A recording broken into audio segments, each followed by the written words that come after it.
We both know the weekend nights come around is when I feel like I'm safe and sound. Why does it have to be that way? Every single day I feel this way. My heart froze, my shit ice cold, Trey Young.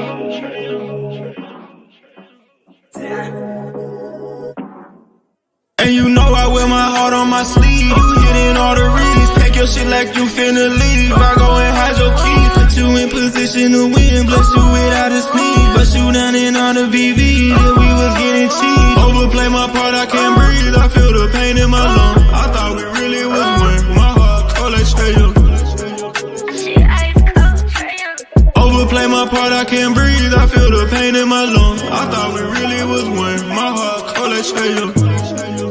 Shit ice cold, Trey Young.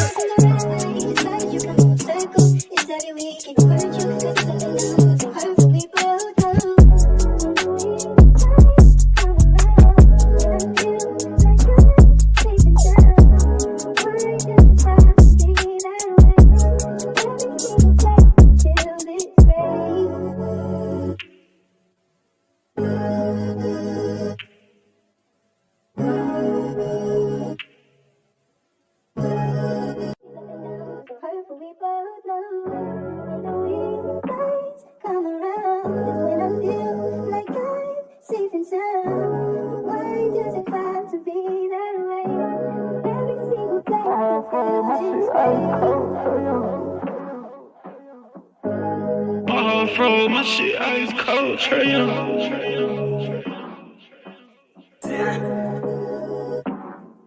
And you know I wear my heart on my sleeve. You hitting all the reads, pack your shit like you finna leave. I go and hide your keys, put you in position to win. Bless you without a sneeze, bust you down in all the VV. Yeah, we was getting cheap. Overplay my part, I can't breathe. I feel the pain in my lungs. I thought we really was one. My heart cold like Trey Young. Overplay my part, I can't breathe. I feel the pain in my lungs. I thought we really was one. My heart cold like Trey Young. Shit ice cold, Trey Young.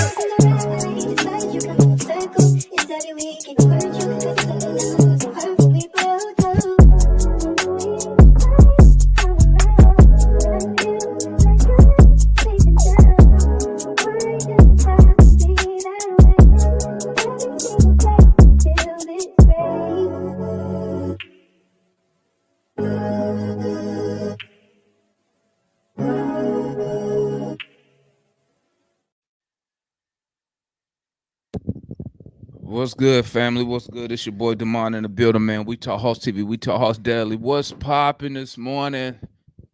Morning show in the building. Morning show in the building, gang. Y'all know what time it is. Good morning to everybody. Tapping in with y'all, man. I meant to do a show last night. Didn't get around to it. Had some things to pop up, but we got some fireworks today. We got some fireworks to discuss today, discuss this morning. And then salute to everybody in the chat, man. The homeboy Leon said these dips got my triceps burning. That's what they do, baby. That's what they do.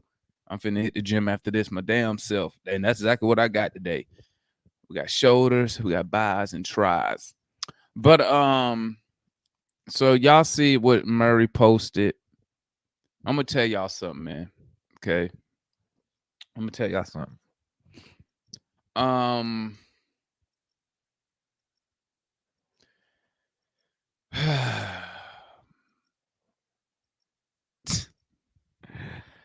Like, it's the Atlanta Hawks. We're like a soap opera, man. It's just so much stuff going on around this organization, man. Like it's ridiculous. It's ridiculous. Now I'm gonna tell y'all something, man. Let me keep it real. I'm gonna keep it real, man. I do not like this response by Dejounte Murray. This is not a good look for Dejounte, in my opinion. But hold up, before I get started, my bad. Let me drop this link real quick and hold up. Salute the homeboy Leon in the building. Salute the Dominique in the building. Salute the Dap Love in the building. Salute the Mike in the building. Let's get it. Let me drop this link, man. Before I forget, y'all know I be forgetting stuff. Boom, boom, boom. Let me drop this link. There go the link. Anybody want to tap in this morning, man? Little morning show we doing to discuss this tweet that was. Well, I guess this Instagram, if I'm not mistaken. I ain't been on Instagram in like a year. But I think this Instagram and discuss this. So Murray, one thing you have to learn, okay? One thing you have to learn as a grown man, okay? And as a grown man and as a person that's in the spotlight, it's a reason why stars have publicists running these accounts, right? If you can't handle fans talking shit, you might not want to be on social media. Okay. You might want to find a different line of work. Because you can't, when you in a position like a professional athlete, a politician, one, you're not going to please everybody. And the people you don't please, they're going to let you know that they're not pleased. They're going to let you know that they're not happy. They're going to let you know that. What you have to have is the discipline to say, do I need to respond to that? Right? And the answer 99% of the time is no. If it's from a fan, no, you probably shouldn't respond to it if the fan is saying something negative, because it's never going to go in your favor. Right? And it's not going to go in your favor because even if you tell the fans the truth, right, this was going on, it's not a good look, because conversations that's being held in the locker room amongst coaches, amongst players, that's where it's supposed to stay at. It should stay there.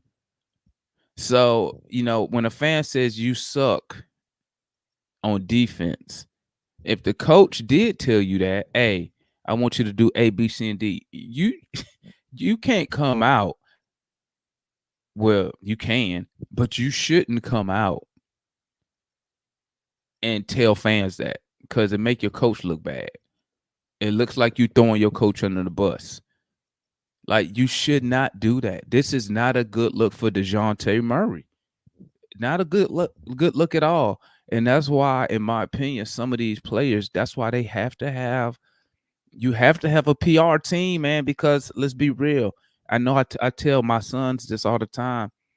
You cannot allow your you cannot allow yourself to react immediately off your emotions, because this is the type of stuff you're going to get. In my opinion, this was an emotional response. I guess he's tired of people coming at him, but like I said, that's what happens in today's age with social media.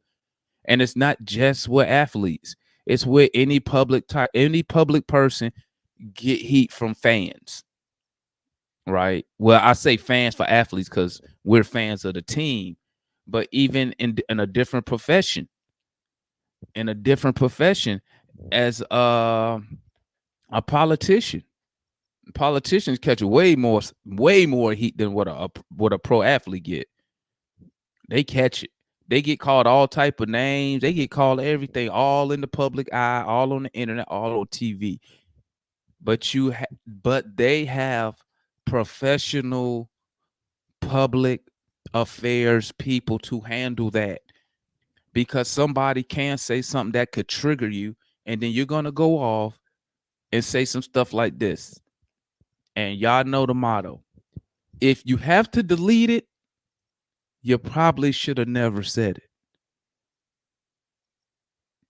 I'm gonna say that again. If you have to delete a tweet, if you have to apologize for something you said or something you tweeted, or like I said, you have to delete a post, it's probably something you shouldn't have said. And I guarantee you, 99% of the time, that tweet came off with emotions behind it. You reacted strictly off emotion, how you felt. So, like for this tweet right here, the first one that was at the beginning of the year, I was like, whatever, you know what I'm saying? You know, a person can only take so much. It happens, but you know, stuff like when you got to keep doing this and deleting it, it's not a good look. It make you look very bitter. It make you look very bad. Oh, I mean, like you could have kept it real close. Sometimes you just got what the boy used to say on the movie. Keep it classy. You could have easily said, you know what, we was in Atlanta. It didn't go the way we wanted to go. We had high expectations. Shit didn't go the way I wanted it to go. So we had to move on. Boom, and then you done. And then you done. Even if they do say, well, what about, you know, people saying your defense kind of slacked off. You know what I'm saying? Keep you know, you got to know how to work the media and work the fan. You know what, guys? I was out there trying my best. It didn't go the way we wanted it to go. We're moving on. That's simple. That's all you got to do, man. But those are responses that you give when you're thinking. You think before you speak. You think before you say it.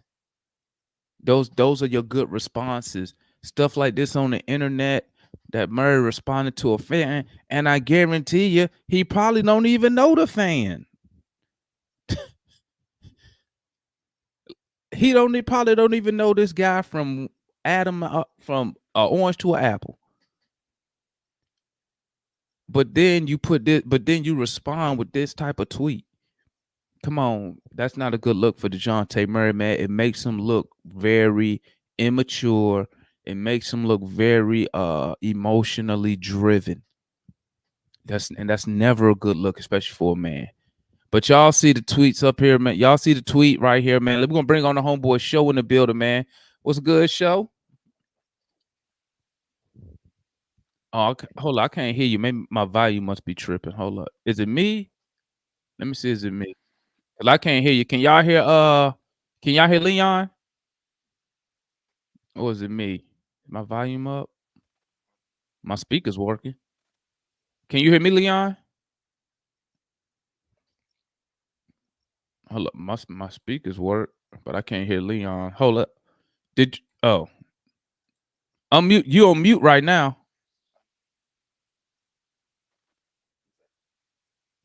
Damn, I can't hear you, Leon. Can you chat? Can y'all hear Leon?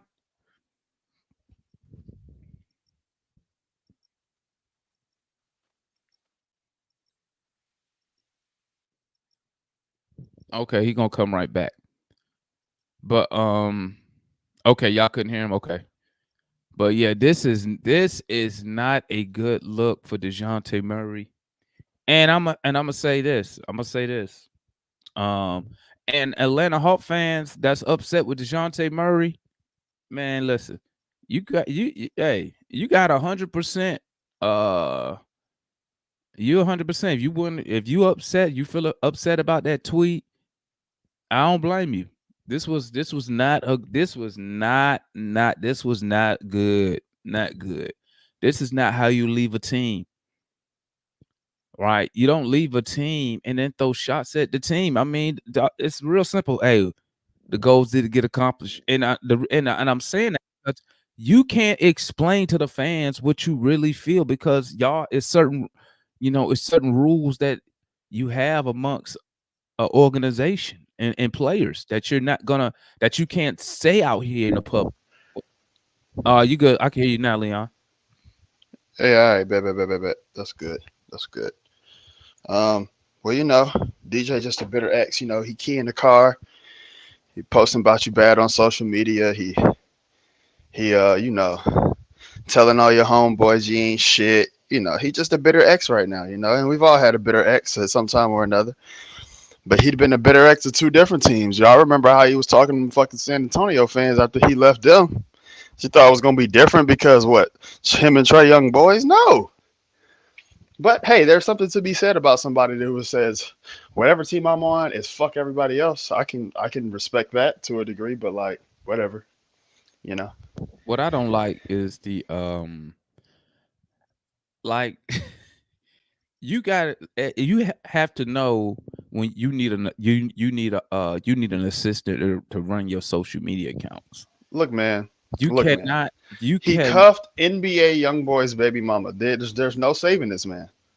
Like there's no saving this man. Like it's nothing we can do for him. And I try to support. She probably behind him saying, "Post that shit. Post that shit, DJ. Tell him how you feel." Come on, man. You know how it is. Because I try to support DJ as an Atlanta Hawk, man, but he not an Atlanta Hawk. When he was an Atlanta Hawk, that's what I. Hey, past tense. What they got to do it right now? Well, that's because it's the topic of discussion right now. He's just a guy on the Pelicans now. I mean, true. He's the Pelicans point guard. That's true. That's true. You know. But I still think that this was not this wasn't a good move in my opinion.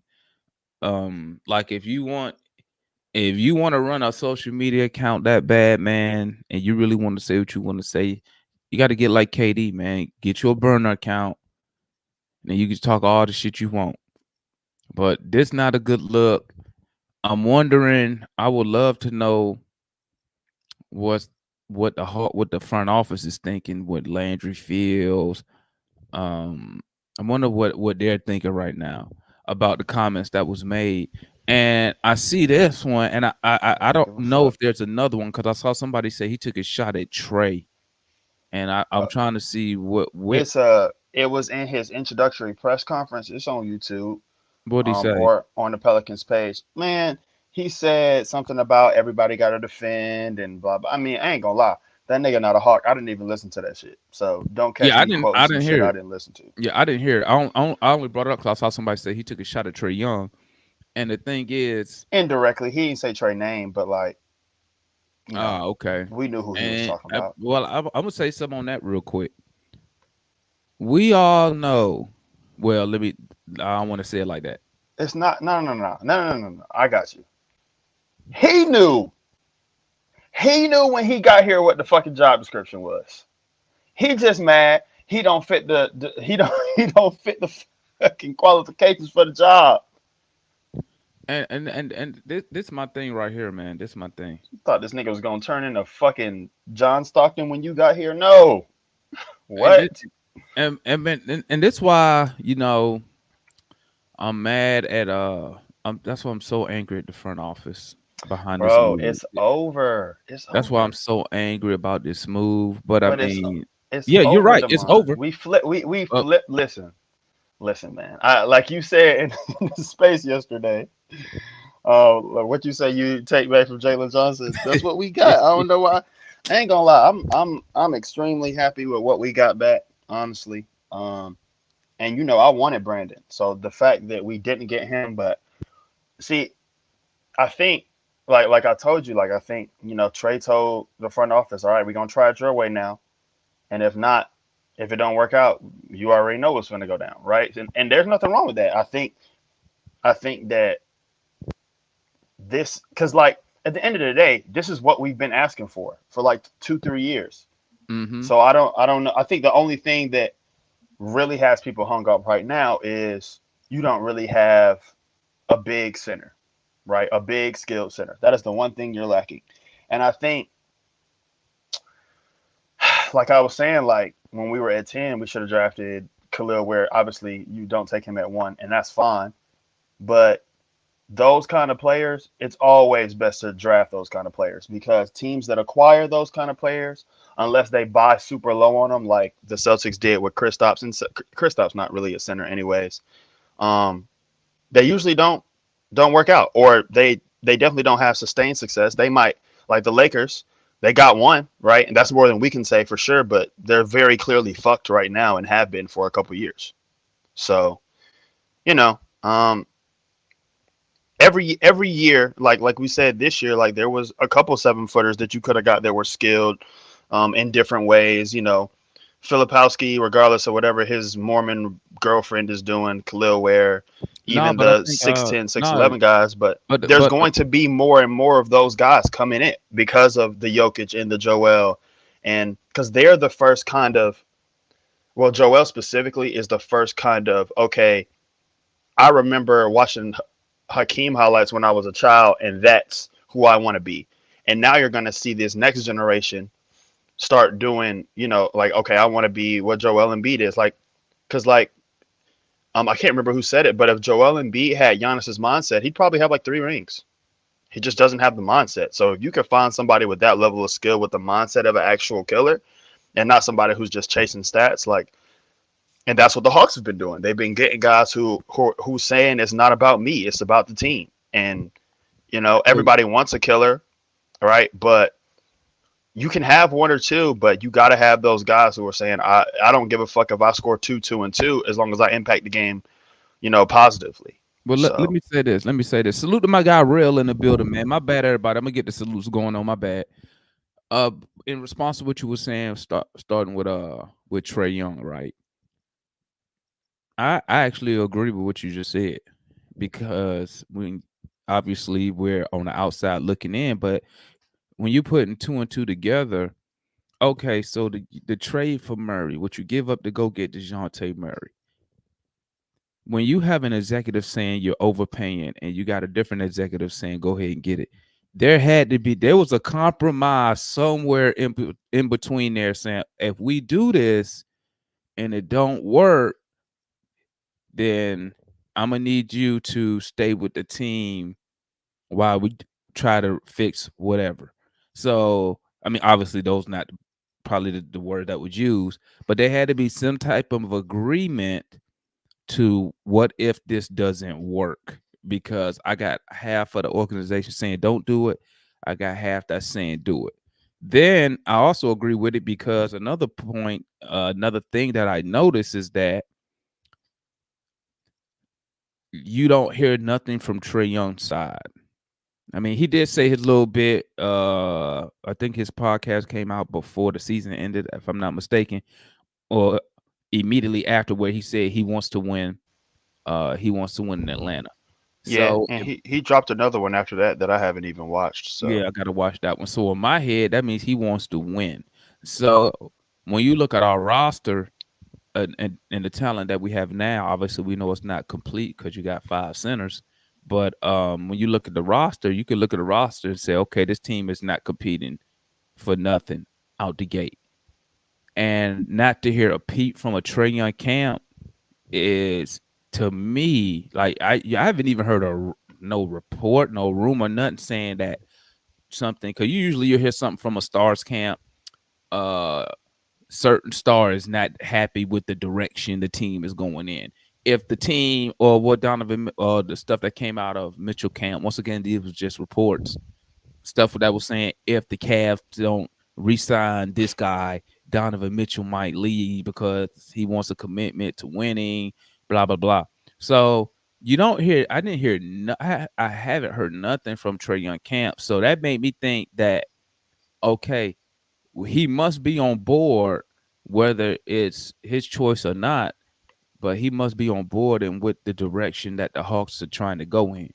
Now, to your point about what the Hawks are trying to do, and I have no issue with the Hawks with what they're trying to do.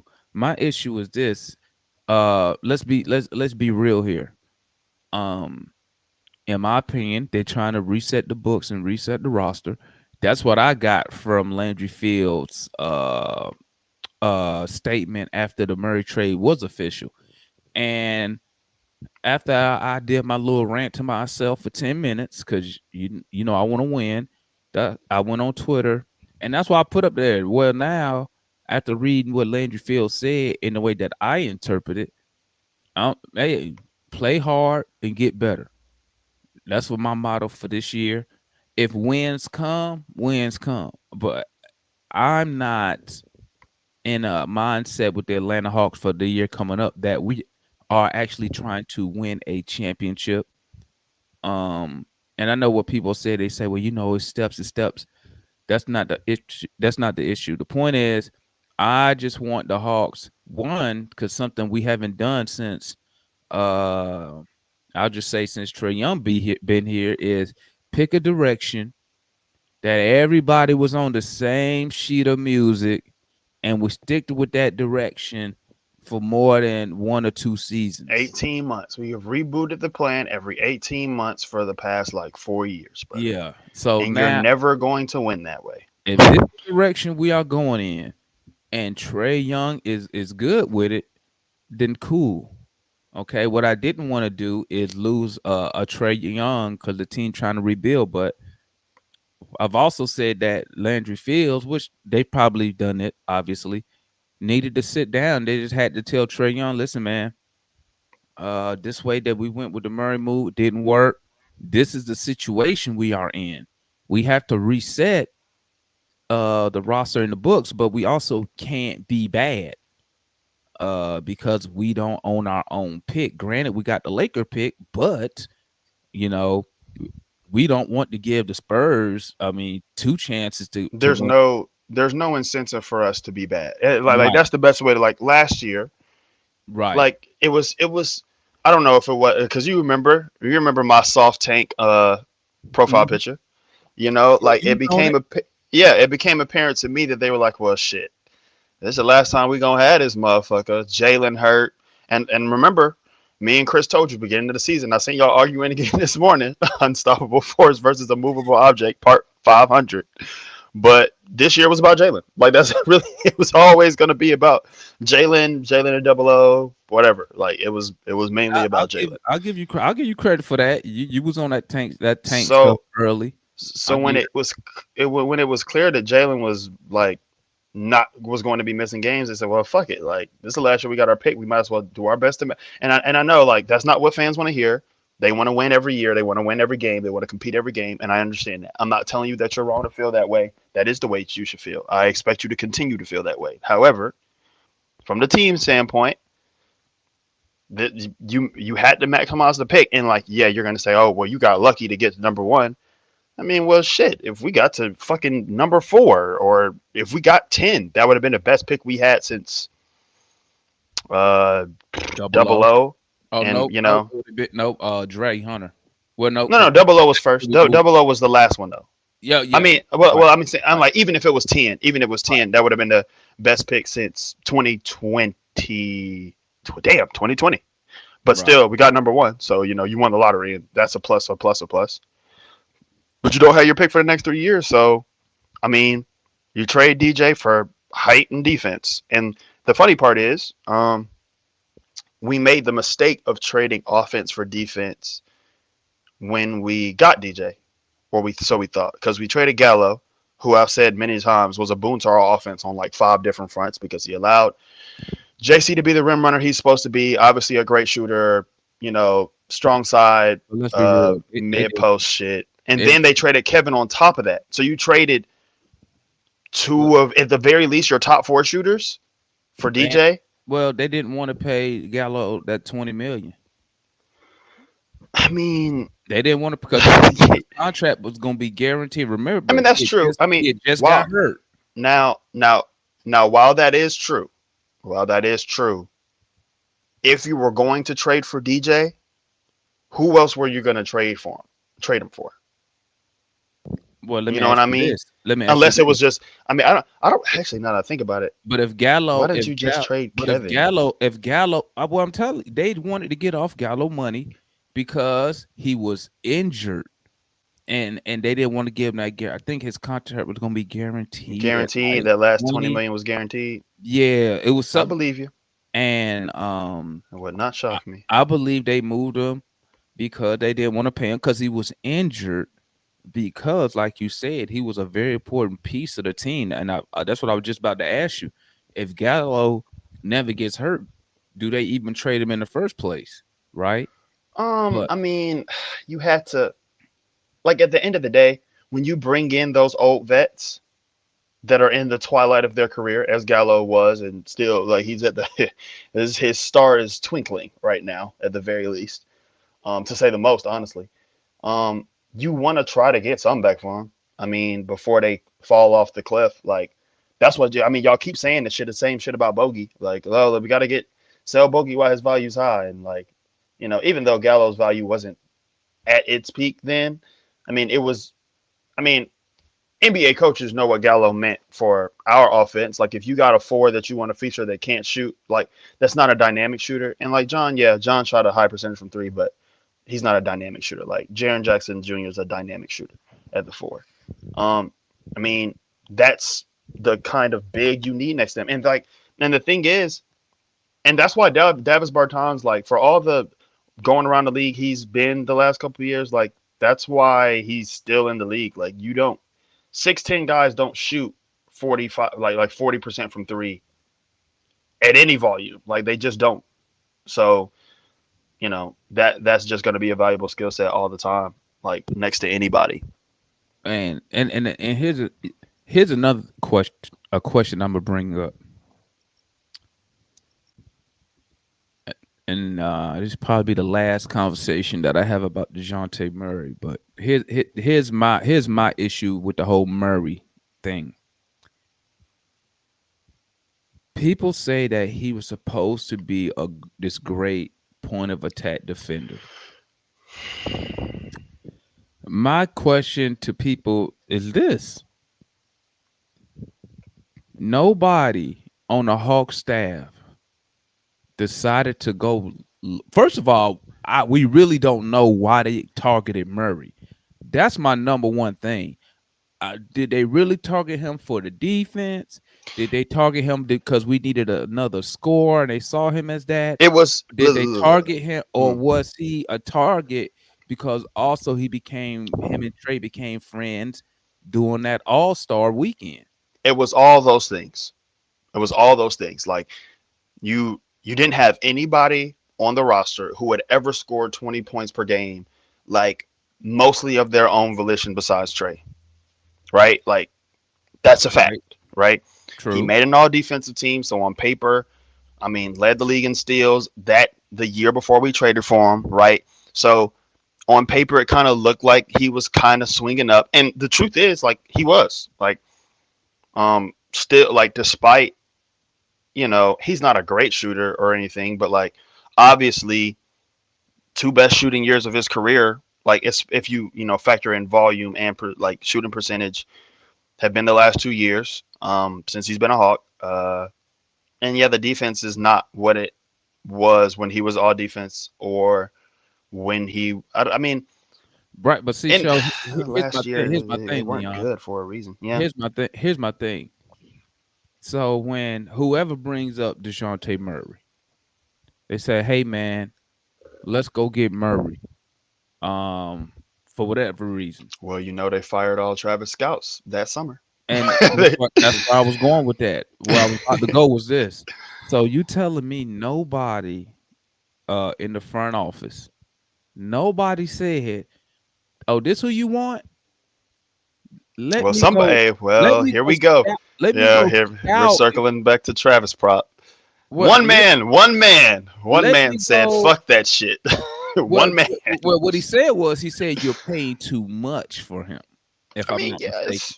But my thing is this: so nobody in the front office said, "Okay, why should we get Trey Young? I mean, why should we go get Murray? And hey, he can score and he's a good defender." I mean, like the truth is, and Leon, those two things are true. Leon, but watch this, Leon. Nobody said, "Okay, let me go look at some tape and see why is he a good defender." Because what I found hard to believe is this: if he was such a good point of attack defender in San Antonio that people said he was, why it didn't translate? Your point of attack defending.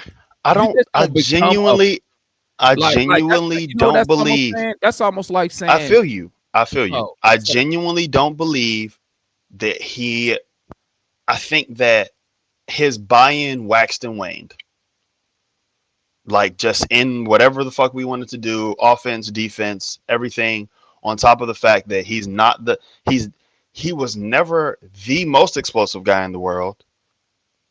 The injury took some of that away from him, right? And like we were talking yesterday, when you play defense with your length instead of your feet, that's how you get burned. His positive is his length, 7'2" wingspan, despite only being, or whatever the fuck it is, despite only being 6'4", super long wingspan. But that can get you burned because if you remember, I remember the breakdowns when we first got there. Like it was the okay screen navigation. He sticks his hand in between off ball screens, gets steals a lot, right? Shit just didn't happen on the Hawks. Like he got some. Like we're not gonna act like he didn't get no steals on the Hawks. Like that would just be me. I'm just hating at that Like, point. But here's a question for you though, Leon. Here's a question. you have to in the NBA. You have to cut off drives. If you're a guard and you don't cut off drives, you are a gambler. Period. Like that's what you are. Facts. And he gambled in Atlanta. He is a degenerate gambler. And my thing is this, and that's why I'm going back and saying, so this year, so I'm watching the game. I think Mikey had tapped in with me one night, and he was like, "Hey, Murray is not good at screen navigation." I said, "What you mean?" So he points out some stuff while we watching. I said, "Oh yeah, he does do that. He do that shit all the time." He I don't know what happened. Like, I don't know why he didn't do that. Did he do that in San Antonio? I think like I said, like I think that and see this he did it. He did it. This what I but I think here's what I'll say. I think that when teams in the East play the Hawks, they know that they technically really they have to win with their defense has to win them the game. Right? Because they're gonna score. Like they know they're gonna score. But like at the end of the day, if they slow us down a little bit, they have a chance to win. But if they don't, they're gonna lose. So I think when it comes to him being in San Antonio, especially the banner year that he had when he was an all-star, blah, blah, blah, blah, blah, 20, almost a triple-double. They won 20 games or some shit. And it's like, yeah, nobody really cares what the Spurs are doing. Like, because it's one of those things where the best way to guard, and it's the same way they guard the Hawks when Dejounte was on the floor. When DJ's on the floor, you'll just let DJ get to that midi. And if he hits enough to beat you, then they just win. But the chances are he's not. Yeah, but the analytics teams, every analytics team will tell you. Like I would bet money that there's not a head of analytics on any team in the NBA that will tell you they don't want Dejounte Murray to take mid-range jumpers. But this is what confuses me though. This is what confuses me. If I tell you right now, hey Leon, man, listen, I seen this dude in the G League, dude doing A, B, C, and D. We need him on the Hawks, right? Okay. The first thing I already know you, so I know the first thing you're gonna do, either immediately or later, you're gonna go. Let me see what Damon talking about. Who this guy is? Let's see what does he do good. What's good for it? Let's see what does he do good. Is he any good? Right? And that's what I'm trying to understand. Why the Hawks? There's no way they did that. There's no way somebody said, "Hey, let's go get Murray."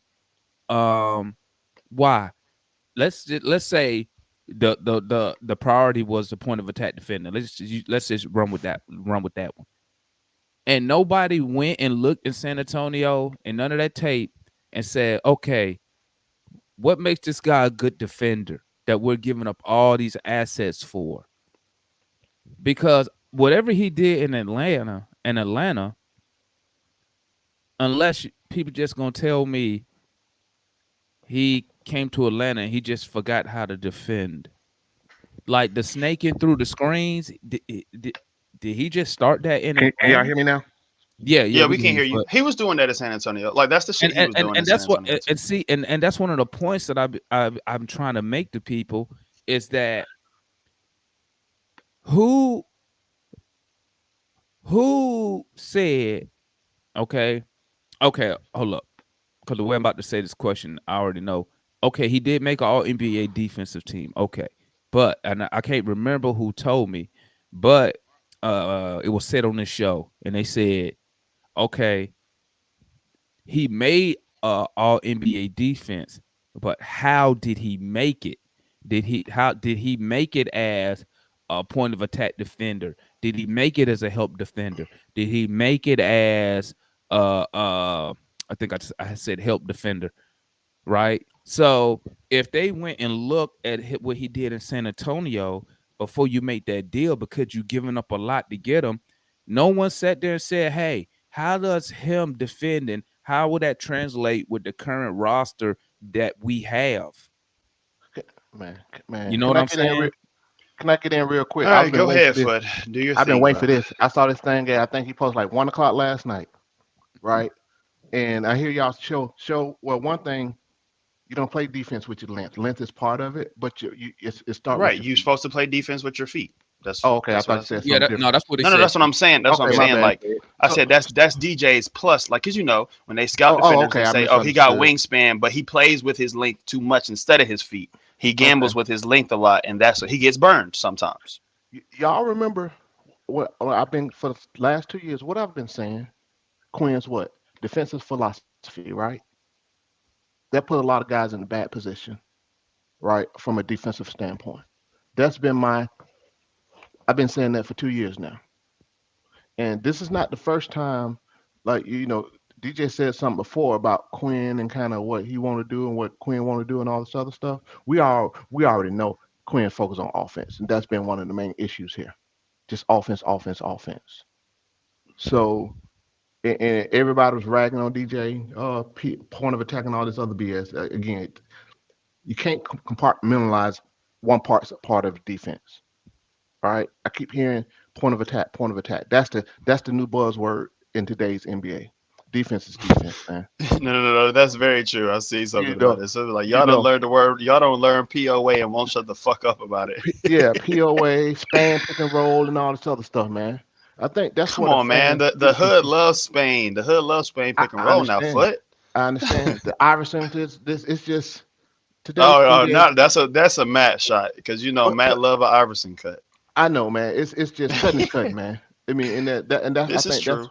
why we all have these deep conversations, which shouldn't be deep at all, right? Yeah, And because I think like what we talk about, like they're not teaching off ball movement. Like nobody, like who teaches off ball movement, right? Let's like that's why the European guys are so good at it. They know how to eat up space. Like that's why everybody.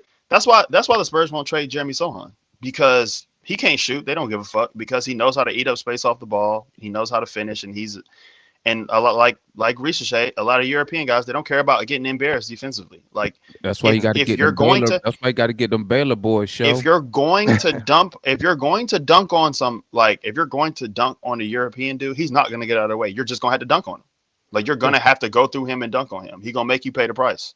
yeah, And man, there's yeah. something to be said for that. And that's the difference when we talked. I think we talked about. I know I talked about it recently. The these European guys know know fundamental basketball. We know entertainment now. NBA has become entertainment. It's a highlight league. You're right. Highlight this, highlight that, instead of your basic basketball. That's why when you mention all this analytics crap. That's why y'all niggas love DJ. Sorry. I had to say that. Well, it's not love DJ. DJ is a solid player, right? Yeah, he's solid. And but I don't think that move should have been made with Trey. They're both point guards, right? They both Yeah. you you got two dudes just dominating the damn ball. That's what they do. I don't know who thought to mix that thing up, but again, until this is why I be on Queen Head, man, because dude, you gotta coach basketball, man. Coach basketball like you did during that run. Coach basketball. Stop all this cute stuff he be doing or trying to do. Let it go. Hey, I'm a let it go kind of guy too, but not like he is. He let it go, let it go, let it go. He Right? let it go like Frozen. Is what you Yeah. said. I had But to you can slide that still, in there. I just yeah, saw man. Frozen for the first time like this year. I'd never seen that shit before this year. I never seen it. I will never see it. Yeah, So your kid's too old. I don't care. Yeah, I got boys. Exactly. Well, On one of them top of that. grown. One of them grown, and whatever. But man, this is this is again. There's turmoil in this organization. We've said this before. It's I think it's worse than what people think, man. You know what though, Foot? You know what? Yeah. I think I agree with you. I would agree with you all the way up into I would say this season. And that's what I was telling Show before you got on. I said, we It seemed like everybody finally on the same sheet of music for now once. I'm assuming We from hoping from Trey, yeah, from Trey Young. that evil word. You hate that word. I don't Listen, know nobody who hate it more than you. yeah, I hate that four letter H word, man. But Trey, from Trey Young on up to Tony Wrestler, I'm assuming, I'm I'm hoping they are all on the same sheet of music because, like I was telling Show earlier, this team is not winning nothing. Let's be real, okay? Hold on. What I been saying, Demar? Hold on. Say it again. Say it again. I said Tisk tisk tisk. we're not winning nothing. Okay. Correct. Mm-mm. Hey, don't be surprised, man. nothing, Don't say I didn't warn you. nothing. It means a championship. Okay, Correct. Oh, okay. All right. Okay. we're not winning a championship, right? Correct. This season, correct. Yes. Yeah, but you don't hear no leaks or no rumors coming out of Trey Young camp about he's unhappy with the direction of the organization since we have not added an all-star caliber player.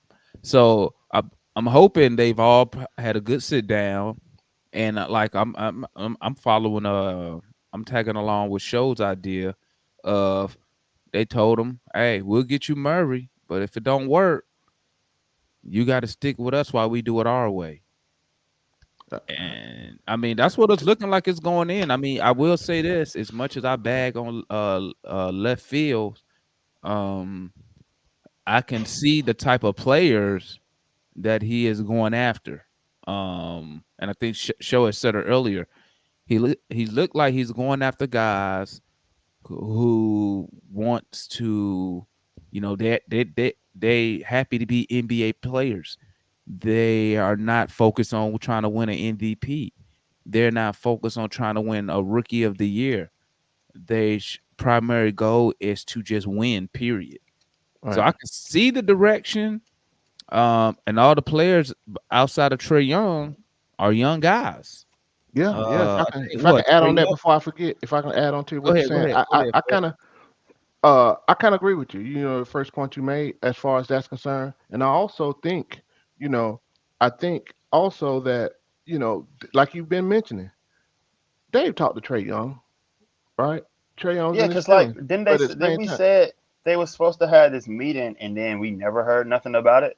I don't know, but Oh but yeah, I And yeah. but yeah, I don't go on speculation. I go on too much what's like about happening? this Yeah, meeting, what they but doing? Yeah. because he have to as the face of the franchise, they don't told him something. You know what I'm saying? I'm with the man. He been saying that for a long time. Trey Young know what's up. Either you ride with it or not, bro. And I think it seems as me to add on to what the man. It seemed to me that there is some type of direction. And I think that But direction is that's how it's it. supposed to be, though, right, I Foot? understand, yeah, but see, I think what I think happened, and I said it before. Trey Young had too much power, right? And now, I guess what? admit. We done it your way, and this Now is it's what time to I'm do it saying. my way.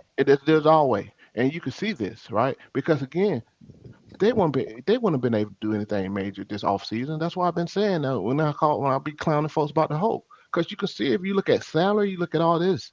Right now, we're gonna have to cut somebody with these additions, right? I mean, they can still consolidate. Don't Yeah, don't yeah, hold it but against them. but They can I still think yeah, consolidate. resetting, right?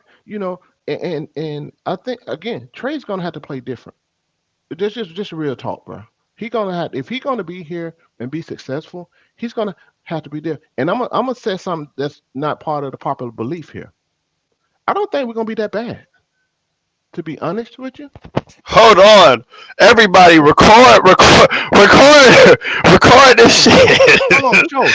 Think about this. Think about this. I've been the only one. I said And 47 wins. Like as soon as the DJ trade well, went down. I don't know, but I don't know. You remember I've been saying for a long time. This yeah, as constructed is not it for a championship, but the team when with the talent we have enough damn talent. When everybody said the roster trash, I've always said we had enough talent to compete. It just Right? wasn't tall enough No, no, no, or no, the no, no, right guys. no, It no, wasn't no. the right guys. Hold on, show, hold on. No, no, I disagree. If we played a different brand of basketball overall on both sides of the ball, we could compete with the talent we had. I ain't say we're gonna win no damn championship, but we could do. We could. I said what We could have been better seven. than we were last year, if that's what you're saying. No, no, not just last year, the year before last, and year before that. Not just this, not just new. The Because year you before remember, that. The year before, remember. wait. The year before that, Yes. that team pre DJ, Listen to and what we I'm weren't. saying. The Hold truth on. is, we weren't that bad. We weren't that Hold bad. But remember, COVID killed us. Like on. those 2 seasons. No. Ugh, come I'm on. gonna keep on saying, and Demond and We're Mike, y'all know. I kept saying the roster ain't as bad as people think as far as talent level. I ain't say we win on championship. We should have been way better than what we were from a talent standpoint in this roster when everybody think it's trash. If you do the pieces, you because you see little spurts when they play. Me and Mike been saying when they play basketball, they successful. When they start doing dumb shit, they lose. Tricking off game. Shoot, That that was we my whole they, thing. Go ahead, Mike. nah, I said we suck, man, because apparently the coach told them not to play defense. I mean, listen. But we've been saying Hey, that for the longest. hey. I All don't Man. I'm know, saying bro. is that. All I'm saying is I call what cap Murray on that said one. up there. I call cap on it, man. You think Me Murray personally, lying? Hey, You like think you he I think said, lying? he he is. like what you say, Mike. He Hofer now. Yeah, I mean, in my book, y'all know how I rock, bro. When folks lead the A, you know what I'm saying? I don't like y'all. But yeah, bro, he Keith Just Brooking, a he guy Hofer, on the and pills. bro, and to be honest with you, DJ ain't even did for this city what Holford and Keith Brooking did. You know what I'm saying? And but it's just Why like you bitch keep like brooking bro, too? Oh like yeah, yeah. I feel you. I'm saying I feel you. there's no need to be taking all the unnecessary shots, my nigga. Like, don't you realize it's 2024? Like people gonna come with receipts, bro. Like, like folks gonna show you Hey, DJ. Like, you getting you beat know by guys who ain't the best it's player. Like, here. keyword there. He set himself up saying when I asked the guard the best player. Like, no, nigga, you was on best players plenty of times, and you was on bombs plenty of times, and you got cooked, bro. You got Sauteed, cooked. It Hey, is what hey, it but is. sous yeah, vide. but I'm gonna say this though. I'm gonna It's, say it's, this. li- I'm gonna it's say like what this. I said, man. But here's the thing though. It's like what I Go ahead. said, man. I said Y'all it's hilarious it's today, it's man. reasons why if you cannot control your emotions, you need to hire someone to run your social media account. I'm telling This you, response NBA young boy, baby this mama res- run this one of his response accounts. this response right here, and I'm gonna say this, man. This is hilarious to me because as a professional athlete, as a public figure, you're gonna get people who talk shit about you no matter what you do. So like I was telling Leon, what I find crazy is how this guy right here, who he probably don't know from Adam, says this and he respond like, why would you respond? I'm gonna tell you why. That's Let me see. emotion. He didn't time out though, Demar. He didn't even act, bruh. Like he didn't even act DJ. That's That That mean because that tell you mean somebody DJ either on sent him that that mean shit or DJ he's on searching social his media fucking and name. what I'm he's scrolling. Yeah, hey exactly, Mike, bro. Like that's a Mike, bit extra, dog. That's a little that's extra. why I said you need that most stars, big time stars, usually they don't They even need a read their PR. social media. They They got need other public relations. they got because guess what? We all human, and it'll be some days somebody might say something well you normally Yeah, don't you might respond, react. but it may be that one day. At one day you feeling spicy, and you scroll and see something. It could be the smallest thing, and you take big offense to it, and you react. You respond. Sometimes I do that shit. I'll be reading stuff. Somebody say something to me, and before I'll respond immediately, then I read it myself. I say, "What am I doing?" He needs he you, bro. this is such an awful look for Dejounte Murray, in my opinion, that like when he come to Atlanta, they gonna boo him, and rightfully should. Like, why would He you should say get that? booed. Hey, Why hey, would you? In Why my would you I opinion. do that? mean, you I know, mean, it's just hold because on, you hold got on, just real because quick, you real got a quick, set real of quick. fans who disappointed with what you're doing on the court, D- every player gets that. look, The look, look, greats look, get look, that. What do you look. think of LeBron James deal? I couldn't imagine scrolling his timeline and reading the shit people be leaving, and you don't see him responding to that, responding to a fan like that. And then I'm gonna say this, and then you go, Leon. And here's another thing I don't like, bruh. You cannot be coming at fans like you a damn active gang member. Like he I talking to can't, these bro. dudes like he a gang member. I told y'all in the That's chat he didn't hilarious that grow you out of say that that. yet. He rushed to defend himself like he active gang member still in the streets, bro. Yeah, Like like you gotta why you grow out of talking to that part. fans like, You can't be why would rushing you to talk to defend yourself fans like like that, bro. that, That's bro? what you Not Like, crazy. everything needs a reaction, yeah, bro. like Like why I would you learned tell a that fan shit that? earlier than Why would you I. tell a fan that you don't know? You don't know from Adam or Eve, you bitch ass nigga. Bob, why would you do that? But see Why? here, but here's the thing. Y'all focus on the wrong thing, bro. What? No, Right? Again, I'm just speaking about I just right mean, this here, is I'm man. the not saying. show's about Hold on. DJ. The I'm just show's speaking about about this DJ, part man. right here, and I'm just saying this, and I'm gonna shut up. I feel Mhm. you, but that's just Man, you nonsense. have to be able to control your emotions, especially if you in a job where you dealing with the public.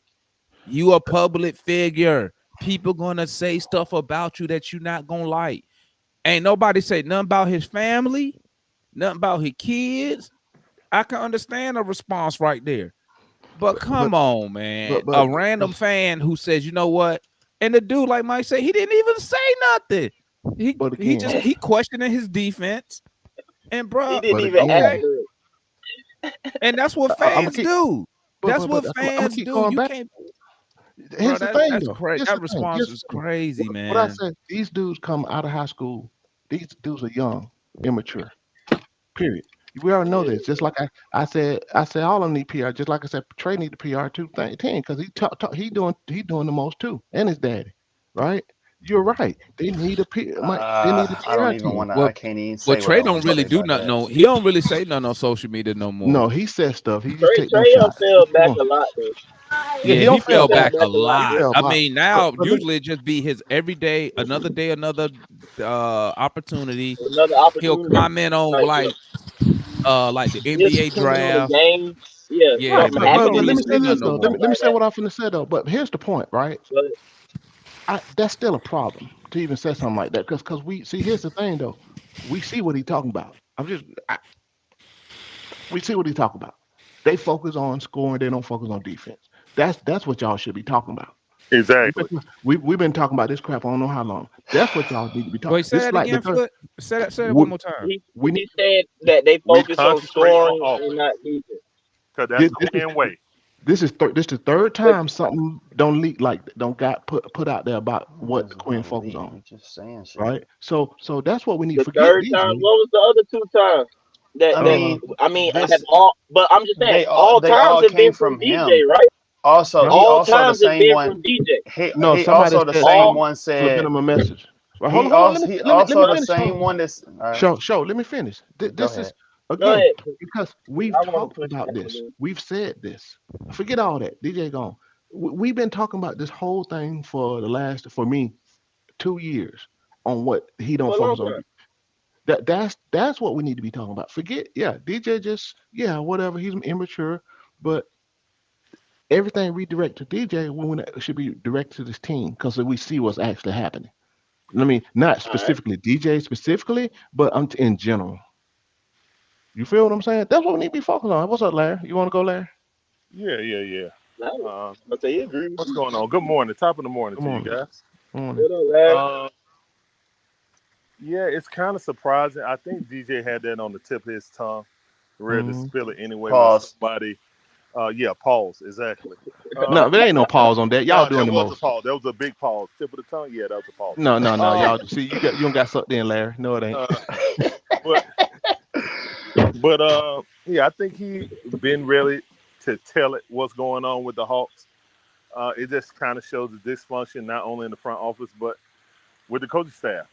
Um, I do think it's a punk move, just like Mike said. Say it when you're I here. agree. Yeah, You I know what I'm agree. saying?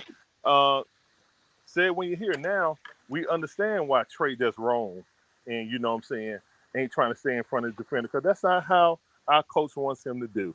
I need you to score, so conserve your energy, young man, on the defensive side, Mm-hmm. and then we'll get him with DeAndre Hunter. You know, that made me feel kind of sorry for Trey a little My bit, fault. Dang, man. What the? a little bit. My, my, You Yeah. know, my bad. I'm reading chat comments.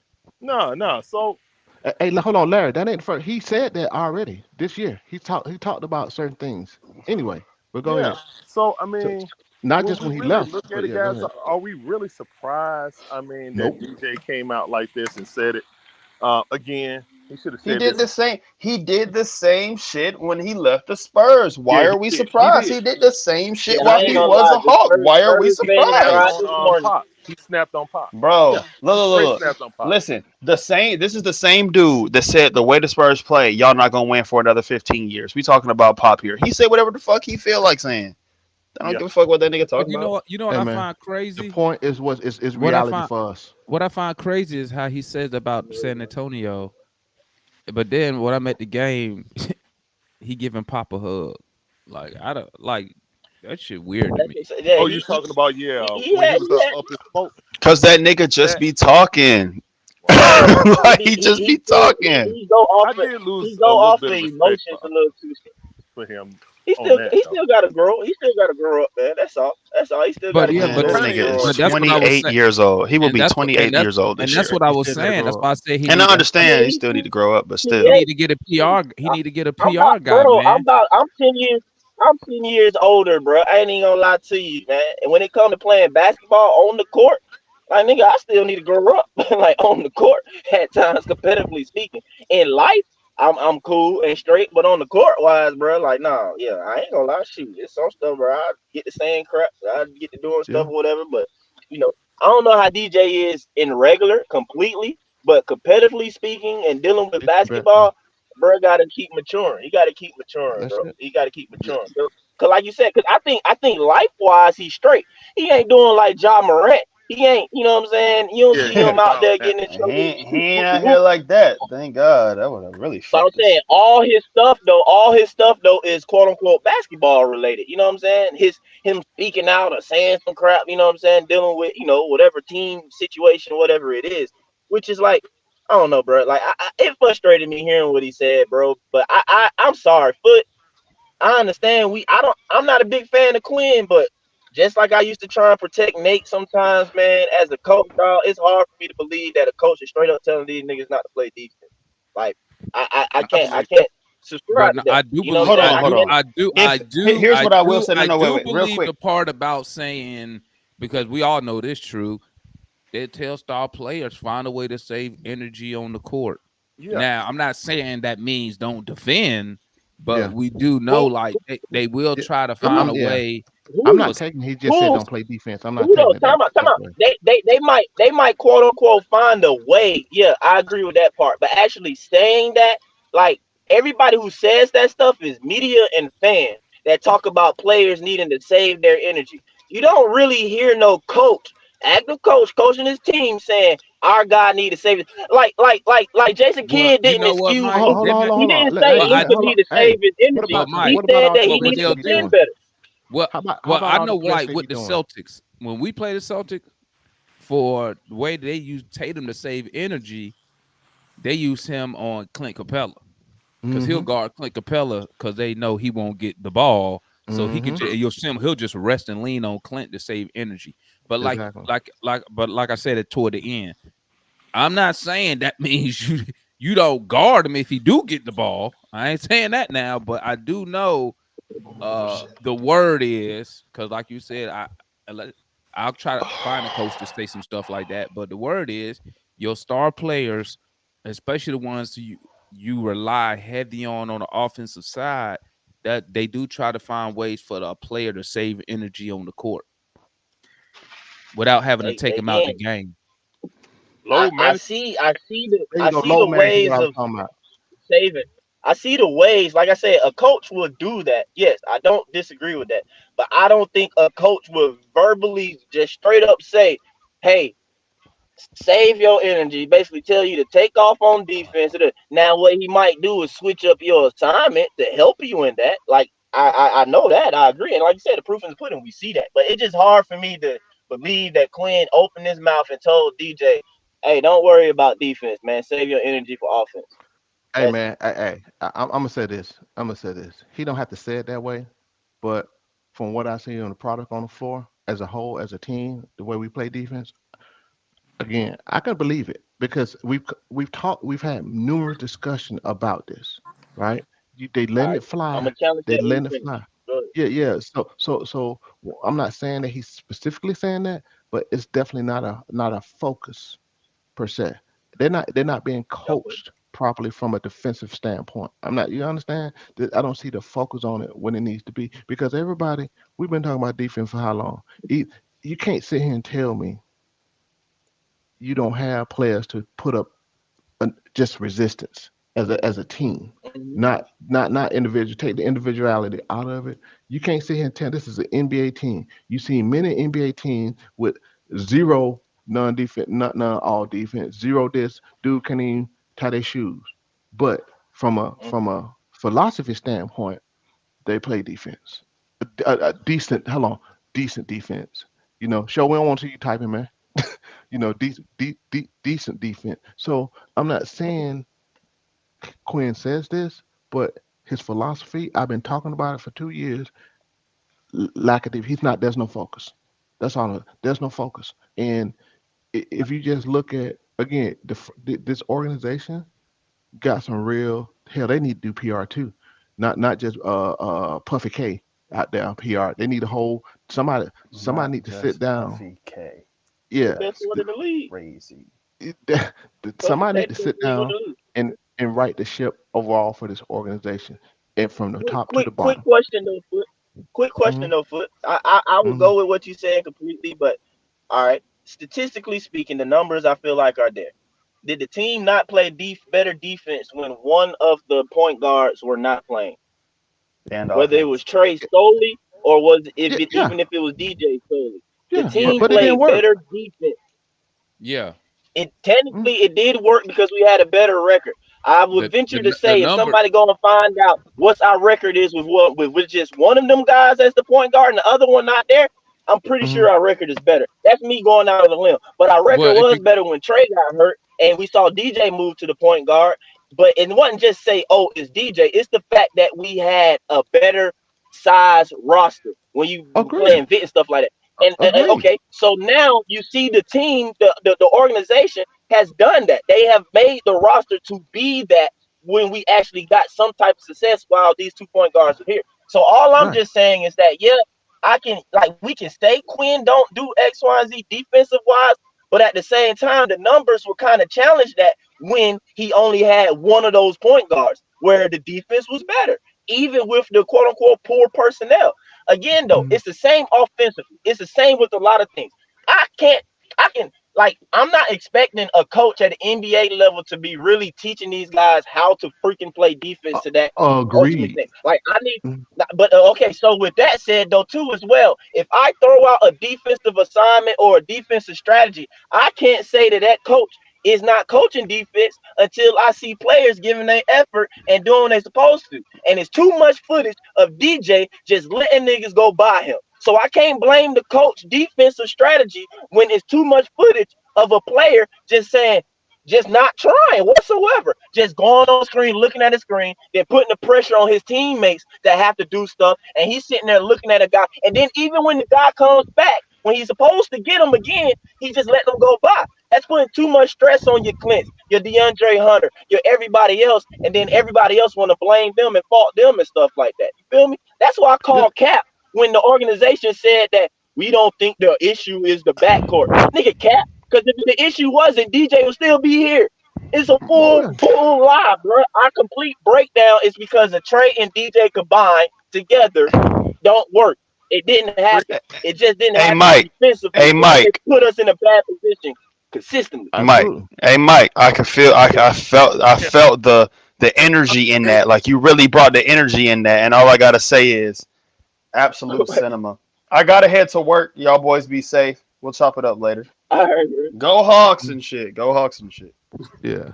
So no, I Yeah, agree man. with you. I agree with you. Mike, When I'm talking about, I'm not putting it so on because I'm with you. Like when everybody blaming Nate, I'm just talking about. I'm not even talking about from a philosophy standpoint. As far as you know what, it's like emphasis on it. Like bro, like like those basic things, right? I think you got the what's the phrase? Larry, help me out. When the crazies run to the asylum or something like that. You know what I'm saying, right? yeah, You you feel what I'm saying? And that's what it's this is what I'm that's what it's been with this organization. That's why I said from top to bottom, they need to get their stuff together. It's too many leaks, too many things been said by players, specifically against whoever, in on this team for the last 3 to 4 years. It's a shit show. And that they need to figure that out where you got too many subordinates that's disgruntled. Started early with John Collins, right? That junk don't be getting out there. But people compelled to say something about that right now, to put stuff out there. I mean, it's whatever it is, they need to fix it. You know what I'm saying? They need to fix that, bro. That's all I'm saying. And I think we're trending up. Like I said earlier, I think we're trending up. You can see what's going on, and now that everybody on the page, like, look, we're not winning right now. That's okay, but we have to Man, get those Foot, you guys. wanna answer that question, Foot? My bad. James got a question. It's to me though, but I think you can All right, answer it, man, from let's see, Jackson's Mike.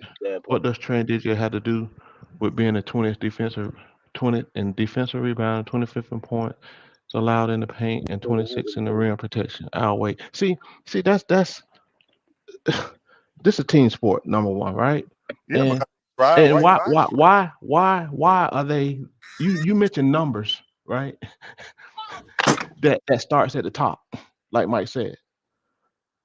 At the rim, because the top ain't the guard's not standing in front of a man or showing enough resistance. So guess who had to help out? The bigs. We're Guess they constantly had to roll. rotating. They had to roll off their man to come help. It's easy dump down for a layup, Easy right? dump off. Easy dump off. It's just basic. It's just again we defensive rebounding. Wow, points allowed. Hey man, y'all need to understand the game, man. Y'all, this is just simple as that. Y'all need to understand the game. That's why everybody And we has to be did get connected. Huh? What you say? Right?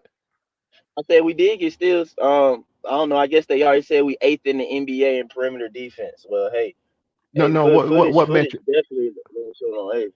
Yeah. What's the metrics are you using? Because see, I was talking to somebody on Facebook dropped this stuff about Clint with effective field goal and DJ at the rim or Trey at the rim with Clint not in the game, but they use effective field goal percentage. Effective field goal percent. They calculate threes into that whole equation, trying to make a point. Folks just be posting stuff, and but And again, yeah, I wonder if the total perimeter defense type thing do steals uh factor into that because I think Demond you mentioned stuff like that because I mean think Trey before he got hurt he was top 10 in steals DJ was and I think Bogey was right there in top 15 so we've had we that's three guys right there that quote unquote get steals you know what I'm saying so if steals like I said, like that factors into the whole equation to determine the perimeter defense, quote unquote, that's It, probably yeah. what make up it some of depends on what Let me respond to James real quick. James, it depends on what metrics he's it, using. So exactly. he's saying Atlanta's ranked 8th in NBA perimeter defense. And what exactly? What Yeah, part of perimeter defense? And if he just generalizing it, what metrics uh are they combining? I mean, yeah. what would we I'll tell you. What we was good Demond, before I at. forget, Demond, Go let me ahead. let me let me respond to James real quick. Go So ahead. James, the guard funneled that man to the shot blocker. y'all dropped the link again. Maybe you got time to come on. You just Yeah, talking. yeah. Come But yeah, on in because go no, because what we see, they don't funnel nothing. They let them go by. They put up no resistance. That's not. I don't know what kind of And why would you funnel? Why would you funnel your man to the big if you playing man? Like I hate that know that funnel type crap, Demond. I was yeah, about to say yeah, that you do it because your guy suck on defense. Because the guy yeah, sucks at defense is the reason why you're funneling to even begin with. Like, you're not finna funnel with Dyson Daniels, nigga. Like, no, Dyson, go play defense. Like, you, look at I this. don't know, Look at this man. But I fool. hate that Look at this. funneling crap, bro. But, That putting see, too much pressure here's the and thing. stuff on your bigs. Like, that's not fair. Here's the thing. Because James, you ain't played no basketball. See, here's another one. Listen to Nick in the game. No, you need to understand the game. This is the NBA. This ain't rec league, high school, church league. And see, that's what y'all understand. You don't funnel nobody to nobody. You stay in front of your man the best you can, right? You put up some resistance. Because what I just told you what happened. You send that man there, that man got to come off his man because they play what in the NBA? This is not a zone. They play man. So when you got to come off your man, who's dropping? Somebody got to drop down and help, or it's gonna be easy drop off, man. Y'all need to understand the game. Y'all just you be gotta saying have stuff. you gotta have the athletic front court too to be able to help off Exactly. to help on that defense. Like when you Exactly. funnel, this how I was taught. You you funnel your guy when you can't guard him. Basically, like they said, that's when when you're you not a good defender. So when he get if he get a step on you, so you don't, they rather you funnel than to foul. So they'll say just funnel him in, but when they really say it, the dude is done got past you anyway. He already gonna get past you anyway. So the coach is really just telling you, hey, push come to shove. You can't guard him, just funnel him into the big. Hopefully the big can help, but it's like they said earlier, once he get past the guard and get in the lane, once your big commit, they either gonna commit from the lane or they gonna come in from the wing, and you just forcing the ball handler to make a decision. He got Right. three choices. He could kick it to the wing if the wing defender out there on the wing collapse, kick it to the dude in the corner for three. If your big come in from the lane, he just gonna throw a little move, big commit. He gonna drop it to the big he was guarding, easy dunk layup. Or Yeah. he could just pull up, do a little. Or sometimes you'll see with Trey, he'll just hit you with a floater or with a big. And So I think what James talking about. See, you could do this crap in like lower levels of basketball. You can do that level, but you can't do that junk in the NBA. what do you You say? cannot do. No one can stop just an that, elite. NBA. not Yeah, just that. your job is not. Let me tell you something, James. Yeah. The NBA, the I way just the answered them NBA, on that one. okay, the way Yeah, the yeah, NBA is yeah. set up today, you're not gonna stop no elite basketball Yeah. player. No. Why you think No. even? Why do you think even random players can come in here and they go for career highs? It's because the way that the rules are set up now is favor the offensive guy. But if you go back, um, I would agree. The only people who was gonna give you buckets was the elite guys, because you could actually defend, and your elite guy had to actually be able to get past defenders using skill and knowledge of the game. In Yeah. today's, like I said, today's NBA, man, like it's open, it's wide open. Anybody can shoot. Everybody shooting threes. If you touch somebody, it's a foul. If you stick your foot in the wrong spot, it's a foul. Flagrant foul. If you swing and miss for the ball and you hit him upside the head, that's a tech. He gonna get points. It's real easy to score. And guess what? You hear the same. That's what the Europeans said. I ain't say Yeah. it. The Europeans said it. They said it. It's easier to They say than asked it is. Luka Doncic that. They like. He said, "Is it harder to score in the NBA or the European League?" He said, "In the NBA, it's way Yeah. easy because in Europe they don't play that style of basketball overseas that we do in No. America. No. It's If I not can add to about." that real. Yeah, Yeah. go ahead, Foot. If I can add to that real quick, the key word that I've said some all day since we've been on here, resistance. Like you ain't stopping on resistance. You have to be able to resist, right?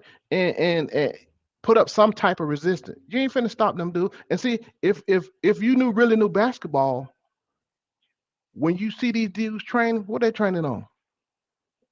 Making moves, offense, right? Do you Yeah. see any guys working on their damn defense in I these training seen. sessions? Only I think. one. I think Yeah, I seen a couple Only videos one. where dudes actually post like them just doing defensive work. I yeah. forgot who it was. What I'm you about to see say most? What? the only ones that you'll think about. I literally only seen Drew Holiday and I saw Marcus Smart teaching defense per se or whatever. Yeah, But those guys Yeah, like that make I seen that Drew Holiday. That Drew yeah, he Holiday. was teaching in some camp or something he was at. Yes, and He, see that's the and thing. It's it was good stuff that he was saying though. yeah, it's an Nah, but offensive focused league, man. It's entertainment right now. yeah, because That that's what fans want to see. Fans don't want yeah. to see. Fans don't want to see the games we saw. They don't want to Yeah. see 101 to 99. Well, I go Fans, back. They don't want to see 89 to 70, yeah, 78. fans want to see not that though. 118, No, they want to see 125. 130 right now. Yeah. Mm-hmm. They wanna That's see what They want to fans see a want. But lot of threes. to what James was saying though, again though, even back then, you're not gonna too much stop like the great top scorers, bro. Like No. any Yeah, era of the league, you're but not you know what I was stopping good saying, Mike? scores. You know what I was saying, But Mike? what? I was saying back then, you didn't have the Malachi Flynn's going for 50 back then. People who was True. putting up numbers was legit Jordan, elite Barkley, offensive guys Ewing. because you could actually defend, That's Yeah. true. and those guys used what they used their ability, skill, and They were them everything. dudes. Nowadays, since it's so offensive minded, that's why you get randoms just random. Ish Smith can go for 25, 30. You ain't seen that crap back in the Yeah, day. because No random went for they nothing like that. they not trying to play defense. But I was just saying though, as a defender though, even in this league and stuff like that, like Luca, uh, Daniels in the playoffs and stuff like that. Anybody guarding Luca, you ain't about to stop him. Same thing with Huh? Trey. Same thing with any great offensive player. You're not going to stop him. What your Absolutely. objective and your goal is though, coming into is that I'm gonna make them inefficient. You feel me?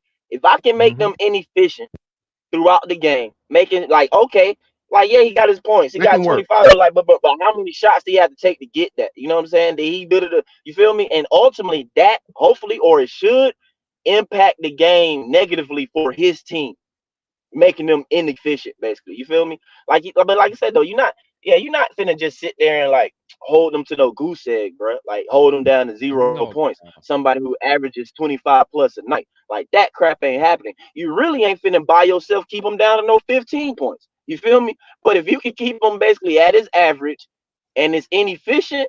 But as a defender, bro, like yeah, you're gonna be known as one of the top defenders and stuff. Because then when you get put on somebody who ain't no top scorer, oh, you locking that down. Like these niggas can't score at all. You feel me? But that's the Mhm. issue with some of our guys who supposed to be the defenders, like DJ. Bro, you talking about best guys. Like, bro, we seen guys who ain't considered top scorers in this league, like just go at you and go by you. Why? Because Mhm. bro, I don't want to be real about it. It's on film, it's footage, it's 2024, guy. You just letting them go to the rim, go by you. You feel me? Mhm. And I hear it. Effort. It's like he said that I like New Orleans. I see they got this, and this. It sounds like he prepared to be in New Orleans. He happy because, like, yeah, I can keep doing what I was doing, but it's just better defenders now who can make up for me not doing crap. So I can just keep focusing on Well, that's trying to what happened score. in San Not Antonio. Mhm. That's but what happened in San Antonio with Derek White. Come on, man. He only basically. made defensive I was just teams about because to Derek go that White. way with Like Larry. we know that. Mhm. I was Okay. just about, That's why I said you got I to was have about to people go who that way. complement one another. You got to have But see, and that's you why have I to go complement back, one another. and that's why I go back to my point to where I was saying somebody in that front office, nobody looked and said, "Why is this guy a good defender? Let's see what he did in Mhm. San Antonio. What makes him a good defender, and will that translate over to this current Atlanta Hawks team?" And see, that was the point I was trying to make. Like, how did it take 2 years for people to say, "Oh, he's not that good of a defender," when they could have easily looked at the tape, what he did in San Antonio, and you knew what you was going to get. Right. You would have known what's good, Ticket. You would have What's up, known. Ticket? You would have known what you was getting when you traded for him. And that's what I was asking Leon. The way he defended for the Atlanta Hawks, in my opinion, he didn't just start this in Atlanta. And Mhm. that's my issue. Who scouted this? Who scouted him and said this guy would be a good fit? This guy would be a good fit on our team defensively. Right. Obviously, nobody scouted it. Who y'all talking about, DJ? Yeah. Obviously, nobody scouted it. I think So for them to give up, and the reason I say that is because at the package you gave up to get him, I would figure people would do their due diligence to make sure, hey, It's the right fit. what we're getting What we seeing is what we're going to get for this price that we're paying to go get this guy. It's not like we just gave But it again, Trey one asked for pick. him. Trey asked for him. But see that That So was the point. That's the key. I think different problem, Demar. what's up, Ticket? I think. Well, good afternoon. What's up, Tick? As well. Still morning. Still This morning. morning, man. Good morning. Good morning. So I know. What I you know been when you doing, old, Ticket, all man, night? you be up from like 5 already. But that's cool. all right. So Just feel like I think the void that we felt that we had when we lost to Miami was that Trey needed another playmaker. And that's what void was filled with DJ. Now, the collateral damage or the opportunity cost that came with that was his weakness, which was the perimeter defense. Wait, hold up, Ticket. Before you go, let me ask you this. So are you saying that the Hawks originally went after Murray for his offense as the priority? His offense was the priority, not the perimeter defending. The perimeter defending wasn't the defense. The defense was not classified as a prime problem on the team after the Miami series. The problem was mentioned that Trey needs another playmaker on the floor. You know what? I remember that. You're right. Now, when DJ got here, you know, then they started talking about all the other stuff. You mean the fans? the defense is supposed to be added plus. The defense is supposed to be an added plus. Supposed to be a plus, but that wasn't the primary reason DJ was here. It was because it was for him to be a secondary playmaker so they couldn't trap Trey all game like they did in the Miami series. The lack of defense and all that became the prime problem with Trey and DJ here. You see what I'm saying? Mm-hmm. So why are fans upset about his defense then? Because they fans, man. So the fans, what's his reputation? Number one, you know they fickle. So I guess a lot of fans assume since he came from San Antonio that he was automatically by default a good defender. He got good attributes, like he has very good hands and all that stuff, and he's very quick twitch, you know, with steals and stuff like that. But as far as sitting down and guarding the man, that's not the thing. But also the way the Hawks roster is not set up to where he can guard his true position. He had to guard two guards, where in San Antonio he was guarding point guards who, outside of a few people, they're naturally, you know, size. Yeah. And then Derek White was playing the two, correct, in San Antonio? I'm not sure. Don't get me lying. I think Derek I White. I would assume he was. I think Derek White was playing the two. So Derek White was. They say he was. Yeah. And DJ was handling the point guard. Here, DJ had to handle the twos, and he ain't big enough for that. Yeah, he looked like. So are you saying that fans, I guess the fans in the front office was on a different sheet of music? Fans think that they went after Murray for the defense, but the front office really went after Murray for his offense to help Trey Young. No, I think that I think once it became apparent how bad the perimeter defense was with both of them on the floor, I think the fans changed their narrative. That's what I think happened, because everybody was on one sheet of music after that Miami series and said that Trey need another playmaker on the floor. So that way yeah. I mean, I was part of that group. Yeah. Every was on that sheet of music. I agree with you though. When DJ came and they started playing, and then we started seeing the weaknesses of DJ and Trey in the backcourt, then they changed the narrative. They just thought in their mind, in my opinion, that since he came from Pop, that he was going to be a better defender than what he was. But that's twofold, because Pop didn't have him in the position where he had to guard two guards in San Antonio. Right. He had to guard point guards. But can I challenge you a little bit on it? Because Yeah, he came from Pop, but I think what it is that DJ actually made an All NBA team. You feel me? Yeah. DJ Yeah, he did. actually has the defense. He has a defensive rep like for himself. Mm-hmm. And I see New Orleans fans making the same mistake, like reading things, Yeah. watching little fan channels on YouTube and their responses. They're about to make the same assumption and mistake that DJ himself is a good defender. Mm. But they are better set up right now to get away with him being as he is. Because number one, like you said, he'll be at the point guard position.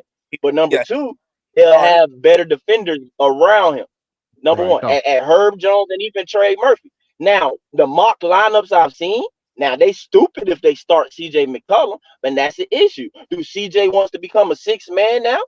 Is he considering to do that? They might have to move him because as a team, it would be dumb for them to start CJ because they're gonna find out real quick. Yeah. Okay, this is the issue the Atlanta Hawks had. This is the issue that they had. Because also too, it'll be even worse in my opinion because DJ ain't the playmaker that Trey Young is. He can't pass like Trey. So that hole gonna be a little stagnant-ish. Because Zion, all he do is he need to get it in his spot and he just gonna attack, put his head down and go. BI probably wind up Slick being the best playmaker out of them or something like that, being on the court. You know what I'm saying? Slick like actually like move. DJ gets his assists, but I say this all the time: all assists not necessarily the same. You feel me? Like stuff comes Correct. different ways and different ways, stuff like that. You feel me? DJ Right. don't get the trade type assists. You feel me? Like we know that he can't necessarily hit the corner three man that's open or whatever when he coming around. You know what I'm saying? Down in the paint, like he don't. And then also too, he don't really throw lobs like that. Like nigga, like you would expect. Like really, you need to have a guard who is a good assist guy because Zion would eat like crazy. Like Mm-hmm. a pick and roll with DJ and Zion, in my opinion, won't look like it should look because DJ not necessarily that type of the assist guy. You know what I'm saying? But I ain't gonna knock him. He'll get him. He'll get him. But DJ himself has this reputation. Skip Bayless, the media, all them is still there for him. They still give him this on-ball defender reputation, which is he is not. You know what I'm saying? Now, not to that extent. Now, I give him credit. The first year he got us defensive on-ball game-winning plays. He did. The first year he did. Last year he didn't at all. But I cannot put that on coaching. Why? Because Trey Young got us game-winning defensive stops this past season. If the coaching was saying don't play defense in a sense or whatever, then I wouldn't see the increase in betterment of Trey. But at the same time, I guess, for me saying game winning stops on defense, DJ dropped off last season. I can't say straight up, y'all correct me if I'm wrong, straight up certain game winning stops. Like, remember the first year, I was straight up, was like, this nigga got to stop on De'Aaron Fox. He got to stop on SGA. He got to stop really against the Warriors that time when he blocked, I think, Poole. But, you know what I'm saying, Trey was in no man's land, didn't get the rebound, and they got the rebound and swung, and they shot that three and sent it to overtime. Like, I can really recall this stuff. So when DJ say stupid stuff, talking about some don't watch, when he talking to fans, like you said to that dude, I mean, us as fans, we know him. We see his name all the time, though. But, like, bro, to tell us that we don't watch, or I can understand maybe some of us don't necessarily know ball to that extent, but when I'm watching, y'all niggas don't know ball either as NBA players. Not really, not like y'all should. But like, bro, like, no, we watch literally every single play, like as Hawks fans. I mean, like religiously, bro. Like we see this jump, so we ain't talking out the side of our neck, man. But yeah, bro, I can't recall, man. Y'all let me know. I can't recall any game-winning defensive plays from DJ this past season. Well. See, I don't focus on game-winning plays. I look at defense as a whole, the whole damn game. I, Right? I feel you. I don't want to focus Yeah. on it either. I'm not saying that. I just kind of bringing up that point. But I feel you. That was, you know why though, Mike? Effort, Mhm. and that's been the period. Effort. The effort. They want to play. Yeah, you got. It's only on one hand. It's only 5 or less than that guys who can go to any team in the league, and this defense don't change. Ain't that many. Ain't Name that them. many. What's that ticket? Name them 5. So you got Holiday, Mm-hmm. Paul George. Mm-hmm. Shit, let me think for a minute. What about OG Anunoby? He did Um, amazing with the Knicks.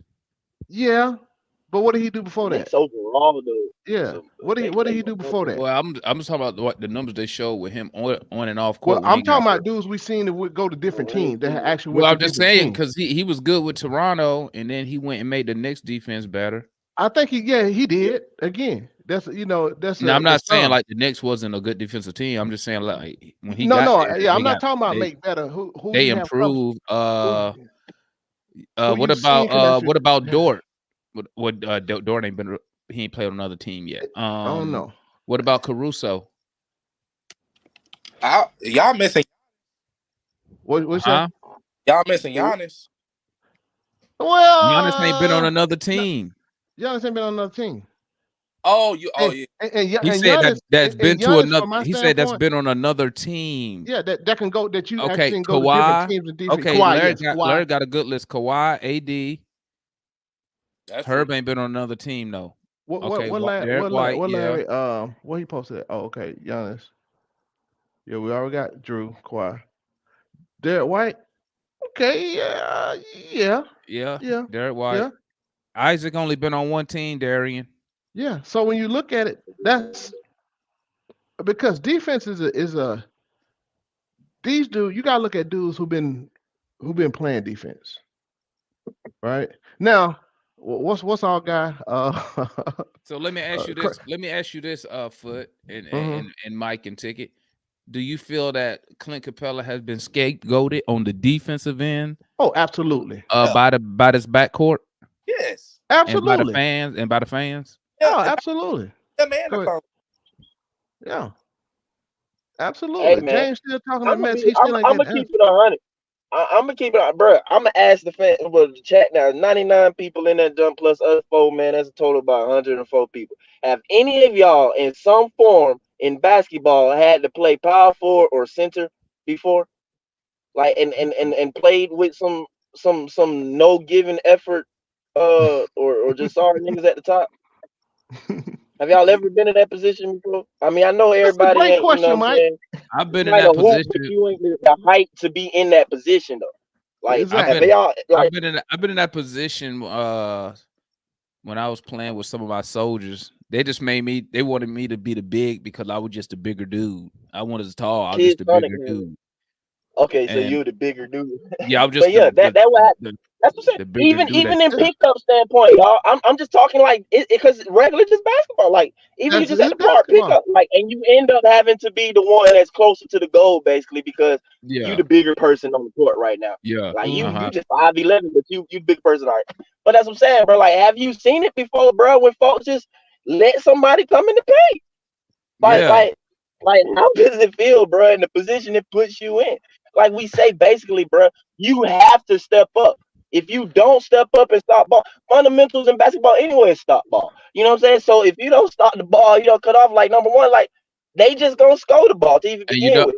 But so that wind up taking you to like you got to be extra smart defender. You know what I'm saying? To where it's like I don't know a click like that, but that's where you start being defensive player of the year, some stupid all-time elite defender. Because when you get put in that position, it's 2-on-1. So now you basically got to like play mental games. You feel me? You got to fake hedge out, make them think that you about to cut them off, and like make them pass it and know they passing and still and deflecting and still be able to do stuff like that. But in a nutshell, bro, having to do that jump all the time, bro, is frustrating as crap, bro. You know what's so funny about that, Mike? That good to do that type of stuff. You know what's so funny about that is when you see it happen the first time, you already know that you be like, oh, this how to get this. This finna be a whole game. This whole game finna go just like this because he finna. Because you know in pickup ball, ain't no people just don't switch. It's stay with your guy. My guy over here, so I'm over here in pickup. Most part, So you know once you see a dude get beat once or twice, you be like, this dude can't guard this cat. He finna get smoked this whole game. So you already you know it's coming, and it changes the way that you defend. Because now it's taking some of your attention instead of putting 100% of your attention on your role. Effort is on you watching the other guy because you already know he can't guard him. Let me keep an eye over here, but then keep my hand on my guy over here.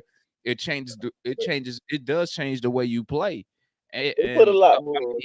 so can we say that maybe I guess maybe some of us Hawks fans, probably me included, I might owe Clinton an old apology.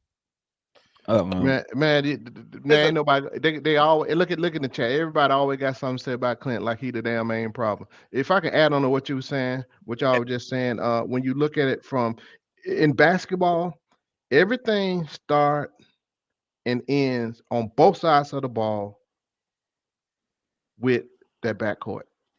Because if you, I mean, from an offensive standpoint and from a defensive standpoint, everything starts with them. If you have bad guards, that's gonna mess everything else up that you're trying to do, right? And Mike, you'll be proud of your boy after one of them games.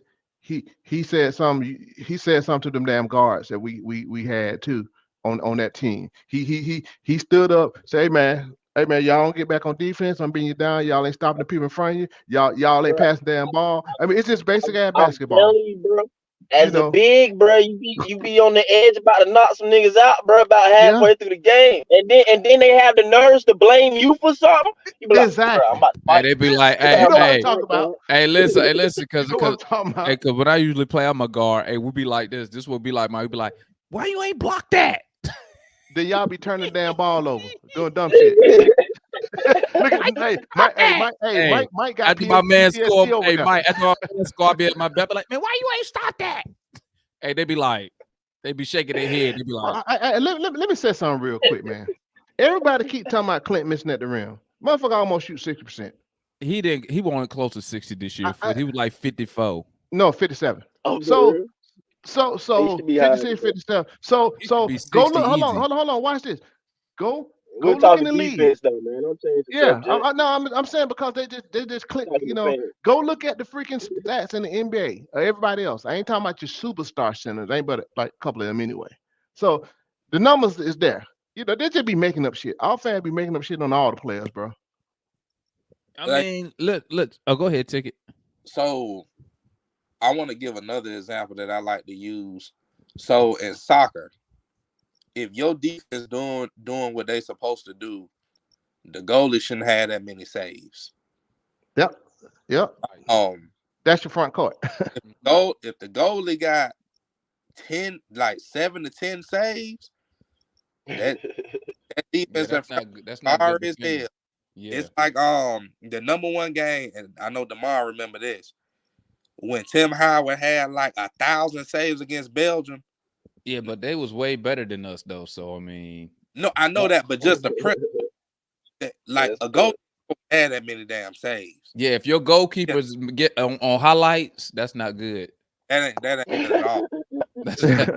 But that does make sense for I mean, Ticket, that makes sense. That's like in soccer, you be like, you tell the center back, hey, just let the defender just go to let the goalkeeper, he gonna stop it. Keep kicking at the goal, bro. Yeah. Yeah, he got it. Yeah. So I mean, just follow listen, your man. So I mean, listen, this is the point I always try to make, man. I try to make that as a whole, the Atlanta Hawks, we're a bad defensive team as a whole. Now, I mean, it sounds like people are saying that well, it starts with the backcourt. So now that's the way that I was taught basketball. I always was taught that like your defense starts with the backcourt because y'all the first ones when they bring that ball down, whether you in a zone or you playing man, that other team guard the first one with the ball, and first thing you need to do is stop ball, make them move the ball. Woo, woo, woo, woo. So, hopefully, whoever they started the 2 this year is a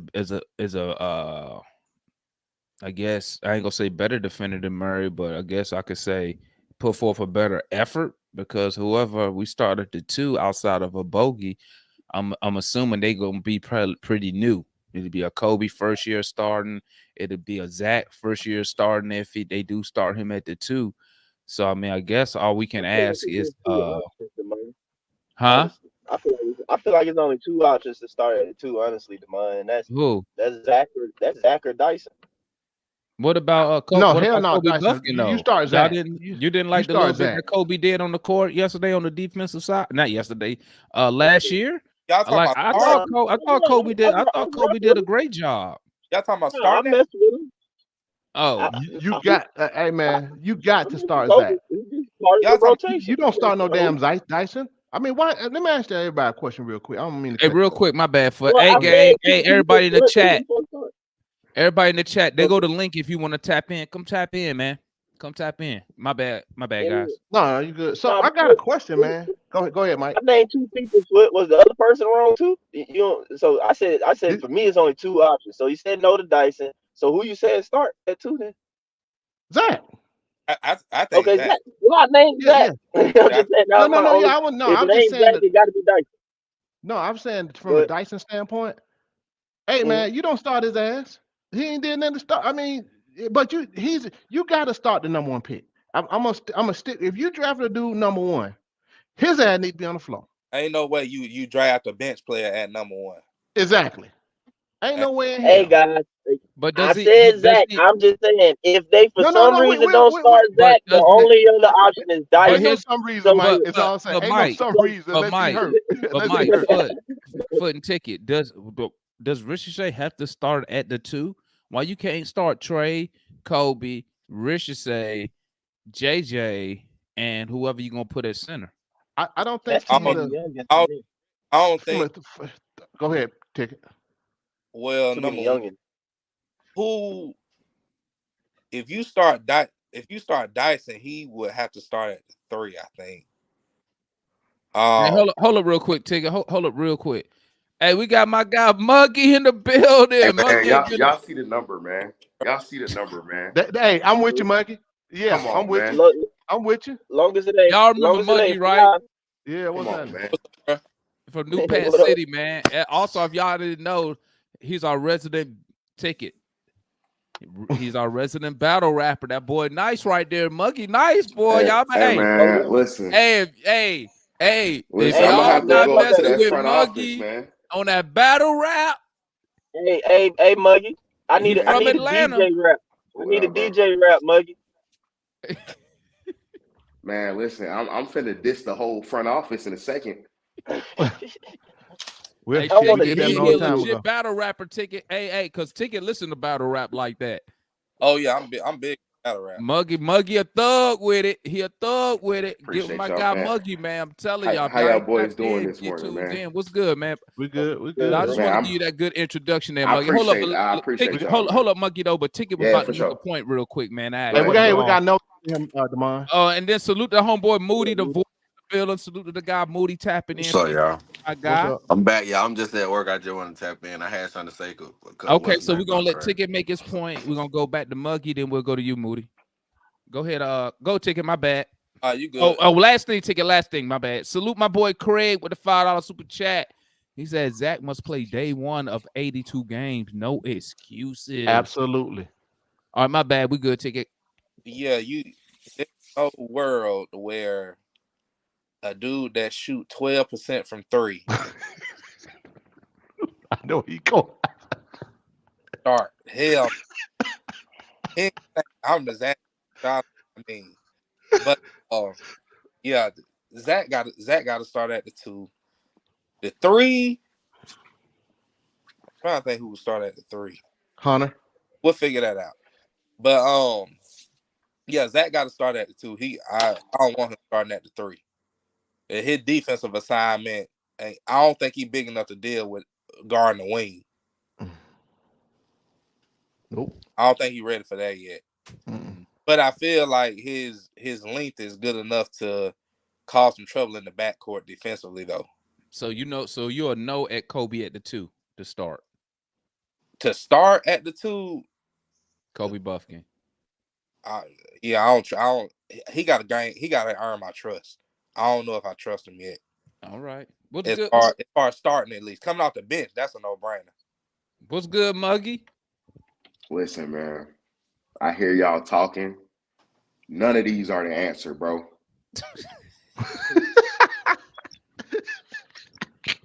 I mean, y'all want me to keep it real, or y'all Keep it want me to real. just That's be what like the guys on Twitter? real. This is a safe I mean, space. Listen, bro. the Listen, answer bro. to answer to This what? ain't it. This roster ain't it, bro. We might as well skip to the draft next year, bro.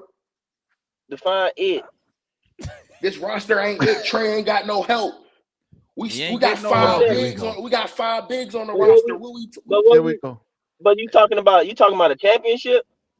Yes. We just Oh got yeah, We that ain't winning no Okay, we a championship, couple bro. years. so we We a all So we're couple not agree, winning years no bro. from the We Eastern championship. all Conference agree on Finals. that. We that all ain't We a agree happening. on couple that, years bro. from the Eastern Conference It Finals. ain't, What are we doing right now, bro? it I ain't it hate for this a championship. conversation. I'm sorry, y'all. I hate the conversation. The front office need to be held accountable. We're not winning the championship this year, man. We already we Why know that. not? Hey, at this Why point, not? Why not? We You let what this you it, guy said? go. We I let this guy mean, go. I couldn't even get my Look jersey at the signed. roster. We don't have a championship roster. Exactly. We know Exactly. that, and then We you're talking right about now. who's starting. Who's starting? It don't matter.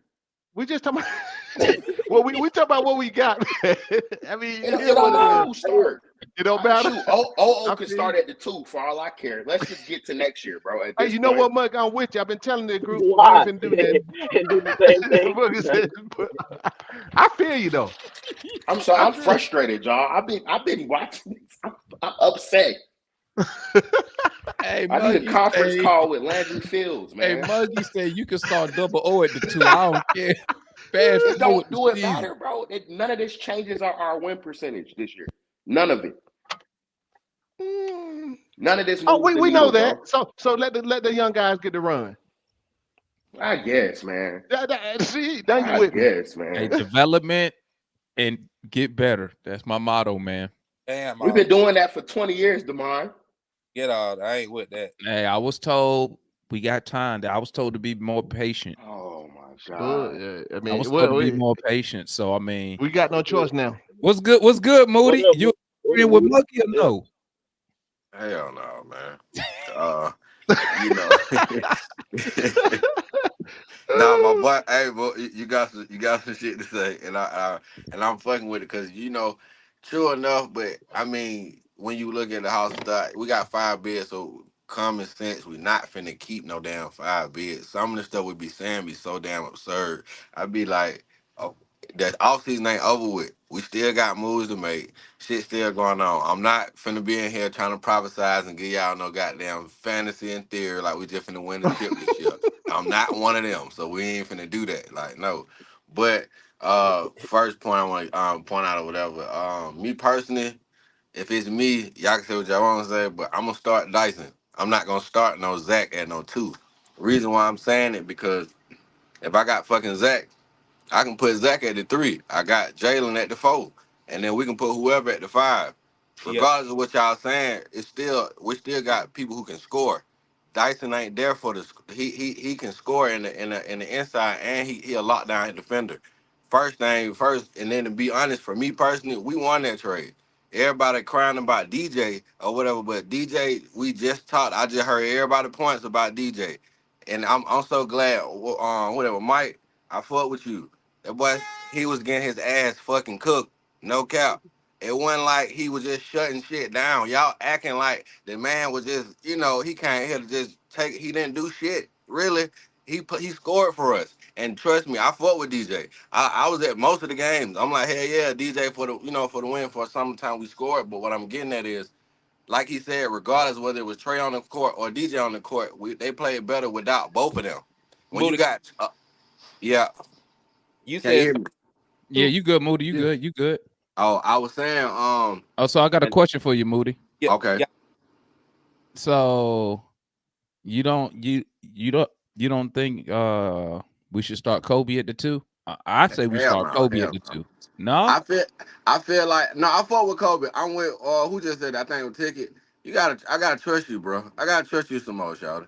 I can't just throw you out there and expect you to, you just hurt what I'm saying. So honestly, screw the background though. Y'all told I'm at work. But anyway, um, like I said, you gotta show me more on the floor. You were just hurt. So show me something in summer league. I don't know, maybe you can change my damn mind.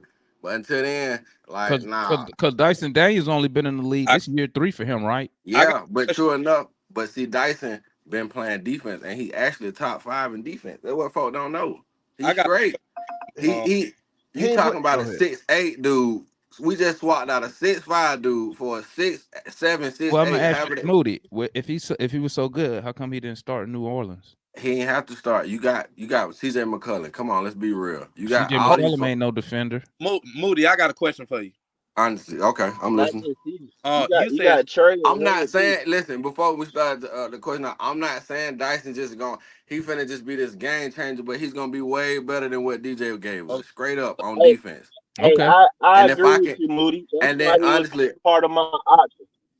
yeah, and That's honestly, why he was if part of I'm my being options at two. I said Zach or Dyson, but I because agree it with makes sense. Trey a bucket his damn self. We acting like Trey ain't Trey. You know what I'm saying? We acting like Jalen ain't gonna go out there without DJ gone. Jalen get more touches. It's more shit that we can do. If Zach pop off the way we expect him to do, shit, it don't matter if Dyson don't score.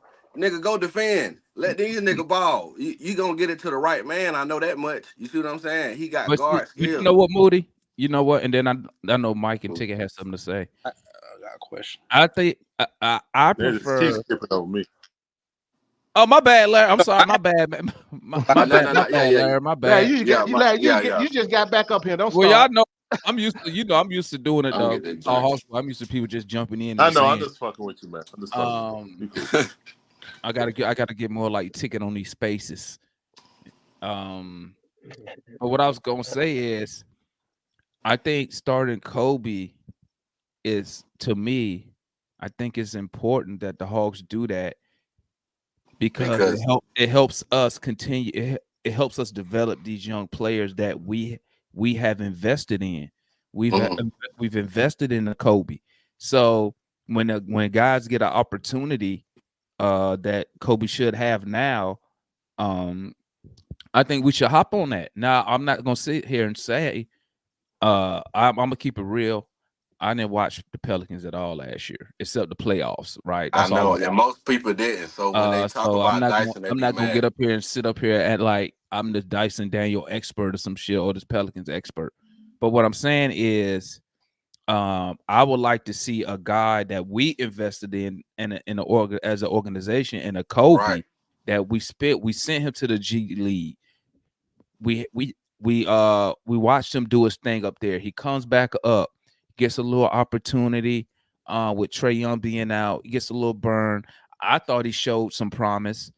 Mm. Um, and I would like for the Hawks to invest. Let's see our player that we invested in, right? You could always bring Dyson Daniels off the bench. Or maybe you give Kobe 5-10 games if you don't like the defense, his defense or what's going on, And and pull then them you out. you switch it up. Okay, Dyson, you'll be the starter. But I would like to see us invest in the talent that we are supposed to be developing, so we can see is our development process working, right? I got something to say to that. No, And it's then I I got got not. something to say to that before you say it. This is what I'm saying. That's that pancake shit that I be talking about. Like, you Wait, see what what's I'm saying? pancake shit? Wait, what's What I pancake what I shit? like what I mean is like flat shit. Okay, Kobe's good, right? True Right. enough. I fuck with what you're saying, but what I'm saying is like Dyson is a known defender, right? Versus Kobe's being like it was second year or whatever the case may be. Why Hmm. would I start Kobe, who's supposed to be really my backup point guard? I'm here to fucking win games. I'm gonna test you out as my backup because DJ gone. You the next man up anyway. So you gonna show me, like you said, just said about Dyson can come out the bench. Kobe can come out the bench.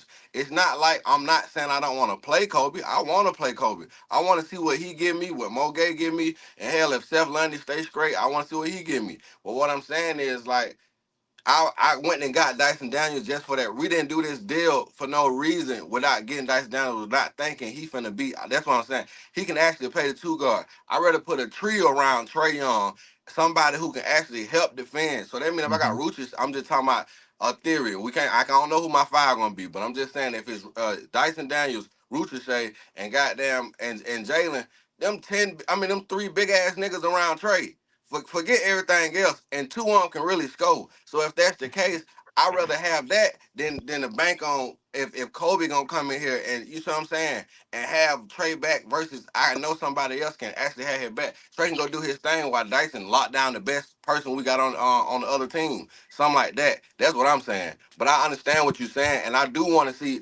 I'm with you. I hate when we bring up these players and we gloss them out like, oh, he finna be this like we did with DJ, like we did with so many other players. Luckily, JJ got a chance because somebody got hurt. But what I'm You getting know at, we what? got You to know what, stop. Moody? I think the difference is, and then I'll let you go, Ticket.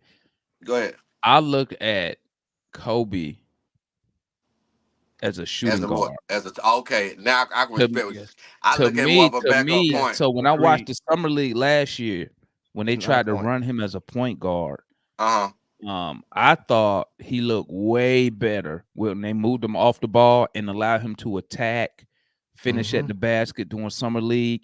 As a point guard, to me, he looked a little timid, given that obviously he's a rookie. The NBA right. game is faster, so yeah, you're gonna have some bumps in the road. But I think he was just more effective as a shooting guard. I think that's what we did differ. You look at him as a backup point guard. Yeah. No. Right. I look at him as a shooting guard first, a point guard second. So I think that's what we differ at. What's good, Right. Ticket? My bad. Yeah, Let me my go let bad take. Ticket Yeah, my chop it bad up Then take. and I'm I gonna had go. to I'm just gonna say go that. after Larry. All right, Moody. I'm gonna go after Larry. Okay, so couple things. Number one, as far as Kobe, to me, a shooting guard can't not have some kind of bag. Kobe's bag is pretty basic right now. So I can't envision giving my shooting guard the ball, asking him to go get your shot or go get a shot at the end of the shot clock. That that don't seem like Kobe yet. Kobe still seem like under control. If it's an open if it's an open shot to take, he'll take it. But Yeah. he ain't. He got the opportunity. He might show some promise, but I'm promise still in the chat. Yeah, I gotta hit it work, but I'm in promise the promise ain't enough for me right now. Hold up, Moody. I had a question for you. Okay, go ahead, go ahead. You mentioned Dyson Daniels starting at the 2, right? Okay. Name me a playoff team, I guess at any point in time, Okay. where the starting 2 guard average 5 points a game. I don't go off the average. I can't because if I go off the average all the time, only reason why I'm saying this because you can say the same thing. I can say the same thing. Okay, now watch this here. Foot or get on my ass about saying Clint suck, right? But let's go off the numbers. You see Alls. what I'm saying? You get what I'm saying? But that's what Yeah. I'm getting at. I can The be like numbers said Clint suck. different. The, The nu- numbers different. The numbers not really different so, because Okay. Clint. so I guess what I'm trying to say is, I understand what you're saying. I'm saying like we, because everybody over here. This is what I and to just the rebuttal what you're saying. For me personally, we all value defense. If mhm, Trey is not that great on defense, why wouldn't I put a 2 guard out there who can actually defend for real? And I also have 2 other trees around him that'll make up for the lack of defense that we're talking about when we what you just I, called it the tunneling to the big. I got somebody who can actually shut you down. So I I'm don't have to worry about that. I'm gonna answer that. So the thing is this: number one, the problem isn't, in my opinion, the problem isn't getting a guy that can do something on one side of the floor. Right. We need more two-way guys. True. We need guys that can do both. So when you go get people as a front office, you go get people that are one extreme or the other. In my opinion, every time you on one side of the court, you always having to overcompensate for something. Boston, for example, they got a bunch of guys that can do it on both sides of the floor. Yeah. True enough. On that, so they never have an issue in like, oh shit, I gotta damn go over. I gotta guard my man and help on this guy. And then Exactly. side of the ball, they don't have to worry about somebody being left open on purpose because he can't shoot. True. But But I to that's my objection with Dyson Daniels starting. But why we can't run plays with if Dyson Daniels is a good playmaker, you can run plays with setting him up on with him and Trey. With, Trey's known to catch off the shoot. Trey known to do the screen. Both of them got him and Dyson got a full float game. So it's plays that you can run with them. It's just like we limited thinking because, like we said, we're 3-point based thinking in league now. but everybody not thinking Dyson Daniels a dirty work type dude. But Moody, So he the cutter. He the dude when we standing on offense. He the dude that gonna cut So too. Moody, let me ask you this. And I feel So like you Trey made so that pass. so your priority is you rather have a defender at that 2 guard more than an offensive guy at the 2 guard position. Me personally, because we can agree that Kobe is a better offensive player than yeah, Dyson for sure. right? And see, yes. So your priority beside Trey at that 2 guard position is defense over offense. You'll sacrifice some offense from that position, right? Get better defense. Me personally, I can't. I don't know how everybody else feel, but me personally, because like I said, we've been crying about the defense, and then we just said it starts in the front, in the back court. It don't start in the front court. If you can stop your dude before and push and force him to give up that damn ball, then guess what? It gives everybody else the opportunity to actually play their fucking man versus us trying to scramble and do the same shit we've been doing, letting dude Olay straight to the basket. That's not good. That's why Clint be pissed off most time. You know what I'm saying? I rag on him a lot, but him and Big O, they got to save a lot of people, right or wrong. So what I'm saying is, if I got somebody which we claim, like I said, Zach, that can shoot, and I know, goddamn, okay, Jalen, he getting better as well. Me personally, we need a 5 that can shoot. You feel me? That'll make more sense and level out the team more. That's me personally, because both Clint and Yucca the same nigga, but I ain't gonna get into that. So basically, and I think the homeboy in the chat, Kobe said it in the chat. So I'm gonna say this, and then I'll let you go, Larry. So you're saying, Moody, if you start Dyson Daniels, who we can agree at this point is a non-shooter, we'll call him a non-shooter, right? Right. You need to have double O at that center's position, not Clint Capella. For sure. Because Clint Capella will give you 2 guys out of 3 that's not a shooter, a scorer type guy. Right. So the rebounder gonna come from? The rebound, Jalen can rebound. Richard can rebound. I don't know that Richard can rebound. Well, at this point, we'll say he's unproven since he ain't played the NBA. Yeah, okay, we'll say unproven. But to my point, okay, and put that team together that you just said, right? Out of those five guys, 4 of them are 6'8" and taller. Somebody gonna get a damn rebound. Moody is more in favor of the gang rebounding instead of just having one guy giving you 14, because 15 boards. If everybody crashing on the board and everybody committing on defense, and it's a better defensive team, notoriously not good at. Well, we didn't finish we wasn't too bad in rebounding last year. That's what I'm saying. We wasn't in the bottom. I think we was top only because we had Clint. But if you take Clint, when I did all the games, and I look at the rebounding margin. What's funny is, I think we was getting killed on. We was getting dominated on the offensive glass. That's why it seemed like it seemed like, huh? That's still rebounding. Yeah. I'm just splitting it up. Hey, y'all, but I'm gonna tap back in with you. I'll be in the chat later. All right, Moody, thanks for tapping in. Salute. Yes, And we got sir, the homeboy Mark in the building. Let me go ahead and let Larry spit off what he got, man. Larry been waiting patiently. We appreciate it. Then I'm going after Larry. What's good, Larry? Man. I got knocked out the lineup. Oh, my bad, Mike. My bad. No, Mike. Hey. I forgot. I know. Foot said he was going after Larry. I'm gonna keep up with it, Demond. You slipping. I agree with Moody, but I would switch Dyson to the 3 instead of the 2.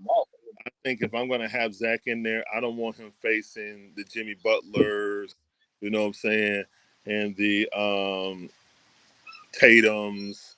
I don't need those problems. I need him on the 2. So I'd rather him chase Derek White or something like that. I'm just being honest. But, yeah, I would definitely start Dyson because I just look at it as – I look at Kobe as, yes, he could be a shooting guard. But right now, if I got someone, when you extrapolate their numbers, 28 to 30 minutes, that he would be an elite defender. All right. Dyson Daniels is Ben Simmons. Ben Simmons. Shasta, Ben Simmons. There's nobody outside of the mental, you know what I'm saying, not being in the right mental space. There's nobody that wouldn't say, hey, if I could get, a Ben Simmons that could actually hit a floater, you know what I'm saying, to come out here and play defense on this team that was cheap, you won't want it. So you got someone who's mentally not fragile like Ben Simmons, but got all the physical attributes to play defense. If that's what I need for Trey Young, and he can pass also, and got a pretty good floater. Now he definitely need to learn how to shoot. But we all think that Corver is the shooting genius. Hell no. They can get anyone to shoot. That's what I've been told. So if that's the case, I'll start Ricochet at 2. I want Dyson at 3 so he can handle those, the really deep wings. That'll be his job. But yeah, I mean, other than that, yeah, Double O will have to start. And hopefully Double O works on his game that he increased his 3-point frequency and his ability to hit it. I mean, he did it last year. He could hit it a little bit in the corner. Now, if he get better at it and take another step, then boom. I see Kool-Aid, mute your mic. You better hope we up 10 in the fourth quarter. 2 minutes left. Well, I mean, defensively, if we up 5 or 10, then we got them in. We straight. Yeah, I mean, for me, I think the defense right now, like everybody say, I don't want to go back to putting another 6'5", 6'4" guy next to Trey. That's why I don't want Kobe there. We need to put some lengthy defensive wings around Trey. That's the only way it's going to work, guys. Literally. That's why it's going to work. And if it don't, then you know what's going to happen next year. So it is what it is. Okay. Then Kobe can be the starting point guard. Okay. Hey, real quick, before you go, I ain't gonna be long, man. But what Damon was talking about earlier and everything like that, Damon, I feel like we do all what you want, and you were saying, man, just by Kobe coming off the bench, getting a consistent 20 minutes or so every single night. That's a you know what I'm saying, step towards that investment in him, the development and everything like that. Because last year he was in G League like the entire year. You know what I'm saying? So him being part of the main basketball team, part of the actual rotation, being counted on, still coming off the bench and stuff like that or whatever, I feel like that's still what, like I said, what you were saying, that you want us to continue to, feed into our young guys and stuff like that though. But yeah, somebody else said Quinn not finna start that many young Hold guys up. in the People starting laughing lineup. at Ben Simmons. I'm sorry, Mike. People laughing at Ben Simmons like he wasn't an all-elite defender. We know he was trash on offense. He mentally lost it. But people forgetting what Ben Simmons was before. Like, y'all going to stop tapping in the chat. Yeah. Y'all going to come on. Y'all going to sit here and say that Ben Simmons wasn't all-team defense when he was playing. Come on, man. He just lost it mentally. Dude, if you can get a numb mentally, you know what I'm saying? Yeah, come on, man. Y'all better stop that.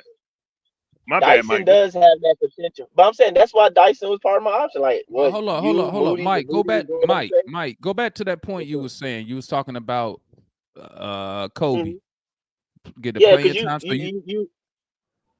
you were saying that, like, you feel like, that's our our pick from last year and stuff like that. Us to continue to like develop him and, like, you know what I'm saying, I guess like feed into his progression, correct? Mm-hmm. So you say it don't matter if you start or not, long as he in the rotation. Yeah, because last year he wasn't in the rotation for like what, 85-90% of the season. You know what I'm saying? 99% of the season. Yeah, like he wasn't. It was just a little bit towards the end due to injuries and stuff like that. He kind of got a piece of it. So I feel like it would still be a step moving toward. I mean, Kobe wasn't the top 10 pick, man. So I feel like it's the natural okay type thing. So come year 3, 4, and stuff like that, he really, you know what I'm saying, should be there. So I feel like, like that'd be good. It's still okay. Same thing with like Mo G. You know what I'm saying? I'm not gonna sit here and be like, can we start Mo G? Just for the simple fact that Mo G traveling with the team and getting minute with us and stuff like that. You know what I'm saying? Like that's a step forward from the previous year and us, using these guys or whatever and stuff like that. Like, but I mean, if we don't make more moves and stuff like that, Quinn gonna be forced to play young guys because that's literally what we have. And Dyson's impact and versatility to defend and everything like that, I think will trump his offense slightly. And I think his offense isn't as bad as we're trying to play it. You know what I'm saying? Especially, I got to see him, but especially if he proves to be a smart mover on offense, if that makes sense. If he knows how to move, no, like people think move without the ball is just about to shoot threes and stuff like that. But if he knows how to fill the open space, the open gaps and stuff like that, cut into it, dive into it, bro, like we straight. Cause Trey gonna hit it. You know what I'm saying? Like we got an assist guy or whatever. So, go ahead, Foot. I'm trying not to be too long. Yeah, that's all good. Hey man, What's up, I guys? think Moody mentioned roster not finished, fellas. How many dudes we got on the contract? Right. So who you cutting? I think Right. 13. More than that. So I'm not counting people with non-gun guaranteed contract. So we ain't much we could do, right? Um, the number one pick is starting on this damn team. We ain't winning championship. Now I get what some people said because we looked up, got it. We were supposed to pick 13. I get that point, but not today, right? Because we're not winning championship. The number one pick is starting at the 2. Kobe is a 2, and folks act like Kobe can't play defense. When he wasn't hurt, he got time. He played solid ass defense. He like Mike said, he need to be in the rotation, right? I hated that they tried him at the 1 in summer league. He's not a 1, man. He's a 2, in my opinion, right? Mikey won't link. Sorry to interrupt, but Mike in. So and so Dyson is not. I'm not starting Dyson over no DeAndre Hunter at the 3. Period. And we understand. A lot of people don't like Hunter. When you have more guys on it with length and stuff, I think Hunter would thrive. He's not. I'm not. I don't. Dyson is not fucking all NBA. I'm not taking anything away from Dyson at all. At all. Can be. Kool-Aid, we see you, bro. We see you. I'm not taking anything away from Dyson at all from his defensive capabilities at all. I'm not starting Dyson over Hunter. That's just point blank. Regardless of what y'all don't like Hunter, whatever, Hunter's solid to me with the right people around him. So, and Dyson hadn't played enough basketball for me to elevate him on this team yet. And then again, this is just my opinion. Because again, come on, fellas, y'all. Some fans be looking at these players weekend, and then all of a sudden they elevate them to them all this, all that. We ain't seen none of them play yet because we truly don't know. Foot, just to interrupt you real quick about what you're saying. Do you not think that Dre might play better without Trey in a sense and being off the bench? Like Dre might be 20 off the bench, man. But Dre's already said that he likes coming off the bench better. I'm gonna say this: without coming off the bench without Trey, yes, he will. I don't think, but I still don't. I hear everybody keep telling me he need to be with Trey on the team. He need to come off the bench. I agree. So back. Hold on. I had notes up here. Stay on my damn point. Y'all be talking so damn long. I'm not just playing. So again, I wish fans stop elevating these guys that ain't been talked about like they just freaking all NBA, right? Can Dyson play summer league? How many years, Mikey? No, he playing on the Olympic team right now. He on the Olympic team right now. Okay, so he on where are you from? Australia. Okay, all right. So I need to check out Australia because I'm recording all those. But that's why Larry made the bench comparison. They both all Aussies too, so okay. And I think Dyson was a hell of a pickup. Let's get to that part right there. I think he was an excellent pickup. Can't take that away. If you see, like I said earlier in the conversation, I like what the Hawks are doing. I like the guys they're getting. And like I said, everybody just need to, and I think even before all this stuff, they had talent. Like people say they had talent. The roster wasn't for sure right, but they still had talent to win more games than they have. And I think if you look at it this year, I think people might be surprised if, again, for me, it depends on what this offense look like. If we doing the same inefficient bullshit and just shooting, not really moving the ball, people not involving these guys in the offense, I think it's going to be a problem. We got to get these guys involved. We got to Can go. I? What you say, Larry? What's Can I? good? Hold on. Let me hear from Oh we yeah, I'm got sorry. Mark. Hold on. Let Larry Hold ask on, we something, got then I'll be Mark. finished. Hold up, Can Larry. I say We something? got Larry, then Mark, Kool-Aid, then Mike, then Darian. Yeah, I'm Yeah. sorry for jumping in line, guys. I know you'll be waiting a while. What I wanted to ask you for, do you know that Dyson Daniels was top 5 pick, right? In Yes. this draft, he might have been top 5 or top 7 in this past draft. He's Agreed. 20 years I old. probably would have picked him before Yeah. Reese's. Look, that's what I'm saying. Like, he's literally I look at Dyson as more of a draft pick that already got a little experience. Mm-hmm. That's how I look at it. You know what I'm saying? Like, Mm-hmm. I don't know, man. I just look at this draft and I was like, if I'll put it to you like this: if Kyle Korver can fix his jumper, he'll be better than Ricochet, and I put money on that. But Yes, I agree. I'm with you. But I'm not talking about this year. If we have to see what Kyle Korver do. I don't know about that shot guru crap, but No, DJ I don't agree. have He's not a damn shot guru. Hell no. DJ did have his best 2 years as a Hawk. So I don't know, guys. I mean, well, Fair maybe I'm enough. just not. Maybe I'm just not high on Ricochet. You know what I'm saying? So No, that's my mistake. I'm with you. I gotta stop being hard on him because I didn't want the pick. I'm gonna give the guy a chance. I'm hoping that French fries really well. I apologize. That's all I wanted to say. No, it's Like, I good. just feel like he would have been a top 5, top 10 pick in this draft, and he's only 21. And I think as Hawks fans, we're not really looking at that. We're looking at him as a finished product, like he's 28 years old. No, no finish. Well, you know what, Larry? You know what? Dyson was the 8th pick, Larry. And then I'm gonna let Mark go. The thing is this. Me, myself, and I can only speak myself. Once again, I tell y'all, I'm just a fan. I wanted to win. So us adding Dyson Daniels, giving up Murray, getting the return that we got back for Murray, to me doesn't say that's a winning, a championship winning type move. No, it's not. But now, once I read Landry's statement after the trade goes final, now I see that they realize, and I give Landry credit. In not so many ways, the way I'm taking his message. They've been lying to y'all.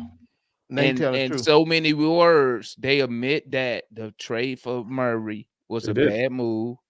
And basically they admit that they gotta reset everything, which I kind of picked up on that because once again, if you go back to the trade deadline, one of the reports I should say that was put out was one of the reasons the Hawks didn't move Murray at the deadline was because some of the offers they received had them taking back long-term money. They didn't want to take back a lot of salary. That was one of the reports. So right then I knew something was up. I just couldn't really put my finger on it.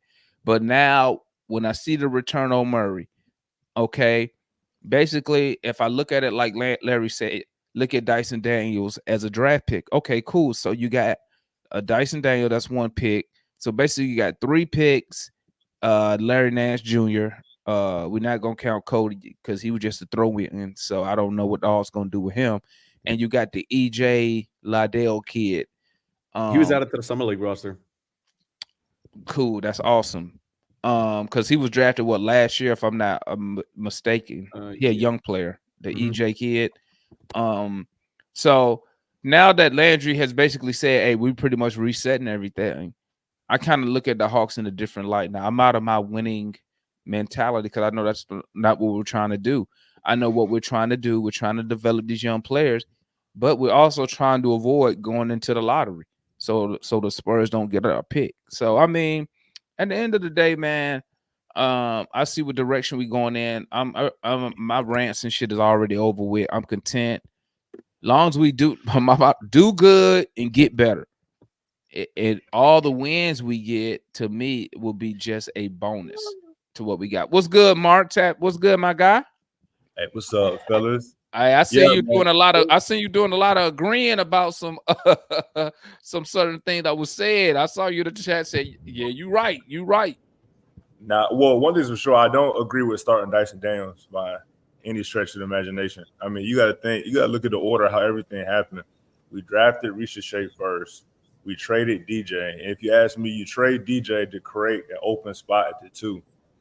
And then, but I don't think that Dyson Daniels was ever a factor in, trading DJ. I don't think they looked at the Pelicans roster and said, well, if you give us Dyson Daniels, we'll give you, I think he was just a piece at it. I get this narrative that, he's like a young player. He's like a draft pick for this incoming class. Well, if that's the case, he's not going to start over the number 1 pick. He shouldn't start over Dre. He's the number 4 pick a couple seasons ago. He's getting paid. I get the narrative that Dre may be better coming off the bench, but okay, that's a projection. If anything, you have to run him out there as a starter this season. I mean, he's making too much money to have him coming off the bench to start the season. That doesn't make sense. So that's something I just disagree with. I mean, I've said it plenty of times throughout YouTube, everywhere I talk about it. Dyson Daniels is being overhyped because that's what Hawks fans do. We overhype bums, and then we shit on the Clint Capellas, the DeAndre Hunters, the guys that just do the dirty stuff, But we see Dyson Daniels playing on-ball defense, so all of a sudden he's a starter for the Hawks. That makes no sense. I get we need to upgrade at defense, but that's why you get Zach. Zach's supposed to be a solid on-ball defender, but an even better off-ball defender. So you put him next to Trey. And like I said, to me, you got to start Dre. If Dre go out there, he starts syncing it up, okay, that's when you bring Dre off the bench. But Dre is a starting basketball player in the NBA. He is not some bench player, y'all. That doesn't make any sense. So just wanted to throw that in there, Brian. I know people like Dyson Daniels, man. They seeing all these stats and pointed attack defense and all this bullshit. At the end of the day, he averaged 6 points. And that's I know Mike said this, Larry said this. Oh, well, can he move around? Yes, he got 6 points by being a guy that can cut to the basket, that can, get a steal and finish in transition. That's how he got his 6 points. So, again, Dyson Daniels is not a starter, y'all. He's definitely a nice piece to develop, but a starter, that's ridiculous. DeAndre Hunter ain't a starter. Name another team DeAndre Hunter started on. Outside of Washington, name one. I would start Dyson over Dre. Larry, you're being completely ridiculous, bro. We talking about a guy that's proven in the playoffs. Let's go down to NBA rosters and name me teams. He would start on damn near any team, bro. Over DeAndre Hunter starting over who's DeAndre Hunter's not trash, man. Y'all keep trashing this man. Bro, y'all being ridiculous. Trash. I'm a Hunter defender. I'm a Hunter guy, and I would still start Dyson. Hell no. I'm not saying you're trash, guy. Okay, so let's pause for a moment. Mark, I know you disagree, but the team, just you go on this, Kool-Aid, hold on. And fit. My bad. I shut up. Cause yeah. I just want to go next. Go ahead, Mark. Finish, Mark. Say what I got to say and get up out. Hold on, Kool-Aid. Mark got to finish. I mean, it's real simple. DeAndre Hunter would start at the 3 or 4 for multiple teams. I'm just gonna say that he's that versatile and shit. He could almost even start at the 2. Now that's reaching because of his lateral quickness. It doesn't make sense to put him at the 2. I'm just saying if a team had him on their roster, he would start. Like there's not too many wings better than him. Obviously, like the LeBrons, KD, he's not gonna start over those guys. But I mean, forgive me for not having a roster in the NBA teams right in front of me, but we all know that DeAndre Hunter, a guy that's averaging 16 points per game, a handful of rebounds, and is a solid defender, that's what teams want in today's NBA. Yep, that's right. You finished, Mark? Oh yeah. Kool-Aid back. Kool-Aid. Yeah, my turn. Yeah. Kool-Aid. Then I think that's Mike. What's going on with y'all, man? I'm just on that. Hey, look, Mike. I know Eric. I'm gonna say this. Can y'all hear me? Yeah. Okay. I say this. Since I've been in the chat, man, I see that all of us got our little love for certain players. That's what I got to say. That's one thing I got to say. That's cool. I love all my players. Okay, I'm just saying, but certain people got certain people that they just love diehard. Just like I like Trey. He sound like he like Hunter. Foot sound like he got Clint. Matt got double O. I mean, I'm just saying. I'm just going. You Yeah. know. So what's the point though, Kool-Aid? I'm just saying that just to start and make my point. So what y'all was saying is that my starting I'm gonna go with y'all were talking about. My starting five. Okay. Trey Young, Dyson, Zach, JJ, and Clint or Aiden. Whoever, if we trade Clint and we can get Aiden, if not, then we get none. This the thing is that y'all have to remember that the Atlanta Hawks said they would get rid of everybody but JJ and Trey. And when they said that, they weren't talking about the young guys. They were talking about all the old guys on the contract. Clint Capella, Hunter, DJ, Bogey. I ain't gonna even say double O, cause I'm gonna keep double O in the corner, cause they sort of got him a little late on them old guys. DJ midterm and mid trade during last year, all them guys was up for trade. DJ, Clint, Hunter, Bogey. They tried to trade DJ. They couldn't get rid of him because the situation wasn't right. Now they here. And another time to start the trading all over again. Same guys in the talk again on the board to be traded. DJ, Clint, Bogey, and Hunter. Then let me finish, man. Okay. Yeah, I'm not trying to be rude in that, but other folks got to go trying to get to the point. I'm trying to get to the point. My point is that we looking at Clint and all the other guys. See, Hunter and Bruno are gonna be gone. Bogey, Clint at some point in time gonna be traded. So when we talking about who gonna play, y'all might well don't include Hunter and Clint, and Bogey, them guys, because they already make their mind they gonna trade those guys. So my point is, now when I put my starting five out there, what do you want? Dyson at the 2, or Zach at the 2, or at the 3? The team is those are interchangeable players. It don't matter. Well, we just need to have the best 5 on the floor. Now, as for at the end of the season, they sort of showed you how they was going to play Kobe. And Kobe, at the end of the year last year, Kobe was coming behind off the bench, playing point guard. Vic playing 2 or the 3. So they showed you at the end of last year where some of those young players are going to be playing. They showed you where Mo G was going to be playing. They showed you where Kobe was going to be playing. They did all that at the end of the year. So that's my point. Y'all can find my narrative in that. That's my point. That's my starting 5. Hunter ain't going to be here. Clint ain't going to be here at some point in time.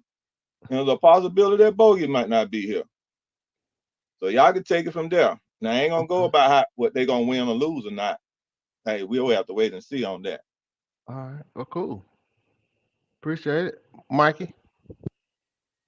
What's up, guys? I woke up to this morning with some crazy Dejounte Murray stuff on Twitter. That was. Did y'all see what he said? Yeah, we already talked about it. You did? Okay. You talking about this right there, right, Mikey? Yeah, that's what he started the show about. Yeah, that's what started. Yeah, the one where he was talking about. Yeah, that was crazy because he literally guarded the best opposing guard on the team on the opposite team every single night. So I don't know what he's talking about there, but yeah. I agree with you though, Mike. Yeah, like I said earlier, that's not a good look, man. No, and then he deleted it. Yeah. And if you got to delete, like I said, if you got to delete a post or apologize, you probably should have not said it in the first place. Yeah. You know, at least me personally, if I would have said something like that, you know me, I ain't deleting shit. I'd have left my shit up there. Yeah, you're not really mattering. Feel how you fucking feel, fans. I don't give a. But you can't say that and then delete the shit. And then another thing is, and then I'll let you go, Mikey. My bad. You're good. Bruh, and I said it earlier. You can't talk to the fans like you are active gang member, dog. Come on, man. You also can't tweet. It's crazy how players blame the coaches all the time less than 5 months ago and then blame the coach in that entire tweet. Listen, players at the end of the day, they humans like us. If that's what he think. And one thing I can't take from Murray when he said the thing about the coach said, don't do this, don't do that. I can't say he's a liar because he's the player. I mean, unless somebody could prove the coach didn't tell him that. So I will always side with a player. If the player said, hey, the coach said A, B, C, D, I would assume you wouldn't go up on a platform like Twitter and lie on the coach, right? But I mean, I won't take that part from him because I don't know what was said. Maybe Quinn said it. Who knows? You know, he had his best offensive years of his career under this coach, and then he goes by trashing him. So that's just what I think about it. But onto this team right now. At the moment, I want Dyson to start at the 2, just because if Hunter is still here, to Mark's point, Hunter is a wing defender and a good wing defender at that. The reason that I think a lot of fans hate him is because he's had to cover up in the past 2 years so much of what Trey and Dejounte can't do on the perimeter. This dude is his lateral, like maybe in college before all his knee issues, he could have defended guards. He just can't do that anymore. His body does not allow him to do that. So if you have DeAndre Hunter strictly guarding the Julius Randles, the Brandon Ingrams, the Jason Tatums, Luka, Tyrese Halliburton, Shai Gilgeous-Alexander, all these guys, either guards that aren't as quick or bigger or wings, all the guys that I just named, DeAndre Hunter's had good defensive games against, especially Luka. This dude seems like the only person in the league who's done a consistent job on Luka every single time he matches up with him. So if you start Dyson at the 2, I would still keep DeAndre Hunter starting at the 3 as long as he's on this team. I do, because I know Reese says the number 1 pick. I know we should be starting, but I'm not going to throw, if I'm not starting Dyson at the 2, I'm not going to throw Reese into the fire right away at the shooting guard position and say, okay, you go guard Darius Garland, you go guard Donovan Mitchell, you guard all these elite wings or elite guards in the East. I don't think he can do that yet because in my opinion, he's a small forward right now. So if they trade Dre, sure, I'm all for Zachary Reese starting at the 3. But in my opinion, you need Dyson Daniels at the 2 here, no matter what, just to serve as that literally the best defender, the most versatile and best perimeter defender on this team in the Trey Young era. And honestly, the best defender Quinn Snyder has coached on the perimeter in his career. In Utah, what do you have? Royce O'Neal, Joe Ingles, Donovan Mitchell wasn't doing that. So I think they wanted Dyson Daniels in this trade. I know for a fact that they said Herb or Dyson has to be in this trade. That is 100% true. I know that. So if they wanted Dyson that bad, I think they envision a pretty big role for him. Now the shooting is a bit of an issue. Like you can't just say, he'll figure it out. But I do think that something that Dyson does that I think Dejounte struggled a little bit with is consistently getting to the rim and consistently making quick decisions. Dyson came into the league as a point guard. He played point guard with Australia. He has those guard skills already. Attacking the seams, dishing out, even you can even say a lot of the times we had problems, teams would hunt Trey in the pick and roll, right? They'd set a guard screen and they'd put, want Luka matched up against Trey or some other thing, right? In this case now, the Hawks can do the same to other teams' bad defenders. Say we're playing the Heat, and Tyler Hero's on the floor. You can have Dyson at 6'8", 6'9", set the screen, and because Tyler Hero is probably going to be guarding Dyson because he's not a great offensive player, you set that screen and you force a switch because Dyson's already a good screen setter. Trey Young is now on Tyler Hero. You've got the ability to do guard screens where Dejounte Murray couldn't set screens because he's just not strong enough. Like the screens wouldn't be effective. So I think Dyson gives you a lot of versatility. We know he gives you great defense on the perimeter. I think in 30 minutes a night, Dyson is an all defensive caliber player. I'm really high on. Let me push back against you a little bit, Mikey. Let me push back against you a little bit. Mm-hmm. He got point guard skills, but he's not a good point guard. Yeah, no, he's not going to run you off. No, he's not a good point guard. So, I mean, at the end of the day, I mean, he's not a good shooter. He's an awful free throw shooter. Mm-hmm.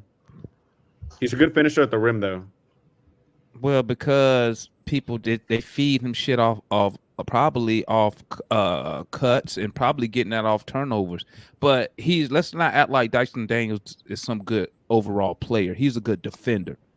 But let's give him that. A lot of versatility. I never said what he could do individually. I'm just saying what he could do with the players around him. He's a good. Let's do this, Mikey. He's a good elite on ball defender. Yes, he is an elite on ball defender. I fully. You say he's a great. I'm just gonna say this for shits and giggles. He's an elite screen setter. Okay, don't do that.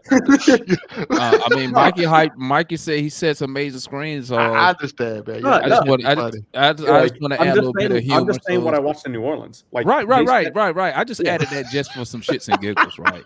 But he's a good screen setter. He's a generational screen setter. But now on the offensive side of the basketball, he's an awful free throw shooter to be a point guard.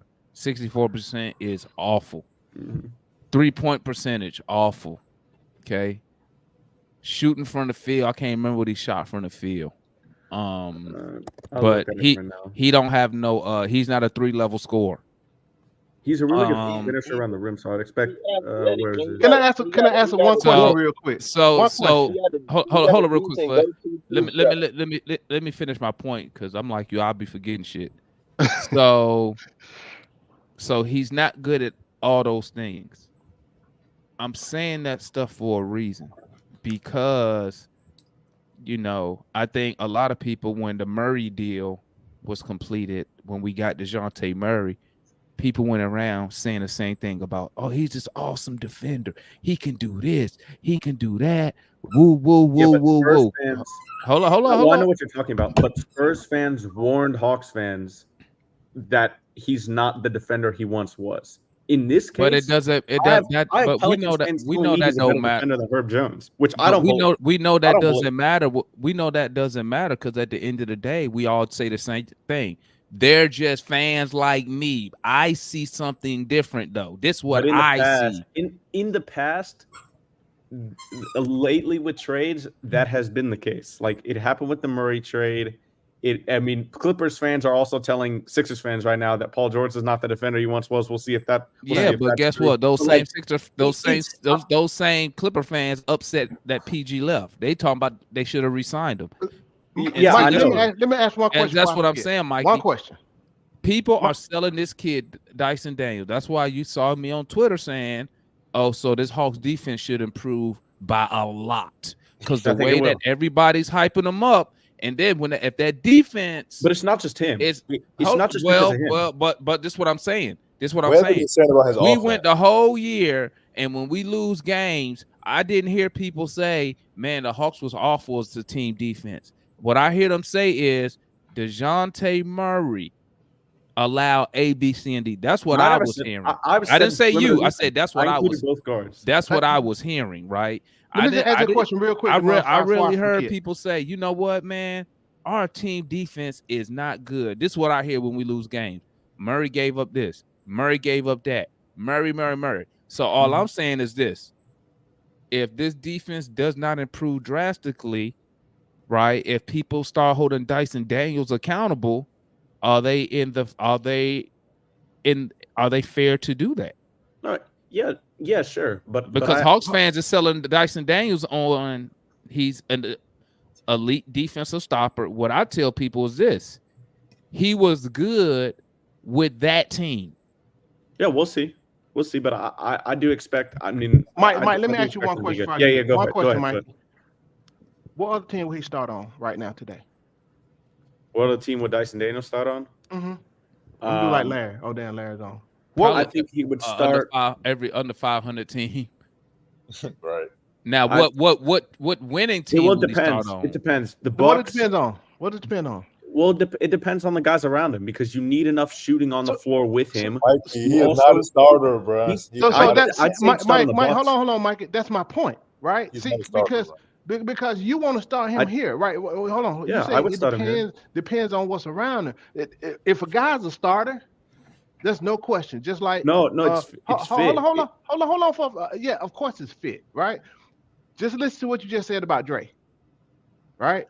So what he does, what Dre does, all that he does. You mentioned several things that Dre does. Mm-hmm. But see, you got to think about with Dyson. Look, until he show me, I'm like I said before, we keep overhyping these dudes that you wasn't even talked about. His damn name wasn't even mentioned. Right, not once. At all, not once. You know, you hear about Herb Jones and everything else. It's just all of a sudden when we after somebody, just like, oh, he's not available, PJ ain't available, let's talk about someone. This person ain't available, let's talk. It just keep going on down the line. You know, it's just like we get these damn dudes that ain't proving nothing to us, and we just automatically all NBA. And I'm gonna talk. You know, I ain't mean to interrupt, but I had that question for you. Go ahead. You know, back Mike. Right. I mean, I would say start on the Bucks because the Bucks were horrendous on the perimeter last year. But then you got to have enough shit. Like it's like you got to figure that out a lot. But no, all I'm saying is that, well, first of all, I do think more moves will be made this summer. I don't think this roster is going to be complete. But if that's the case, and they do start him at the 2, I'm wondering if Bogey has a chance to start at the 3. I'm wondering also if Ricochet can start at the 3 if they trade Dre, because they need the shooting to offset Dyson at that point. Because I think they'd start JJ, obviously, and then they would go Okongwu. To me, not drafting Klingon proves or not drafting Klingon and Sar, I guess. It proved to me that the organization still has faith in Okongwu. That's what it told me. So I think Okongwu will be the starting center. I think they will trade Clint, but I think that's enough. If you have Trey, Dyson, Bogey, or Ricochet, or Dre, honestly, because Dre had a career year from 3 last year as well. Jalen and Okongwu, I think that's enough shooting, enough versatility to combat the offensive deficiencies that Dyson has. One more question: why do we have to keep? Why we keep covering stuff up? We need to stop covering stuff up, right? You know, like you said, you compensate for this, compensate for that. We need to stop this compensation stuff with these dudes, right? Well, if you didn't have to compensate anything, you'd be Boston, because every team has to. Like I said last season, I think every single team in the league has something they had to compensate for, except Boston this season. So, like, in my opinion, Boston has 0 weaknesses in their entire roster. The only thing you could even technically nitpick on is health with Porzingis. That's literally the only thing, in my opinion. I think they have a perfect roster, literally. It costs to have that roster. I knew you were coming, Demond. I knew. I mean, they drafted Brown, they drafted Tatum, Drew Holiday, traded for Drew Holiday, traded for Derek White, and then traded for Derek White, KP traded for KP, Al Horford traded for Al Horford. They go out, they don't develop. What I notice about teams who consistently win, they don't really, once they get a core player or that superstar level player, they're done with drafting and hoping. They go out and say, hey, these are the type of guys we need around this star player. When they become available, we're going to go get them. And the Hawks just seem to what the Hawks do is we don't do that.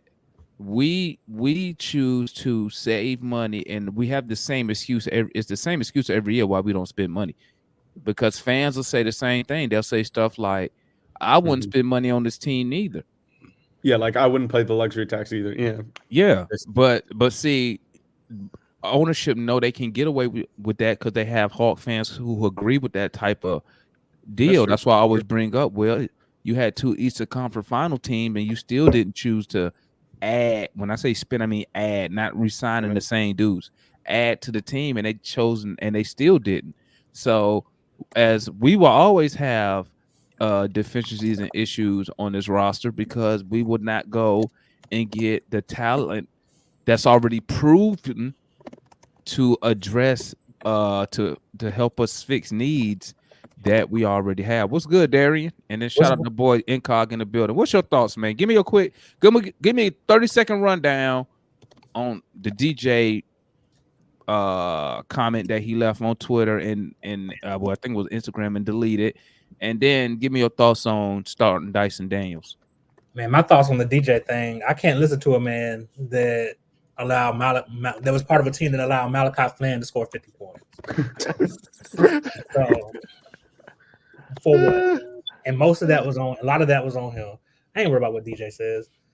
As far as the team goes, I'm kind of with Mikey. I'd start Dyson Daniels at the 2 just because I believe not his job isn't going to be like a creative scorer or anything like that. His job is going to be to be a connective piece and to play defense. Not everyone on your team has to be able to score or be able to be like a creative scorer. So it'd be Trey, Dyson Daniels, Risa Shea, JJ, and OO. And I would bring Dre off the bench simply because Dre said he's more comfortable coming off the bench. He said he sees the game better. He doesn't see it like the way he does right when he starts. And, you know, Bogey and Kobe, I agree with giving him minutes, and Mogay. But, yeah, that's my whole spiel. 30 seconds. You're muted, Damon. Oh, I'm muted. Can y'all hear me now? Yeah. Incog. I said, what's good? What's good? Incog in the building. We got the boy RT. I said, RT must be on lunch break. RT said, I'm on a break. Yeah, fuck put this in shit. that work. I ain't mad at it. I don't blame you. Stay hydrated, baby. It's hot in them streets. What's good, Incog? Hey, hey, it's 100 degrees in my building, guys. 100 degrees. Salute to that. What's good, Incog? What's your thoughts on the whole situation, man? The DJ quote, who we gonna start? What's your thoughts on Daniels? What you got, my guy? Okay, first off, man, Dejounte Murray. Man, Dejounte Murray, I truly believe he wanted to be here. And it's just he got traded and you know he was mad. You know, and he said some things that he didn't, you know, necessarily need to say. At a point in your career, you know what I'm saying, when it comes to being an NBA player, trades, you're gonna have to be prepared to move teams, and you have to have that degree of professionalism to deal with trades and this type of stuff that goes on. So I don't think he has gotten to that level yet, but hopefully with this situation he will. It'll prepare him for another move if it happens. You see what I'm saying? But I wish Dejounte Murray all the best. He did a lot for the city. He did a lot for the team. You know, he had some deficiencies and he had some strengths. And you know, he was a good scorer. He was our second leading scorer. So I mean, you talk about defense, that's another story. But he was our second leading scorer, and we were pretty good at it. And when it comes to Dyson Daniels, he's good, but he need the right team. He need development, and so does Risa Shea, and so does so does Buffkin. And I think what's interesting is with this team, you open up open competition because you talk about Kobe Buffkin. I really don't see a difference between Kobe Buffkin and Dyson Daniels when it comes to point guard. I watched Dyson Daniels when he was in the G League because I live close to the College Park Arena, and he's a good point guard. That's where he thrives at, being a point guard and facilitating and playing defense on point guards. I don't necessarily think he's a shooting guard. I think he's more of a point guard. So I think with this move, it's gonna push Buffkin. It's gonna be either who plays better, Buffkin or Dyson Daniels. So I really don't see him starting at small guard to the two guard, I really see his potential at the point guard, the backup point guard position. So uh, when it comes to starting at point guard, I think Ricochet or Bogey would be a better option. Okay, what's good, RT? What's that? What's good with you, my guy? What's going on, good fellas? How you doing? Happy Wednesday. What's up? What's up? Salute, hump day, baby. Yes, sir. Um, I mean, I hopped onto the Twitter stream you guys had yesterday, and I agree with a lot of your points. And I think Dyson can definitely. I mean, I think he can play both the 3 and the 4. Granted, limited minutes on both sides. I think this is probably, I won't say probably a best fit for him, but it's probably the close to a best fit that he's probably had. You get a guard like Trey who can give him the ball. You know, he can guard positions 1 through 3, and I think the Hawks is during the Trey Young era, the Hawks' biggest issue was surrounding Trey with size and defense and shooting, and I think we've addressed that with the Dejounte Murray move and draft. Hey, all right. If I can add something real quick before I forget again. If you really look at it, I think DJ, you said something that made me think about something. Can't remember what you said, but I know my response. What I wanted to say. If you look at DJ, right? Yeah, that's an immature move what he did. But if you think about it holistically, he took a team-friendly contract extension, right? And because I was like, damn, okay then. So I figured between him and Trey, the way they timed it, something was up as far as an understanding, let me say that, from the organization, right? Because he left a lot of money on the table, but you know me, you're worth what you signed for, right? So there might be some animosity, he's probably upset because whatever they had talked about from an organizational standpoint, it didn't work and shit went a different direction. I guess that's why he had that 12 million kicker in that thing too, right? If they trade him. So that's probably something I would be pissed off too. If I'm going to sit here and ride to build something, all right, I'm up out. I get it. And I'm not saying that's what happened, but you made me think, when you said, I can't remember exactly what, you made me think about that. I'll be pissed too because he left a lot of bread on the table. That's all I want to say about that. That's something to really think about. And also, Foot, the thing that and the fact that he was our second leading scorer. I mean, there was a lot of people on this team that deserved to get traded before him, but he's the one that got traded. You see what I'm saying? And yeah, you're gonna get mad about that, but that's a part of the game. But the thing about Dejounte Murray, man, it's Atlanta. Dejounte Murray got love, all over the place. We love him. You know what I'm saying? And he got a lot of love from the fans. So I mean, when he come back to Atlanta, it's not gonna be nothing hate. It's it's a business thing. Oh, so well, y'all know I don't live in Atlanta and I'm from Atlanta, but that's a good point. That's a good point you said right there, Inca. Let me ask y'all this. Does Murray he get love like that in Atlanta from the city like that? I think yes. He did for sure. I'm pretty sure like everybody was excited when we made the trade to get him. I wish we didn't give up so much, but I think majority was like, hey, we finally got somebody, an all-star to pair with Trey. Yeah, and then the defense was the main reason I was really happy. Yeah, but I mean like, the city really fucked with. I think so. Murray like that? I think so. Yeah, a lot of people saying he was the damn leader of the team. I think there's going to be a small mix of boos, though. I think there will be a little bit of audible boos from some fans. I do. Hey, no, but he deserves Dame in the building, man. Yeah. But real quick before we go to Dame. So, there go that. Yeah. Real quick before we go to Dame. So, do you feel like when he come back to Atlanta, it's going to be the boos are not? Obviously, he's gonna have some boo birds, but the boo birds not going to be that loud compared to the fans that actually like Murray. I don't think so. And I mean like him as a player or as a person. You feel me? I think it'll be more. Less. It's gonna be less moves. I think. Yeah, and I mean, it wasn't like he went requested a trade to be let. He got traded. Like if he requested a trade, like, hey, this ain't working, I'm out. Well, yeah, I but don't like think I don't believe he requested a trade, because why would he leave those comments when you asked to leave? Like, now I don't know. 'Cause to me, it don't make sense. But shit, I don't know what's going on. What's good, Dan? What's up, y'all? Hey, Ain't no slander on Dejounte Murray. I like him as a player, but was he truly an all-star, man? Like, let's be for real.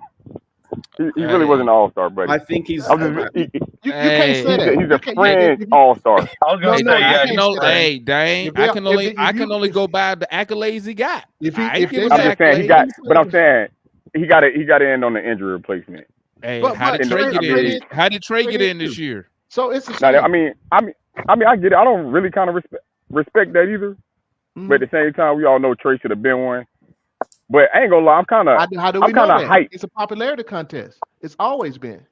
That's I'm what I'm talking saying. stats wise. If you're looking at the stats wise, But it's again, stats. there's nothing that's measurable that says you're supposed to be. You can think that, but it's a popularity contest. I don't put much weight on All-Star either, because it's a popular. Yeah. Let's say his stats said. I guess everybody would say his stats say he's supposed to be an All-Star, but you don't know. Some people get in. You think it's supposed to be in, some people don't, vice versa. So that's why I'm saying I don't put that much weight on All-Star, because it's still a popularity contest. If you're popular, people like you, you get in. I gotta head out, y'all. See you. Hey, All right, Mikey. and then, all right, Mike. All right, bro. And then as far as the team go, I ain't gonna lie, I'm kind of excited this year, man. I think folks is really sleeping on some of the moves he made. Honestly, to me, Why do you say we sleeping? It fit. Because I mean, one, we got defense. We've been needing defense for the longest. I'm kind of higher up on Dyson Daniels. I feel like he would have got more PT in New Orleans if they didn't have so many players in that same kind of position with that same mode playing defense. I feel like the shot will, I guess on the upside looking at it. But as far as like his game and how it would fit, as far as the offense aside, I mean, he make quick decisions. He can get to the rack. He's 6'8". He can handle the ball. It's not like he can't dribble. I feel like the shot will start to come, and he's gonna get a lot of open looks. Hey, I got a question for you, Dan. I got a question for you. 5 point. What's this score? If Murray goes to New Orleans, right, and say he makes an all defensive team, does that say a lot about what we had going on in Atlanta as far as a defensive mindset and the players that we currently have? As far as defending? Absolutely. Well, no. I mean, to a certain degree, I feel like, yeah, because he's going to a team where they got multiple defenders, and it was a good defensive team already. Plus, he's going to be defending. Depending on what their lineup is, he's going to be defending point guards. So that's already better fit for him defensively. So it'll make him. I don't think he dropped off defensively, honestly. I think it was just our team. Then you got Trey Young, who you playing 4 on 5 on defense. Let's just be honest. He tries at times, but he's still slight at size. And then you got I know Dejounte listed at 6'5", but he's 6'3". You can't run no 5'11", 6'1" and those 6'3" 2 guards. That ain't finna work. I mean, that's He's gonna blow theirs up in a little while. And that's where that's his point. Yeah, and that's where I'm going with this, right? Where I'm going with this is this: when the Hawks get Dejounte Murray, a lot of Hawk fans. I have not heard nobody from the front office say this, but a lot of Hawk fans was like, "Yes, we got him for his defending." And my thing is this: he was a good defender in San Antonio. San Antonio had better defensive players around him compared to Atlanta. So what I was trying to understand is, why would Hawk fans expect the same type of defensive impact? I'm not going to say effort, but defensive impact when you're bringing him to a team with way lesser defensive minded players. And that's why I said, so if he goes to New Orleans and he becomes an all NBA defensive guy, or just his numbers improve dramatically, that should say a lot to just the defensive talent that we have on this roster that we had with him while he was in Atlanta. Only reason I disagree is because if you take Trey, say if we traded Trey Young instead of Dejounte, right, and Dejounte was a starting point guard, right, that man is going to be probably on one of them defensive teams. A lot of weakness on defense, bro. It really comes from Trey. If y'all really watch the games, some nights it's half effort, some nights it's he trying, but he just not big enough. Mm-hmm. He just not big enough. And when you gonna run, if you gonna run that, like I kept saying, you got to go like they just did 6-8 from the 2 spot and up, 6-8 and up. So I would guess can't run that small. So I guess you would be a fan. So I guess you would be a fan more of starting a Dyson Daniels over Kobe Buffkin at the 2 due to strictly the height, right? Nah. I mean, well, I know other his things, defense. but I know the height is a big difference, though. Look, it's 2 ways I'll play with that lineup. Y'all probably hate it. Trey, I'll try Reese Shea at the 2. As much as y'all hate about Hunter, I'll stay Hunter at the 3. Talk you got to another me, defensive big That's wing what I'm with talking him. about. I'll leave Johnson at the 4, Okongwu at the 5. If you're not gonna start Hunter, I'll slide Reese Shea to the 3 and Dyson Daniels at the 2. But another thing with the Dejounte Murray trade, when it happened, I was just, because I'm a Hawks fan, I was excited. I was, hoping it would work. I get why they did it. The way we got smacked by Miami, they thought we did need another ball handler. But if they would have just pushed Jalen Johnson out there, let folks grow into their role, then we would have probably never made that trade for Dejounte, because now you have a secondary ball handler. But you know we what? We really Dang? made that trade for a secondary ball handler, and we needed a secondary ball handler as a wing, big wing that can handle the ball, not another guard. But see, you know what? To me, that goes back to your front office, your head coach, and not on the same sheet of music. Because remember, if I'm correct, that's the season where you get 2 comments at the beginning of the season. You get one from Nate McMillan who says we're not developing or something to that effect, and then you get that comment from Trey Young where the regular season is boring.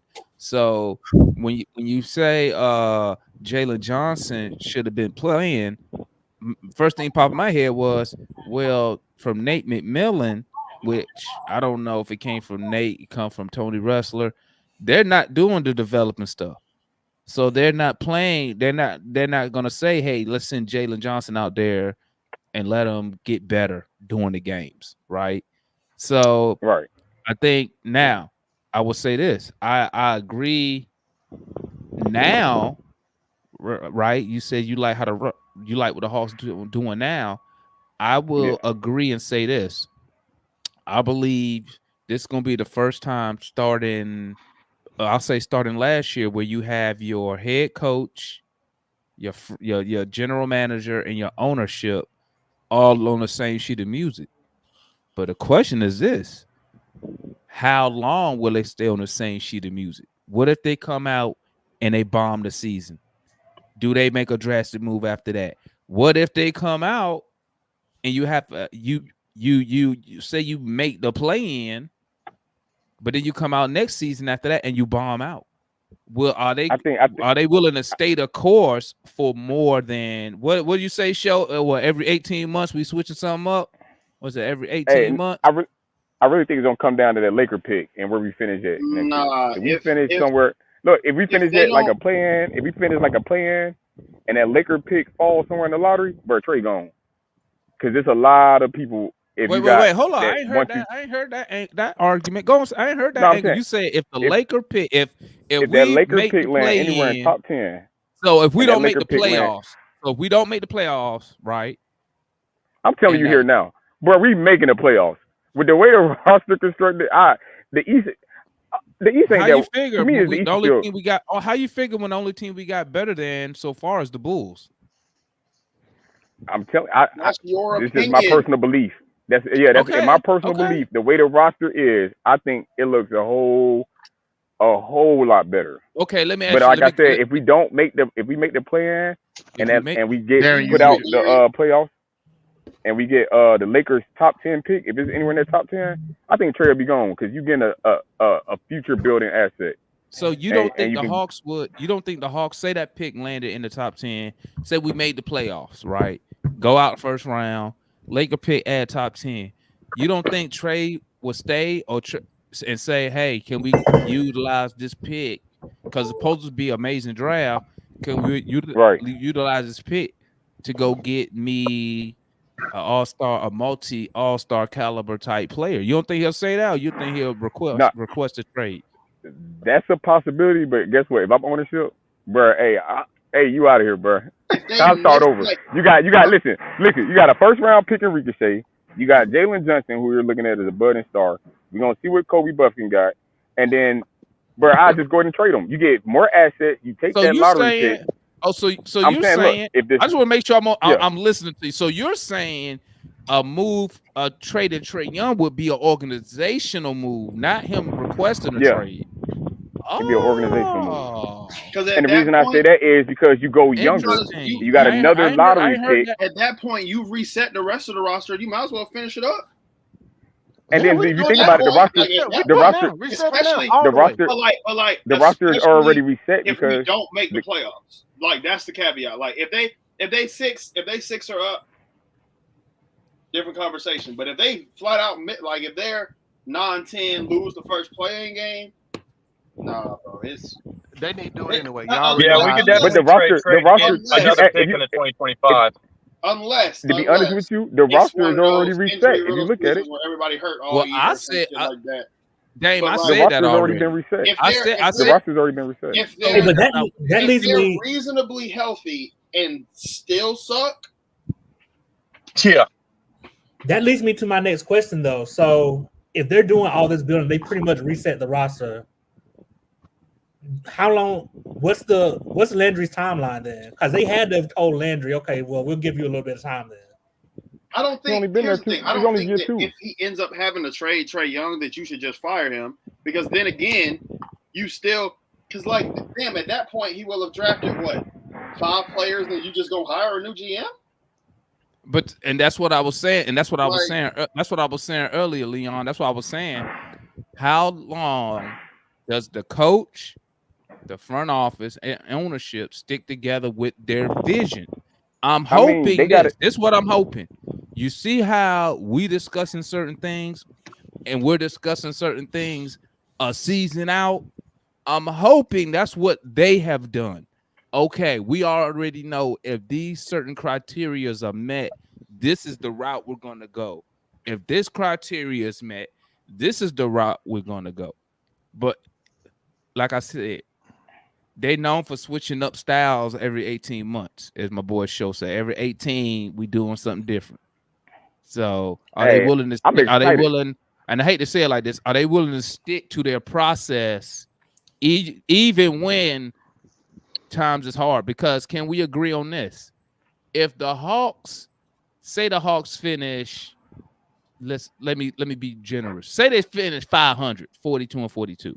I mean, excuse me, 41-41. Say they finish 41-41.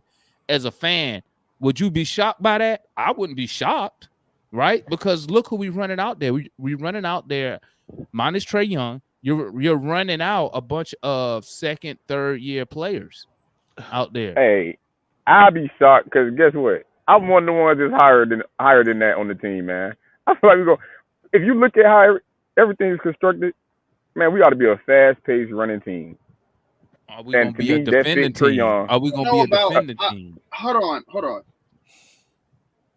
It's not going like JJ 4th year, Dre 6th year, 00 5th year. Like, these guys aren't kids anymore. They're not babies anymore. Like, they Dyson Daniels is 3rd year. I forgot. I don't know why I forgot about Hunter. My bad. Kobe, you're right. I forgot Kobe about him. is the true backup point guard. Yeah, that's a 2nd-year player without a lot of minutes. I agree with like that part.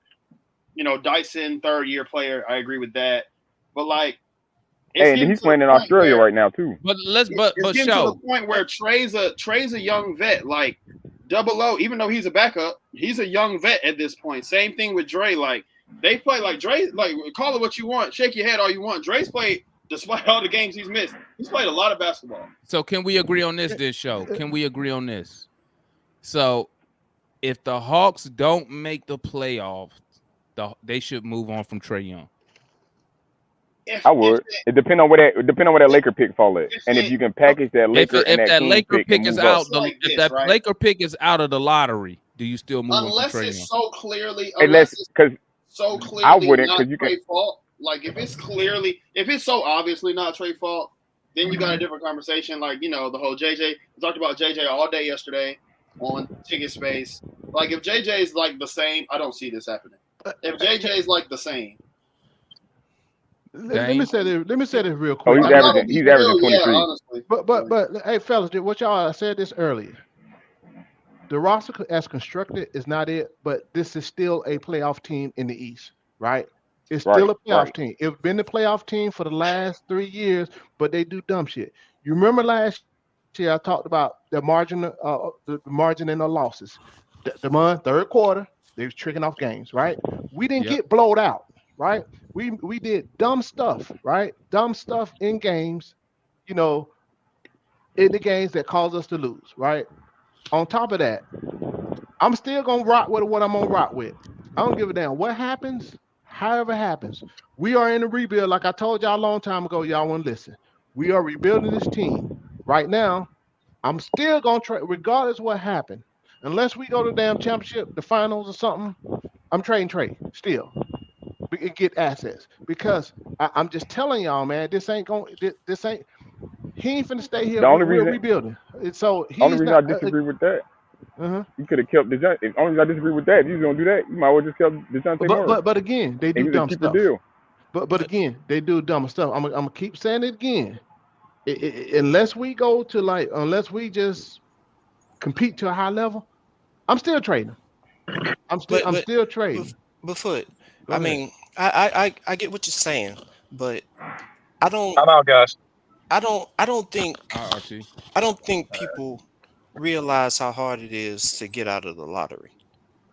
Now, y'all can sit here and say, "Oh, we can trade Trey Young for assets." Okay, are y'all willing to go 5 straight years into the lottery? I don't think it'd be 5 straight years though. I can name some teams. I can name some teams that's been let me finish. Stuck in the lottery. Let me finish though.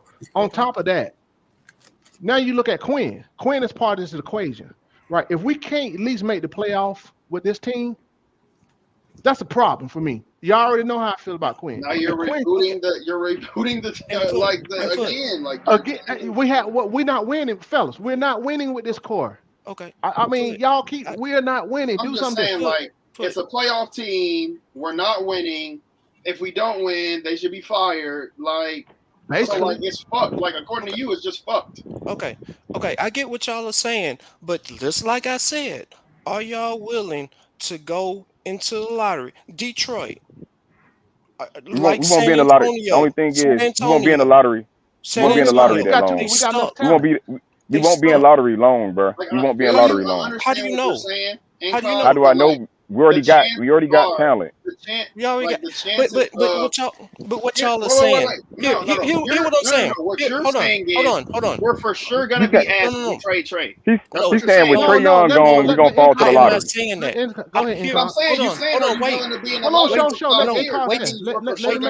Wait till I finish. Okay. Here's the deal. Y'all are saying trade Trey Young for assets, and those assets are probably going to be draft picks. I'm saying you have Portland that's pretty much stuck in the lottery. You have Detroit pretty much stuck in the lottery. You have San Antonio pretty much stuck in the lottery. Are y'all willing to spend those years in the lottery stuck and still support the team? I get what y'all are saying, but I've been through the 13-win season. I know how hard it is to get out of the lottery with this just being in the lottery all this time. Keyword. We have talent on this team. This team is not trash. But that's the problem. If you get rid of Trey Young, you talk about the talent. Okay, what's the talent that's gonna be here? Hunter, Double O. You willing to build a team around them? No, I'm Detroit. building a team with a bunch of people that fit together. Who Detroit name is the the talent? only team. If you Hey, name the talent, Detroit is the only. Listen. look, name the Hey, talent Detroit is the that only. will be here. Name the Detroit is the talent that only will be here team. if we trade Trey Young. Detroit is we the built only around them. team you name that has been in a lottery consecutive years. Portland, they just traded Dame. All right, so this is their first year in the lottery. Second year, you got San Antonio. Yeah, it is Portland's second year in the lottery. Dame just got traded last year. Yes, this is going to the second year. San When's the last Antonio. time they made the playoffs? With Dame was the year before last. In the Dame playoffs? just got to Milwaukee. In the playoffs. Okay, I'm gonna keep going. Yeah. The San Antonio Spurs.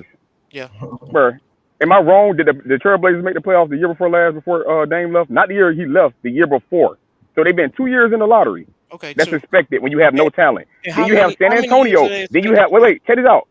Then you have San Antonio. I guarantee you they're not going to be in the lottery this year.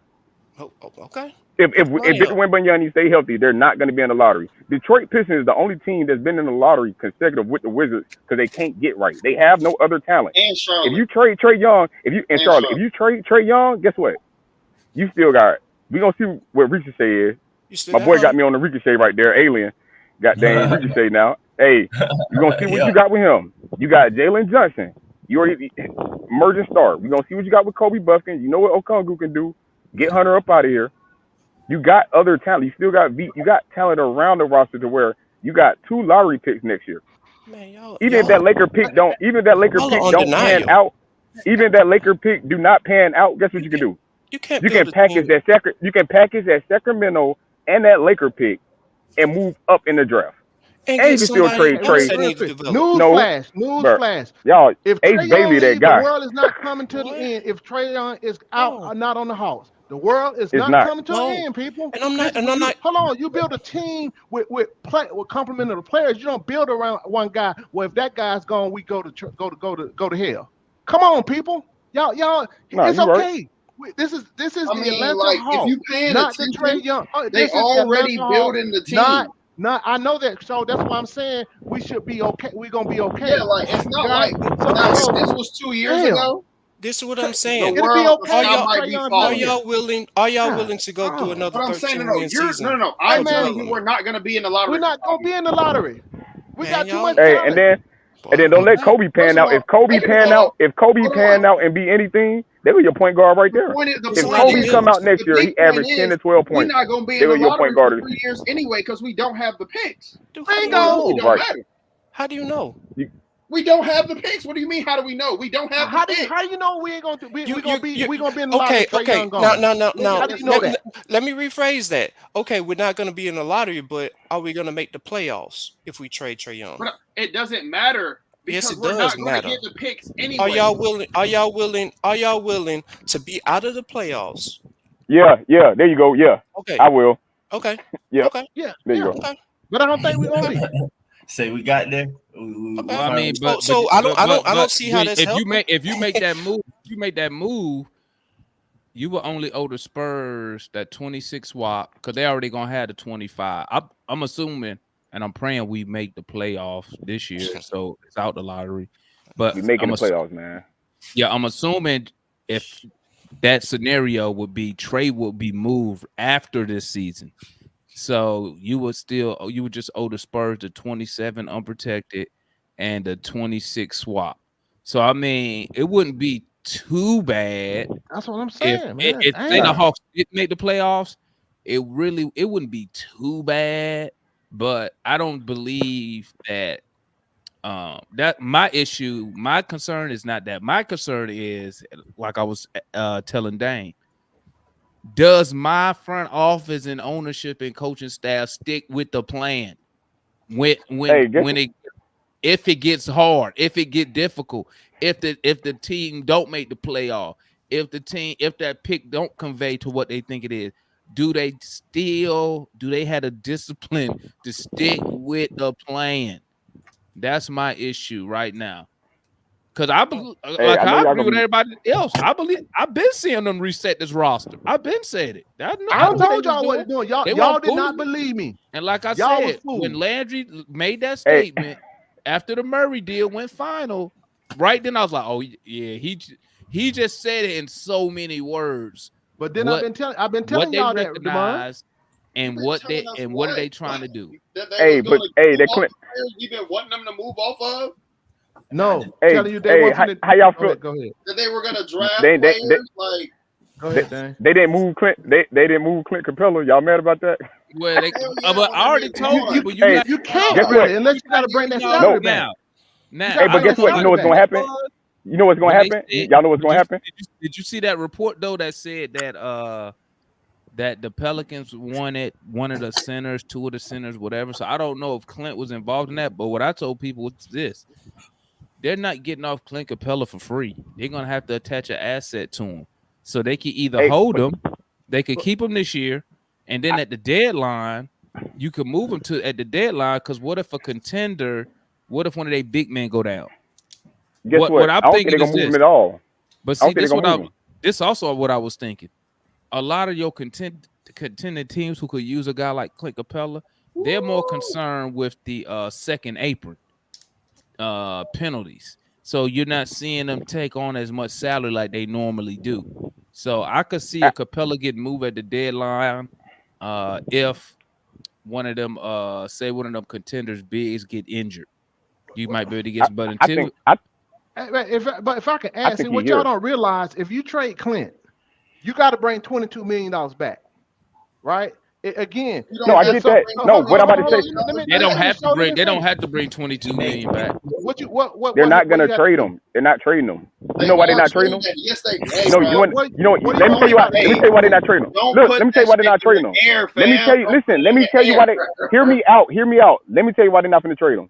I know why. If they trade him, the year when they do trade Clint, Trey gonna be gone too. Because I guarantee you, listen, they buddies.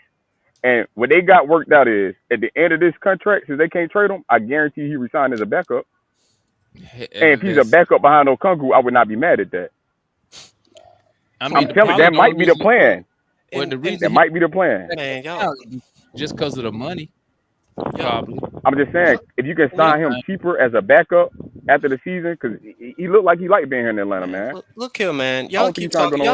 I hate when people say we should start O and put Capella on the bench, man. What has Double O shown us that he can be a starter? Can he stay healthy? Can he stay healthy? And can he outplay Capella? No. Yeah. Y'all just saying it because y'all like Can the team outplay the team when Capella's on the floor? No, I didn't say that. Hey, wait. Is it more important to you that Clint gets the numbers or the team be better? I'm just saying Answer the question. They don't ever answer questions. Put the best play out there. Oh, Yekon Kongu's better. He's better. Has he proven he's better? Team to be better. Yeah. Has he proven he's better? He showed it in his plays when he was playing outside before Capella. That's the problem. When he's played, he hasn't been healthy enough to play. You talking about analytics? Are you talking about analytics right now? Show. That's what you're doing. No. What do you are? No. How is it analytics to say that when this guy's on the floor, we're better? We're better. That's not we're better with Onyeka on the floor. Says what? The only reason I don't like Onyeka as a starting center is because he's still undersized. But if you got an undersized center and you have a backup that's 6'11", 7 feet almost, I can live with that. What I can't live with is a 6'8" center. My backup is a 6'8" center, and then we got another backup 6'8". That's a problem because Lance and Fernando are both 6'8". Now with Capella as the backup, I can live with that because now guess what? Bigger centers, bigger players, we can swap them out. Hey, I don't know. I kind of like that if they go that route. Look here, man. We right now, as we speak, we got Nash Jr., Capella, Double O, Bruno, JJ, Muhammad Gay, and Cody Zeller on the team. Now, when you take out JJ, okay, he's more of a power forward, but all these people are kind of centers. Capella is the best one. He's proven he's the best out of those. So and when you talk about Big O, I don't see no difference in Nash Jr. Nash Jr. is the same as Double O. Bruno the same. Mogay the same. Cody Zeller the same. So I mean, what has Double O done to distance himself from these other players? Let me And that's tell you what he done. that's Let me why tell you what he done. that's why I'm I gonna tell think you. they brought in all these centers to Hey, complete every time because they we can't play the depend Bucks, on right? all. Every time we play the Bucks, we hold our own against them because Okongwu was holding down Giannis. You can Hold say on, what no, you no, no, want. You no, watch no. the I Come game. just on, man. no. Y'all What? take one of them Y'all series in 2 stripping. games. Hey, go back and look One at of them regular series. season. No, because everybody keep hinging on Yes. Double O is a Giannis stopper. Y'all took that one damn series in Nobody. 2 Wait. games. Time out. Time out. Hold on, let me finish. Because y'all, I was just talking to somebody online about this. Y'all keep taking that, but y'all ain't seen since then. What? How many years ago? When he played, he been getting his ass cooked. So he's not a Nah, Giannis stopper. I disagree. What I'm saying is, I never said I want him. Film don't lie. Y'all heard? Y'all done seen me been on the show before. Yeah, I want I another understand. center starting over Okongwu. But what I we got understand right that, but now, he's not a Giannis I would stopper. rather Okongwu start and Capella Hell come no. behind him. Hell Now, if no. they make moves, like I heard people talking about Walker Kessler, I just seen him getting killed. Oh hell no. And No I'm Walker good on Kessler, that. no. I'm good on that. Man, Right now, you don't have no. Right now, there ain't no centers out there to go grab. Dude, So you got what you got. if Double O, So guess what? You got to run with what you got. if Double O wants the starting position, he has to earn it. In my eyes, he earned it, bro. You can't On this team, he earned it. On this team, he's earned it. Yeah, he earned it on the We Talk Hawks morning show. That ain't gonna help. He got to earn it Y'all on the slipping. court, man. Y'all really? Well, So you that's really the telling thing, me though. Capella outplays Okongwu on the court right Yes. now? He been Yes. outplaying him last year. He Yes. outplayed him. He outplays Okay. him. Well, everybody. He outplays him because he stays healthy, and That's he what you're going with. outplays him because he's third in offensive rebound. I mean, Okongwu was our highest draft pick. And you know what's crazy? Okongwu before he got hurt, that last stretch before he went out for the rest of the season, the man was averaging 17 and 10 for like the last saying, man, the last 15 games. If it's but again, automatic the small for sample Zach to size, bro. start, I'm just saying, if He it's got hurt. automatic, You right. Small sample size. You right. Small sample size. I'll take that over the long sample size I've seen in Capella. He's been outplayed. he's off the bench, but he's an off the bench Again. center now. Hey man, Capella's an off the bench center. So I'm in rare form today. I'm hyper today, right? So as y'all can see, hey man, I'm making it hype. Till y'all bring me some numbers. See, y'all think I'm a Clint lover. I'm not. I just go with facts. I hate when y'all lie. Y'all make up stuff on players, right? Mm-hmm. You know, that's my whole thing. I'm not a Clint lover. I'm just like Incock said. I mean, when Clint plays, what he brings? No, he's not a damn jump shooter. He's not a damn scorer. Now, you give him the ball, he will score. You know, and that's just real talk. You look at his shooting percentage, right? Double O and Clint is got the highest shooting percentage on the team as a whole, right? Again, you look at solid basketball and defensively, and what he brings to the table, covering like Mike said, I'll be cussing all them dudes out up front because what he brings defensively is unappreciated, right? So again, you know, I hear Double O guard the perimeter. No, Double O in foul trouble all the damn time. You know, that's what y'all don't talk. So he can't stay on the floor for injuries. He can't stay on the floor for foul trouble. So until he prove himself and earn it, that's fine. I like the combination. And foot. Don't from a combination. Hey, well, guess what? And foot. Before I see Capella starting again, I'd rather see Nance Jr. That's fine, but that's y'all opinion. But y'all just talking because I call y'all to go along, get along, go along game. What people said, because people again, that's why I asked somebody in the whole chat. Okay, they may all right, show me, prove it. They ain't got nothing to say. Stats don't lie. Man, I ain't gonna lie.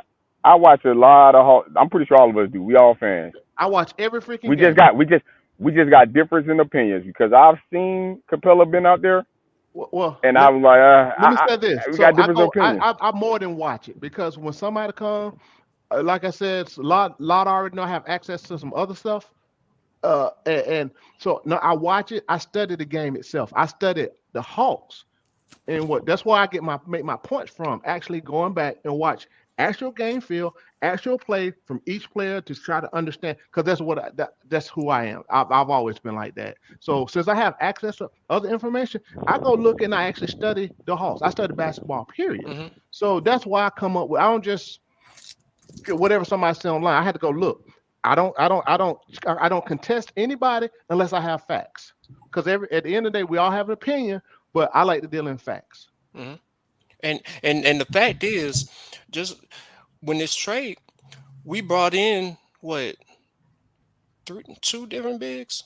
We got Nash. Just like I said, we got Nash Jr., Capella, Double O, Bruno, Moge, Codizella. I mean, who gonna play? Who gonna play?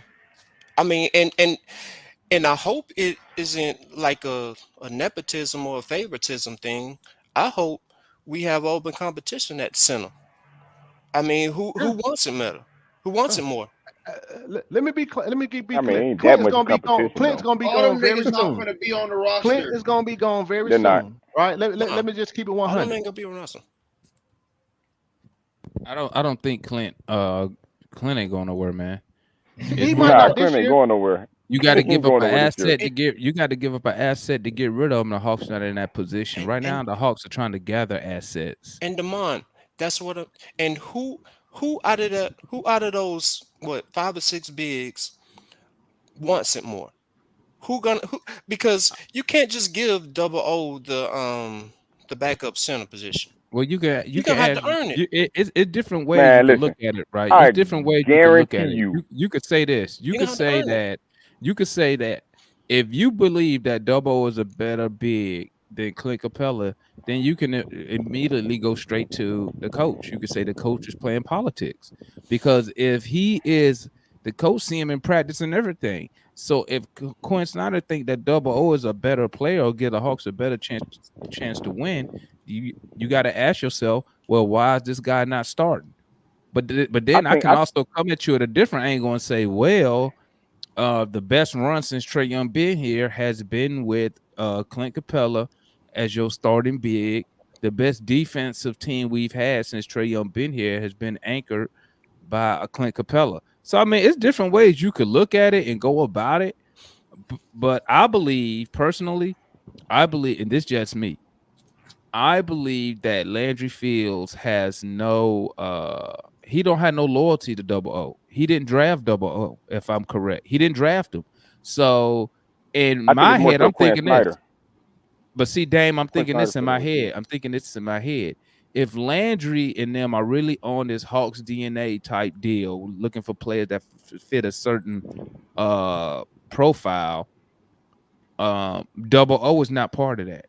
Because he started the Little Hawks DNA crap after Double O was here. So in my opinion, he don't owe him no loyalty. But I can also say this. What is Quinn Snyder seeing that's keeping him from starting Double O? And the only thing I can think about it, Dane, is money. It got to be the money. It got to be because Clint Capella is making $22 million. Up until I think it got something to do with up until the last height. week, we lack the positional size at other positions to start an undersized center. Right. Hey, because I was about to say, I think you got to look at Quinn Snyder.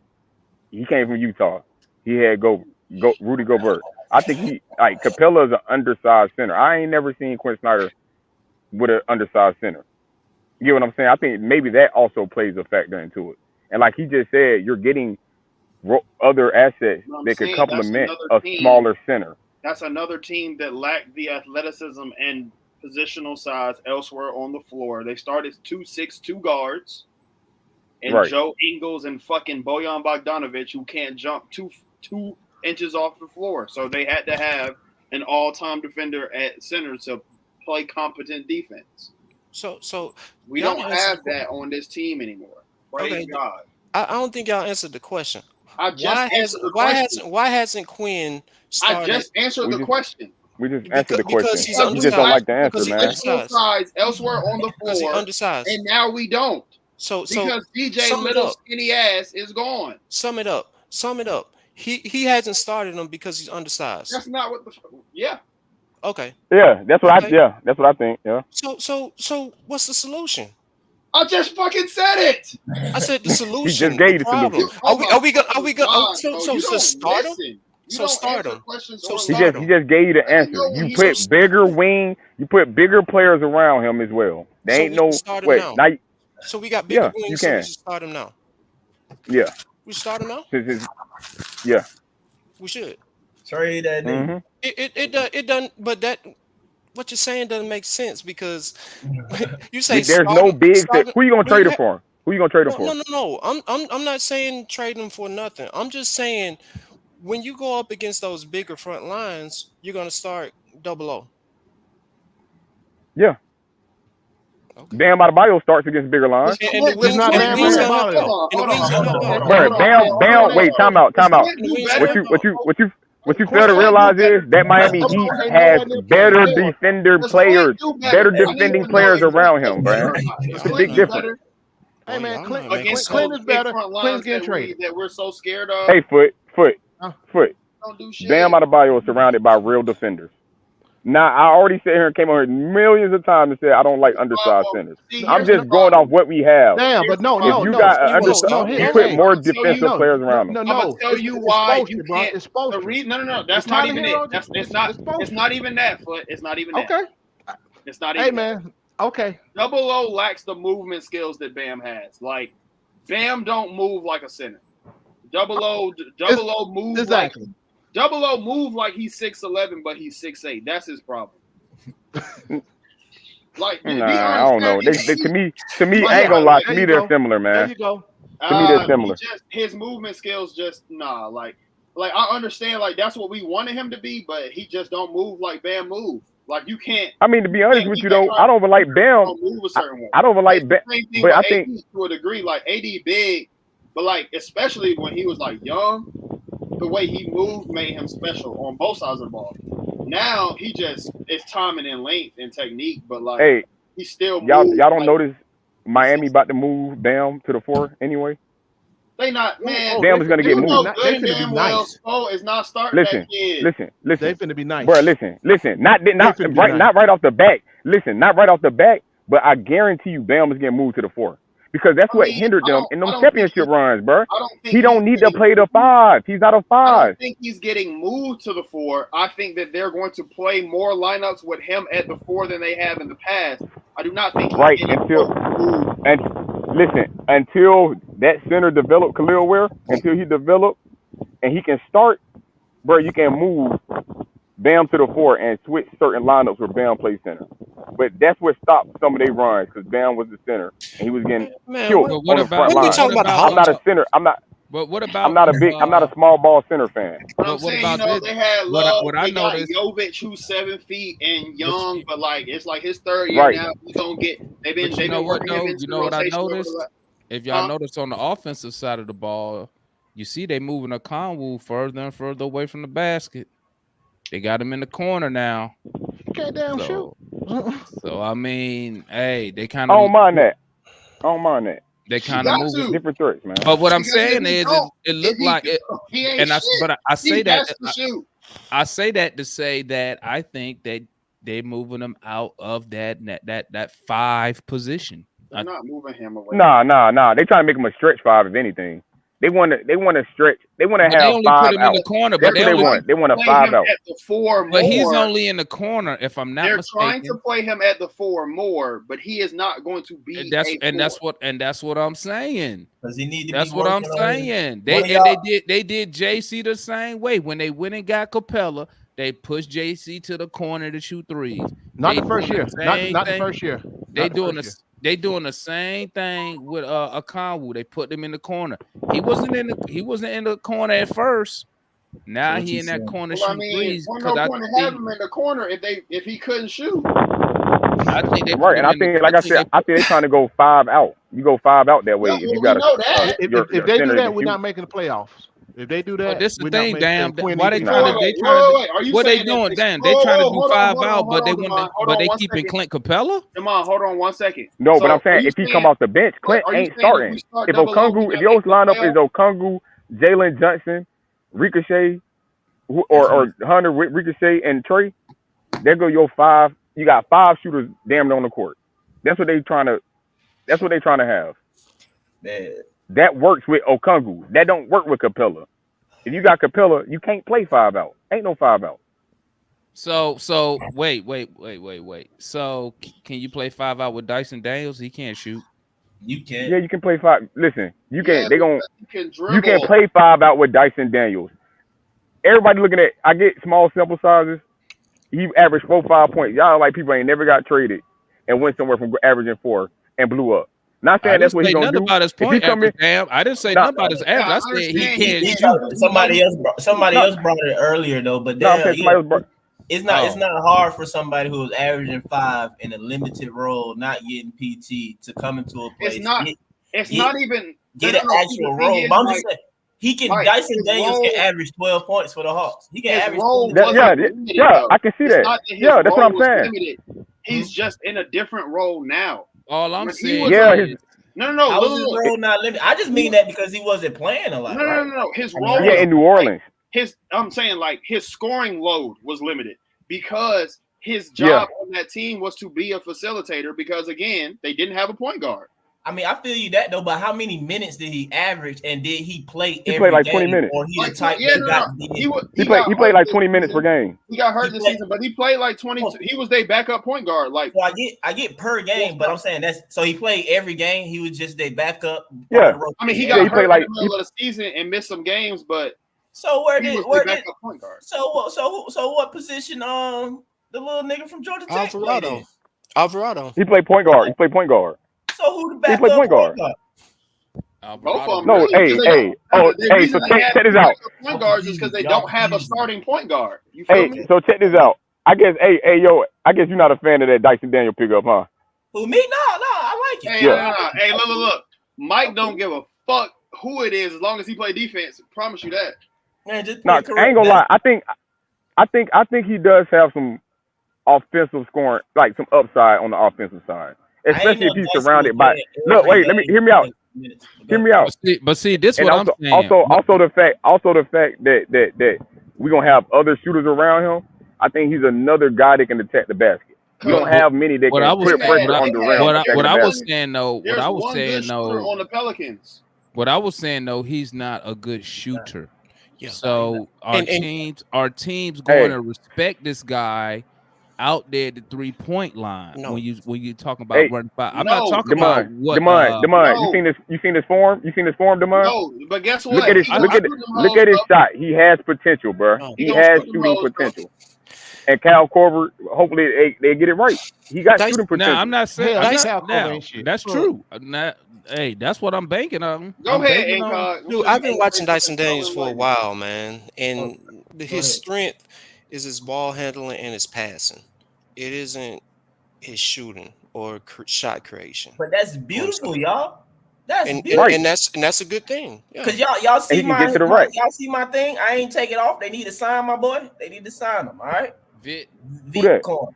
That's why I would Oh. argue so much before they played on why Vit needed to play. I was like, you need somebody who ain't just jacking up the doggone ball every time they touch it, man. You feel me? So Yep. for me, that's an added bonus. If you telling me that he can handle it, he can pass it. I'm watching Dyson film and stuff like that. I do see, like y'all talk about it. It's ugly to me, but he has a little go-to in the middle of the paint That push little float floater, shot. that shit ugly as hell. It's but ugly, he getting- but it's his he go-to did it. He little did it offensive enough. move. He gets to that spot. It's That there shit for him to do it, ugly and he as fuck. athletic to kind of finish on top of people if need be when driving to the goal and stuff like that. So my thing is, if he's a smart basketball player, no, he can't shoot. I hear what you're saying, Demond, and in the mind, the mental is he out there at the 3, ain't nobody on him. What's gonna happen?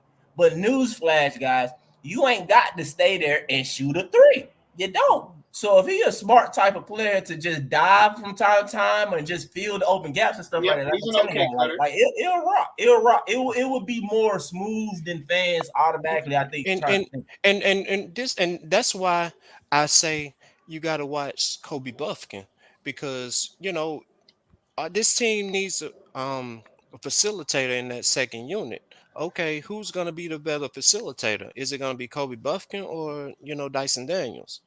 And I think that's why they brought him in, to kind of compete with Kobe Buffkin. So Inca, since you all right, so I'm deferring to you. I'm leaning on you since you say you watch him a little more, and anybody else can input who actually watched Dyson a little more. Who's the better playmaker in a sense, Dyson or Kobe? When you talk about playmaking, scoring, or No. shot creation. Well, playmaking, take out a score. To me, I mean, I guess think Dyson. That's selfish playmaking. Dyson seems like he's more of a willing playmaking passer. for yourself to score. I mean, like Yeah, man, setting the team up, like playing the offense. That's what I Setting mean. the team up, you're talking about I think Dyson Daniels, because I watched Yeah. Kobe Buffkin. Kobe Okay. Buffkin, I don't think he's creative.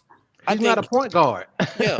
I- This is my knock on And Kobe. Dyson I don't when Man, Kobe man, I when can't wait Kobe for is Friday, dog. assigned to pass, I he's can't not wait Kobe for doesn't know how Friday, to dog. Kobe can pass the ball, but he doesn't Y'all know saying how he not to a point be guard? aggressive and I How he smart. not a point can't guard? wait Kobe, He I'm can trying play to tell you, point. man. for I'm telling you. Kobe can Friday, play point guard. dog. I'm trying to tell you, bro. It's differences to it. Kobe, you can put Kobe at the point guard, and he can bring the ball down the floor, and he can start the offense. But he's not a point guard in the sense that Guess Kobe what? is not. He doesn't make aggressive moves to pass and can pass when making aggressive Thank moves. you, Mike. His Exactly. aggressiveness is when he's looking to score. When it's him having to Downhill. pass, he stops and he just move it. It's not no I'm tagging them, boom, set the nigga up like So- it ain't that type of way stuff. So you think we drafted Kobe Buffkin with the idea of him being a two guard? Not. I think He he's, was a I'm just asking. I'm just asking. No. Wait. I'm answering. I think he's Hawks DNA that can play multiple positions if need be and play both sides of the ball. That's the answer.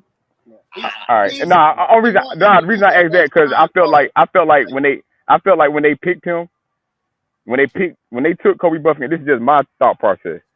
I was thinking they was leaning towards if they do move from Trey Young, they're going away from the small guard. Because that's what it looked like we was transitioning to, getting away from the 6'1", 6'2" small guard. I thought, but see, I thought they took him because he was a scorer in Michigan. In my opinion, and if you go watch the summer league last year, because right? they need to move off Bogey if they know that they need That's to what move I- off that's Bogey. what I was thinking, I agree, Sho, and this is what I'm saying. What When they they want drafted, for him is to be their third guard. Bogey's When- been our third guard for like. But what I'm saying is this: when I watched the summer league, and they tried, because in the summer league they did 2 experiments at point guard. They did Kobe at point guard. They tried to put AJ Griffin at the point guard during summer league last year. We all saw how the AJ shit went. That was awful. But what I saw with Kobe is this: I saw when he was a point guard, there was no aggression. When he played the shooting guard position, I saw a lot more aggressive. To me, it looked natural. Him going to get buckets. I can see that. Him pulling up for that mid range, shooting threes, attacking the basket. When I saw him when he played point guard, and I'm not talking about the turnovers he made because the passes were there, but obviously he had to work on just work on some of the time because he had never played with none of the guys. Me personally, I thought he looked way better as a scorer than a facilitator trying to set people up. Y'all That's what he agree or did at disagree? Michigan. That's what he did. So y'all didn't. He won a point Quick guard. question. Y'all didn't think if we kept Dejounte instead, like if the roles were reversed, if Dejounte was the point guard on the team, that he wouldn't have been molded. You know, because to me they're kind of similar. Molded Not to saying what? Molded play. for what? Not. I'm talking about like as that point guard. No, that two-way point guard. In a You know what sense. I think? Damn, I think they really drafted him. I think they drafted him as sort of a scorer if they got off Murray. I think they really made their mind up to trade Murray last year, when last offseason. I really believe that. I really believe that when they went to get Kobe, they looked at him as someone who could give us a bucket if Murray is moved. Because I think our options at the time was you gonna have Bogey. Hell, I don't think we even had another like a legit like 2 guard on the roster. Now I'm thinking about it. And we haven't had a backup going like forever. We haven't invested in a backup. I mean, we've tried with some veterans that old and almost out the league at best, but DeLon and didn't keep it. But Kobe actually give you a legit, basically backup option. Hey, so hypothetically, replace Trey, but like a legit backup option for more than one season, basically. You know what I'm saying? Like you have here. Foot. So hypothetically, if they was to trade Trey this year, say a hypothetical trade this game, I know where Trey Young was traded. Are they getting a point guard back? Because who's your point guard? Remove him now. I don't know. If they move him and don't get a point guard, that's why I'm. Point guard.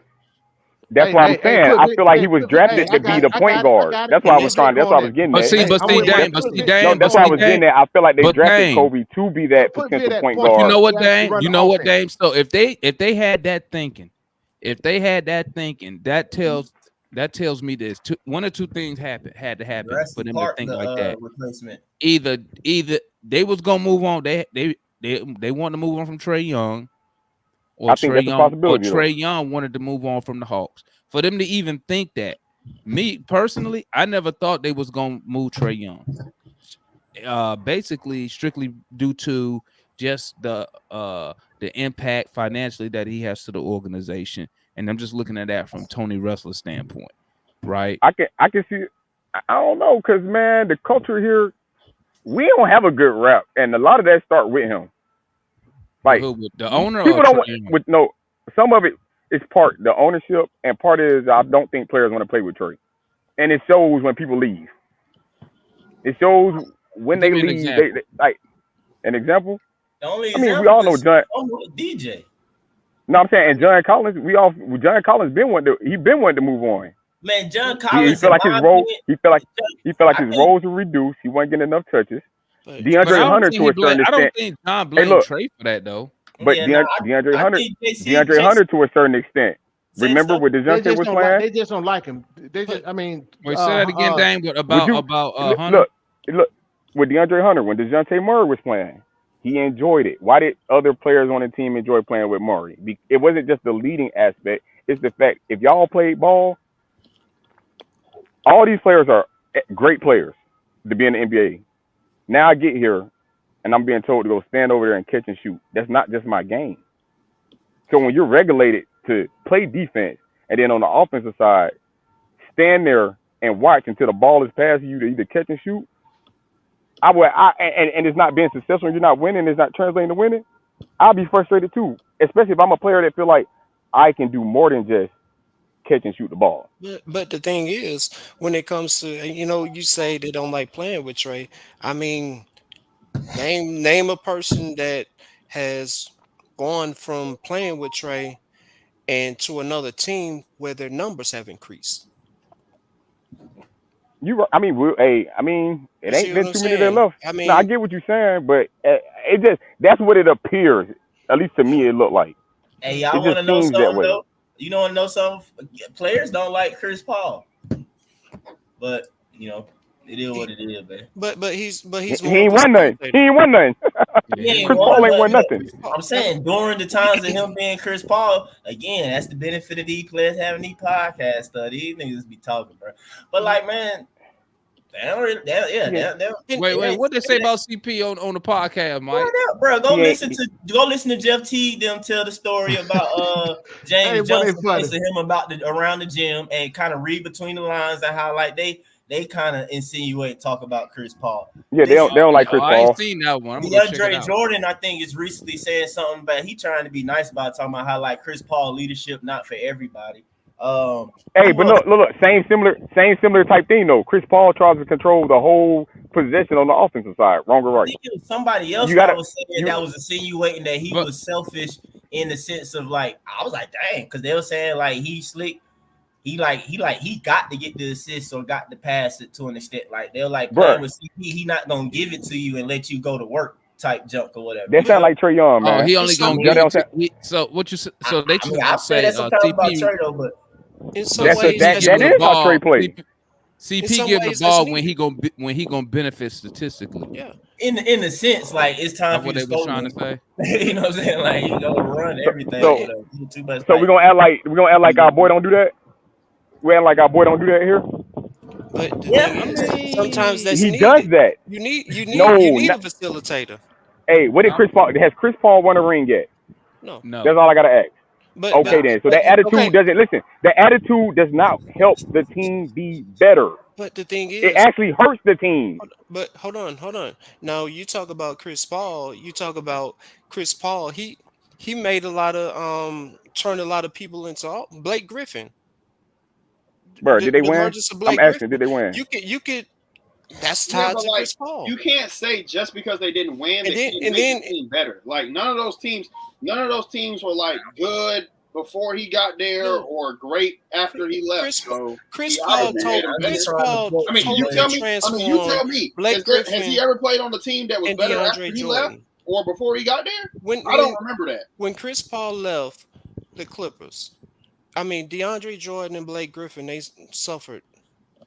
They needed a facilitator to get them the ball. You see what I'm saying? And that's what we need. That's what we need Everybody with needs Atlanta. somebody to get them the ball though. I mean, that's how the Right. game Because works. they can't get their own shot. That's what I'm saying. No, it's not. It's not. Hey I man, mean, y'all stop That's not. saying DeAndre folks can't Jordan. get their own shot. There you This go. is the They can't. NBA. All right, go ahead. Come on, fella. Exactly. Everybody can get their own shot in the NBA. Damn. That's why they're there. No, But at the same time, yes, you're right. You need a facilitator. I mean, the game's set up that way. That's what the point guard is for. That's why, as a center and stuff like that, or really every other position will get mad if you got, like I bring it up about your point guard taking majority of the shots. It's like, nigga, you literally the one who gets to get the ball every single time from inbound and bring it down the floor. Mm-hmm. We don't get it until you decide to. You know what I'm saying? So if I get it late in a shot clock, the time I get it, all that bull is because of you. You know what I'm saying? Or whatever. When you decide, like, you dictate so many things that is like it just changed. Listen to players how they talk about Jason Kidd or even Jason Williams White Chocolate. Like, listen to how they talk about them. Yes. Like that type of point guard playing. They talk about it's just a little different. Steve Nash. But here's the thing with our team. Here's the thing with our team. I mean, name another person that can actually dribble, you know, and handle Dejounte Murray. pressure. And when Dejounte Murray, Yeah, I mean, right now, I mean, DeAndre Hunter cannot bring the guess what ball Trey up was and doing with Dejounte facilitate. had the ball. I disagree. That's all I'm about to say. I had to challenge the Dre dribbling. Standing Yeah. on. Did y'all not see Man. him in he was at Virginia? Man, come on. No, Okay, but- in Virginia. Okay, but right now, No, I'm man, saying I right see now, DeAndre Hunter. When No, man, when y'all DeAndre gotta- Hunter has Hey, the ball, I when- mean, people attack him and it's a turnover. Guess what? Hey, when anybody else, Go ahead, Mike. when anybody else is dribbling the ball, where's Trey Young at on the court?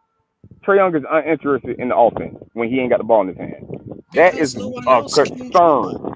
Dejounte No, Murray can no, We dribble. don't have no Dejounte it's Murray, not- listen, Dejounte Murray can dribble, and Jalen Johnson is our second emerging ball handler this year. No, Next year, Bogey he's I know. not. I'm No, saying, no, he's no. not. Look, But we gonna Dane, see, Bogey we gonna is. see, Let me we gonna ask you this, see, we Dane. gonna Let see me what ask you Jalen this. Johnson do. Dang, let me ask you this.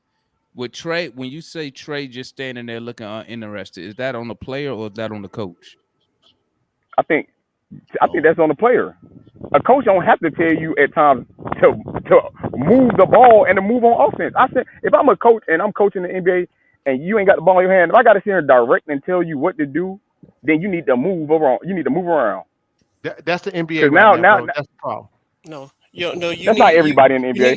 You need your I said it's bigs the NBA. making It's general. setting gotcha. picks. You need your bigs setting picks so that other people can get open. But All our right. bigs don't. Hey, Yeah. gang, we're gonna go ahead. We're gonna go ahead and end the show, man. We did a 4-hour live stream today. Damn, boy, I man, caught y'all hold on, late. man. All right, Yeah, man. Damn, I got Shoot, stuff I'm to do, supposed mess to. around I'm with supposed to y'all be show. working right now. Thank God. I say, Hey, I gotta go hey, downstairs. look, I'm at work right I now gotta waiting on go the oil downstairs. train. I gotta go downstairs, get on this computer real quick, whip up some work before I be doing I this know, shit right? full Hey, fucking one more time. thing before we Unemployed. leave, man. I mean, when it comes to summer league, I'm interested in the point guard play. You know, Kobe Buffkin and Jacquel Joyner. I know. I wanted to talk to Mikey, you know, Yeah, I'm a but Jacquel Joyner fan. Jacquel I'm Joyner. a I fan of mean, his. that I'm gonna dude. watch it then. Okay, who gonna play better, He a Buffkin dog, or Joyner? but let's be. I'm gonna be real. He's short, bro. Yeah, So I mean he's short, but he a But playmaker. hey, we're gonna go back live tonight. We'll be live this evening, gang. All right. Yeah, we're gonna be live this Bet. evening. I gotta take my ass back to work. I'm trying to see that boy Zach Friday. Yeah. See what Zach do. Hey, I'm gonna be in Vegas Friday, gang. I'm gonna be there watching that thing. So hey, I'm gonna be there trying to stream. I probably what time they play on Friday? 7:30 Vegas time, so that's 9:30 Atlanta time. Okay, we got a tournament. I'm gonna go. I'll do the watch along. I gotta see when we playing in the big live what's up. tournament. Yeah, see Yeah. what's So up. I'll be there, but I'm just going there for the Friday game and then bring my ass back to the house. But yo, salute to everybody who tapped in on Twitter, tapped in on Facebook. We appreciate the support, gang. And we're gonna be back here this evening. Probably I'm looking at around probably 8 o'clock, 9 o'clock, probably 8 o'clock Atlanta time. So we can Yeah, go I chop catch it up y'all when some I more. get from practice.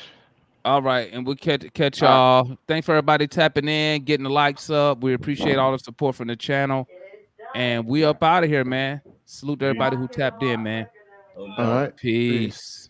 Hopefully both know these days come around is when I feel like I'm safe and sound. Why does it have to be that way?